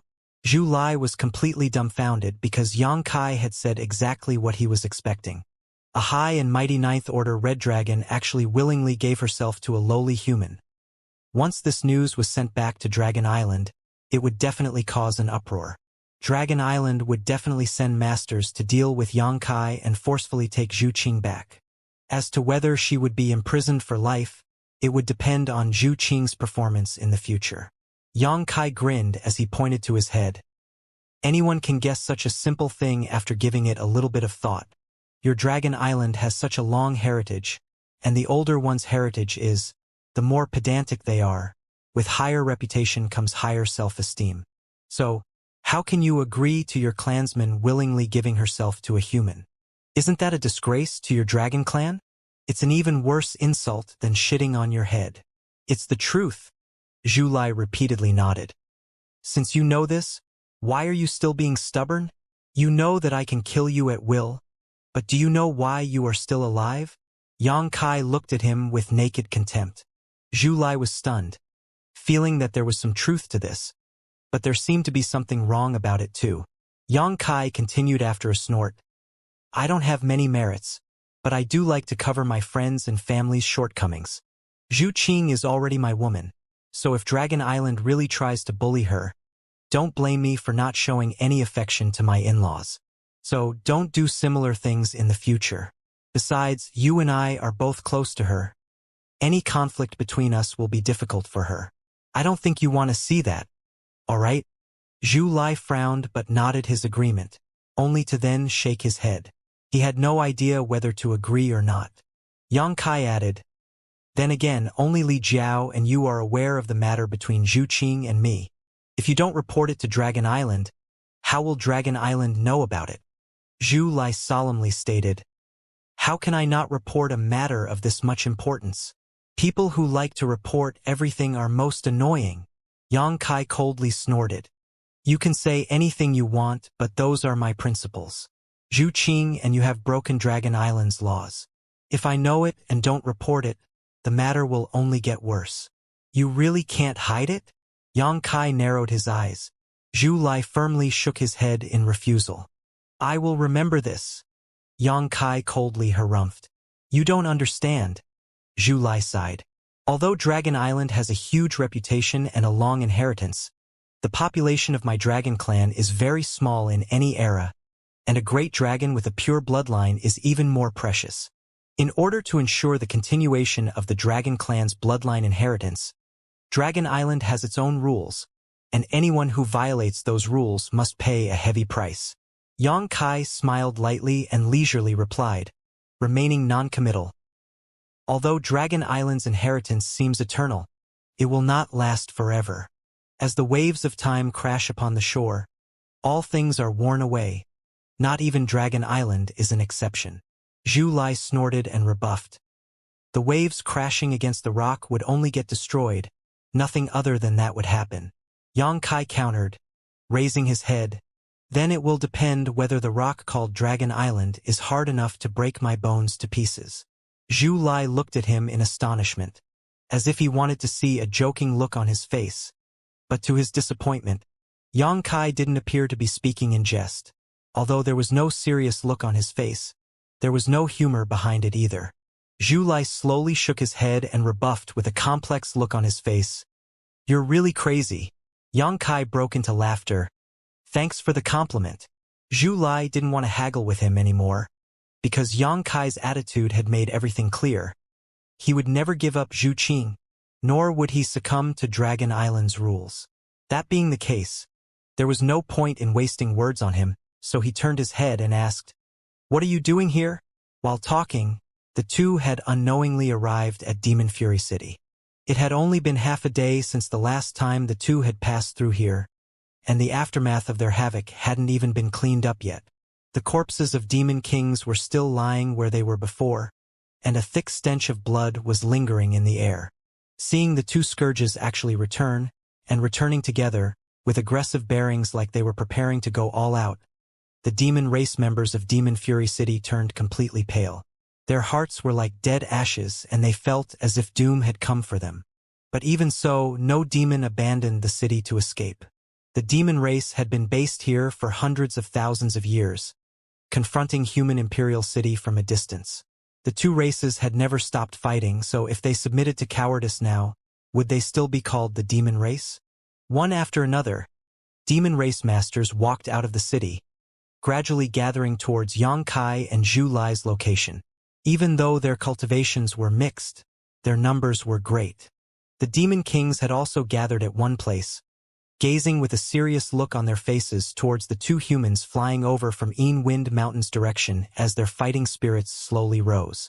Yang Kai and Zhu Lai stopped 1,000 meters away from the Demon Kings, and although they were only two, it seemed as if an army of thousands of soldiers and horses was marching over. On the contrary, the demon race had completely fallen into a disadvantage in momentum. "What are you doing here?" Zhu Lai furrowed his brow.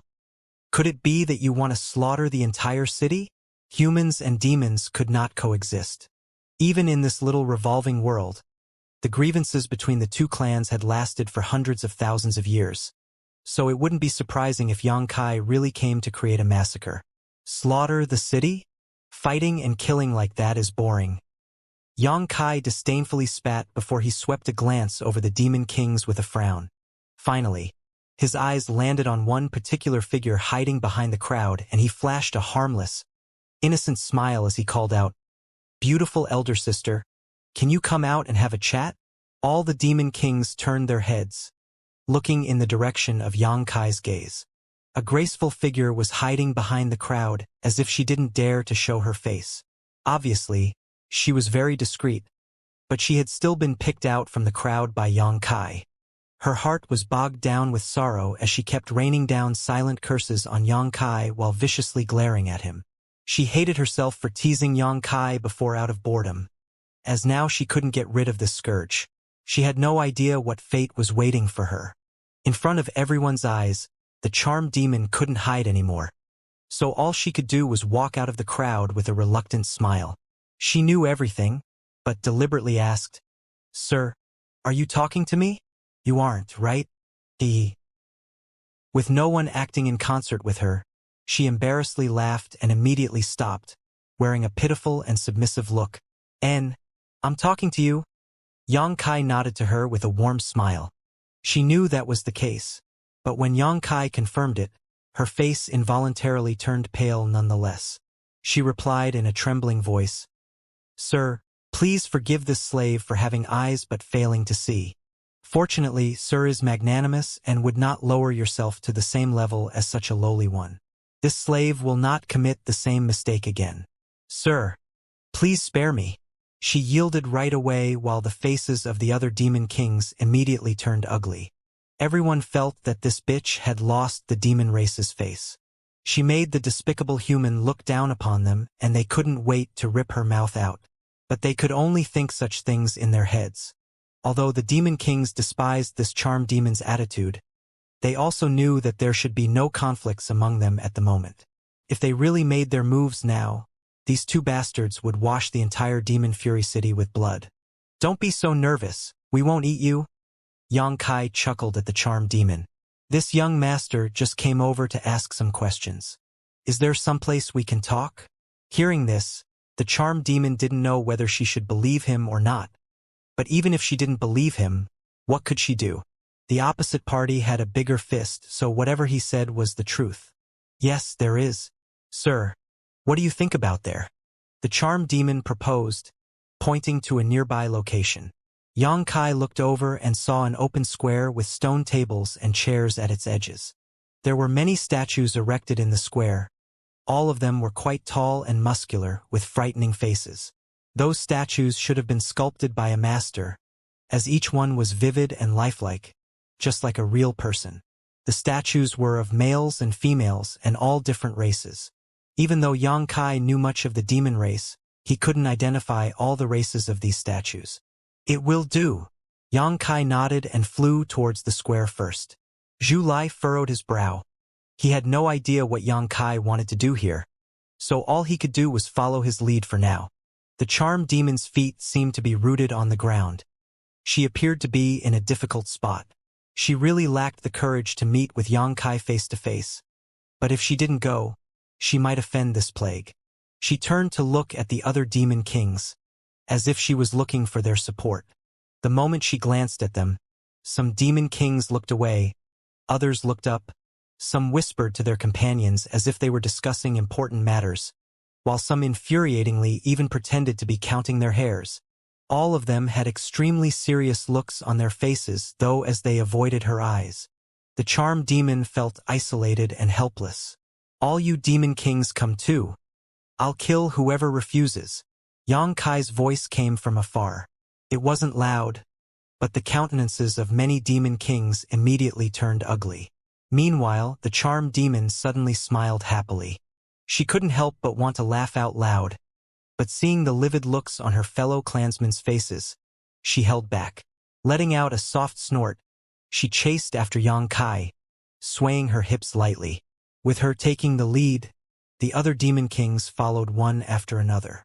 Naturally, some prideful and unyielding demon kings stood in place, not wanting to follow Yang Kai's order, but they were dragged over by their companions soon enough. They didn't want to give these two fearsome fellows any reason to act out. In the square, Yang Kai and Zhu Lai, taking their respective seats, gazed at the statues before Yang Kai looked back and asked, "Who are they?" The charmed demon was first to arrive, and after coming within 10 meters of him, she started shaking. Her mouth went parched and tongue scorched, feeling insecure. In her heart, just when she was wondering what Yang Kai wanted to ask and how she should answer him so as not to arouse his anger, she finally felt at ease when she heard his question. She hurriedly replied, "These are the statues of all the demon kings ever born in Demon Fury City." Yang Kai raised his brow and asked, "Demon Fury City has been standing for hundreds of thousands of years, but there have only been this many demon kings?" There were many statues in the square, but at most there were 2,000 in total. Demon Fury City couldn't have only given birth to these few demon kings. The charmed demon hurriedly corrected, "Of course not. The only ones whose statues can remain here are the top demon kings." After having said this, she added, "The top demon king is the strongest master of Demon Fury City." "So that's how it is?" Yang Kai gently nodded before asking with interest, "I wonder if among the few demon kings who just died, was there a top demon king or not?" The corner of Charmed Demon's mouth twitched as she wondered what Yang Kai's intentions were, but she still gently nodded. "Who did it?" Yang Kai was a little surprised, thinking that the top demon king's luck was too bad. The charmed demon cautiously glanced at Zhu Lai and said, forcing a smile, "I would also like to thank Sir for giving our top demon king the chance to leave his name in advance. After all, according to the rules, one can only leave a statue here after his or her death." Zhu Lai coldly snorted. This dragon wasn't aiming at anyone in particular. "It's just that you demon kings are weak as chickens." The demon kings of Demon Fury City happened to have just arrived, so their chests immediately heaved up and down in anger. Hearing Zhu Lai's words, their breathing became ragged, but they dared not voice their discontent, settling for grimacing in anger. The charmed demon was rendered speechless too. Although she deliberately wanted to please Yang Kai and Zhu Lai, she wasn't stupid enough to agree to this in front of so many demon kings. But speaking of, this red-haired man is really scary. It's not that the top demon king was weak. In fact, anyone who could reach the realm of demon king isn't weak, while the one who rises to seize the title of top demon king is the strongest master among all living demon kings. Even so, he was killed by this red-haired man in a flash. The charmed demon wanted to know the origins of this red-haired young man and what his cultivation was. What about the statue in the middle? It's like a crane amongst the chickens. And why can't I see its face clearly? Yang Kai looked at the center of the square. There stood an enormous statue. In contrast, the other statues were simply like grandchildren before their grandfather. It was at least 10 times bigger than the other, but what Yang Kai found strange was that the other statues were vivid and lifelike, but only the statue's face was completely flat, uncarved in any way. The charmed demon immediately replied with a solemn face and in a solemn voice, "That is the statue of my demon realm's great demon god." Because no one has seen the great demon god in person though. Great demon god! Yang Kai narrowed his eyes as he suddenly recalled his experience in the Thousand Illusions dream world. Inside the Two Worlds passage, just one remote attack by great demon god had almost extinguished his soul. That moment was completely terrifying, and even now Yang Kai could recall it vividly. Zhu Lai rebuffed with a look of contempt. "What a load of crap! How come this dragon has never heard of it? I may not know about his abilities, but how dare he confer himself as a god? How shameless of him!" The moment these comments left his mouth, he had poked a hornet's nest. All the demon kings angrily glared at Zhu Lai. Obviously, they had been extremely furious at his blatant disrespect of great demon god. Even the charmed demon, who had been acting sheepishly and cautiously, turned serious and stated, grinding her teeth, "Sir, please choose your words carefully." Zhu Lai glanced at her and indifferently stated, "This dragon has always spoken his mind. Why would I need to choose my words?" His indifferent gaze immediately brought the charmed demon to her senses, and her face turned incomparably pale. She was at a loss. She regretted her impulsiveness and lightly bit her lips, not daring to speak another word. Another demon king stepped up at that time and stated in a heavy voice, "Your Excellency's cultivation is high and you have fearsome methods in your arsenal. We are indeed not your opponent, but if your Excellency deliberately humiliates us, then we will fight. We are not afraid of dying. Great demon god is inviolable." Just as he proclaimed this, all the demon kings stepped forward in unison. Each and every one of them had a cold look on their faces, giving the impression that they were prepared to battle Zhu Lai at a moment's notice. The charmed demon hesitated for a moment before she too took a step forward despite turning even paler. "Oh!" Zhu Lai's mouth curled into a cold smile. "Do you think that you trash can fight against this dragon?" Slight traces of murderous intent slowly started to leak from Zhu Lai as his dragon essence surged. He might need to sweat a little to kill all these demon kings, but he could definitely do it. Not just anyone could take on the anger of an 8th Order Red Dragon. Even a 3rd Order Emperor Realm Master might have a hard time dealing with a furious Great Dragon. The fate of the best demon king of Demon Fury City was a prime example. Zhu Lai didn't place any importance on these demon kings. He didn't need to talk to them on an equal footing. As far as he was concerned, Demon Fury City was just a slightly bigger anthill, one he could walk past if he was in a good mood, or kicked away if he was in a bad one. And now, when these ants actually started defying him on their own, only blood and death could calm his fury. His murderous intent swept around like a tide, creating a tense atmosphere. Everyone was ready to confront each other. "The great demon god is truly strong," Xianxia stated in a light but reverberating voice. Zhu Lai looked at him, furrowing his brow. He was wondering why Xianxia suddenly said this. Speaking of which, although he looked at Xianxia with undisguised displeasure, he also felt that he couldn't beat Xianxia because of the bloodline suppression. He had no choice but to admit that Xianxia indeed had some ability. With just a 1st Order Emperor Realm cultivation, he could display strength no worse than a 3rd Order Emperor Realm Master. Not many people in the entire star boundary possessed such a robust foundation. So, Zhu Lai still paid a little attention to his words. Many demon kings were also taken aback, and their gazes and expressions when looking at Xianxia grew softer. Everyone thought that this human was 100 times more pleasing to the eyes than the red-haired young man. Xianxia smiled at Zhu Lai. "There are many powerful heroes in this vast universe. Although the divine spirits stood at the apex of this myriad worlds, there is always something or someone that exists beyond your imagination. And all we can do is strive to catch up. Catch up to them, surpass them, and become the ones they must strive to catch up to someday." Zhu Lai was startled and snarled, "Are you teaching me?" Although he admitted that Xianxia's words were reasonable, the arrogance rooted in his bones made it impossible for him to agree with him. In the eyes of the Dragon Clan, they were the strongest, standing high above everyone and everything. All creatures could only look up to them. So the way Xianxia spoke as if that was untrue displeased him even more so. "Boy, you are quite arrogant." Xianxia chuckled before turning his gaze away from the furious Zhu Lai and to the charmed demon. "I called you over for just one thing. I wonder what Sir wants to know?" the charmed demon asked in a seductive voice. Just now, Xianxia's act of rectifying the great demon god's name had made a good impression on her. She was no longer as fearful as before, and the same was true for the other demon kings. "Tell me about the Abyssal Returner," Xianxia indifferently asked. "What? Abyssal Returner? The beast of destruction. How did you come to know about the Abyssal Returner?" The faces of the demon kings changed as they broke into an uproar as if they had heard something terrifying. Xianxia immediately let out a cold snort, which instantly shut them up. Nevertheless, they kept exchanging glances with each other, seemingly shocked in their hearts.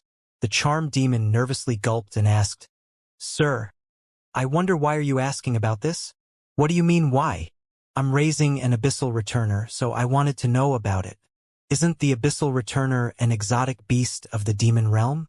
Naturally, I would come to you to inquire about it. Are raising an abyssal returner?" The charmed demon's face lost all its color as she somehow forced a smile and continued, "Sir, you must be joking, right? How could you be raising that exotic beast?"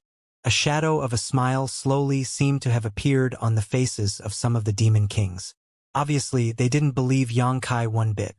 They felt that he was just shamelessly boasting. After all, it was too unbelievable.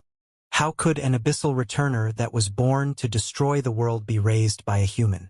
If that was really the case, he would have long been devoured by it. How could he be standing here, chatting casually?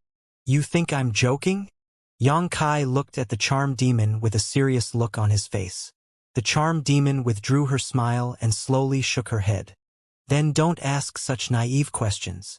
The charmed demon gave a light cough as she secretly thought in her heart, "This guy must have mistaken some strange monster beast for an abyssal returner." But seeing the serious look on his face, she didn't dare to raise such a point. Instead, all she could do was go along with him and reply, "Sir, what do you want to ask? Tell me whatever you know." Xianxia rested his one hand on the stone table while pointing at the demon kings with another before speaking to the charmed demon. "Starting from you, everyone will tell me one thing about the abyssal returner, and if anyone doesn't give me something or his answer dissatisfies me, there will be consequences." The charmed demon jumped back in fright. "Sir, what are the consequences?" Xianxia replied, "I haven't thought about them, but it would certainly not be good." A slightly cold smile emerged on his lips as a sliver of murderous intent timely reared its head before receding, terrifying the demon kings. They knew that Xianxia was being serious. He indeed wanted to know about the abyssal returner. They really couldn't fathom why though, as although the abyssal returner had quite the notoriety, it had long been destroyed. Furthermore, the abyssal returner was an exotic beast of the demon realm, so why was a human trying to learn about it? None of them dared to ask any question though and turned their gazes to the charmed demon.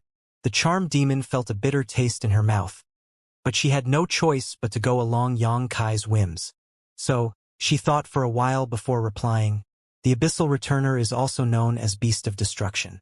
It is a legendary creature in our demon realm, and not in a good way. The reason why it has such a title is because it represents destruction itself.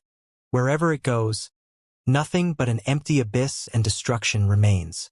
After speaking, she vigilantly looked at Xianxia, who lightly furrowed his brow. Although he was a little dissatisfied with such general information, he didn't care about it too much and just waved his hand, indicating a pass. The charmed demon breathed a sigh of relief before turning her head towards another demon king. Obviously, this demon king had already thought about it and immediately started speaking. "Legend has it that the abyssal returner was born from the primordial chaos itself. Although it has a body of flesh and blood, it has no source or root.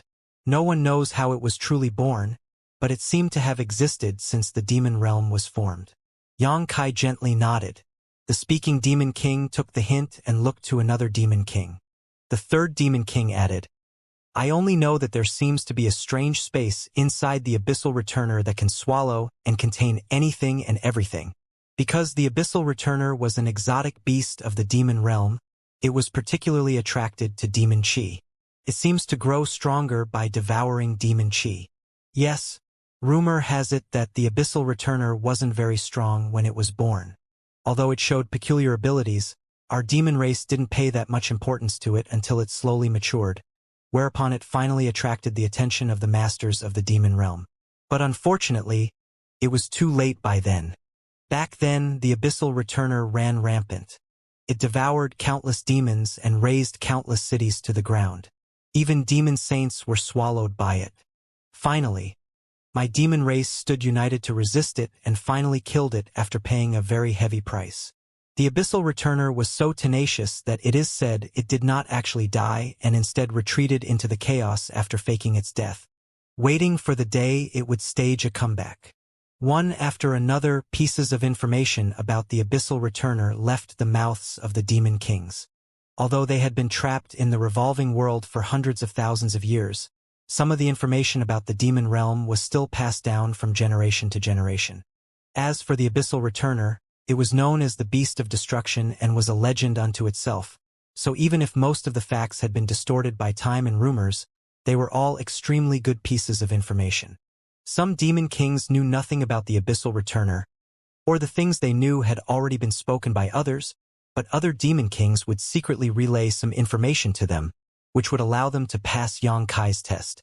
After 2 or 3 rounds, the demon kings couldn't think of anything more no matter how much they racked their brains. But seeing that Xianxia had no intention of stopping, they couldn't help but feel a little bitter. They now thought that Xianxia was deliberately making things difficult for them. Why else would he ask about the abyssal returner and nothing else? After another demon king gave what information he knew, the next one wiped the cold sweat from his forehead. He thought hard for a very long time but couldn't think of anything. Xianxia raised his head and asked, "Nothing else?" The demon king bitterly shook his head. The charmed demon hurriedly intervened. "Sir, we have told you everything we know. We have not concealed anything." "And I know." Xianxia nodded. "I believe what you said just now is true, but there is one point that interests me in particular. I don't know what Sir is referring to. Can the abyssal returner become stronger if it devours all of you?" "Yes." The charmed demon nervously gulped, her lips quivering before she haltingly replied, "Possibly? I wonder." Xianxia smilingly looked at her. "If it swallowed all of you demon kings, its speed of growth should be very quick, right?" "Aha, ha. Probably." The charmed demon forced out a laugh. Although she didn't think that an abyssal returner would really appear to swallow them, it still sent chills down her back to talk about this. She felt as if a bloody mouth was biting toward her and would swallow her down at any moment.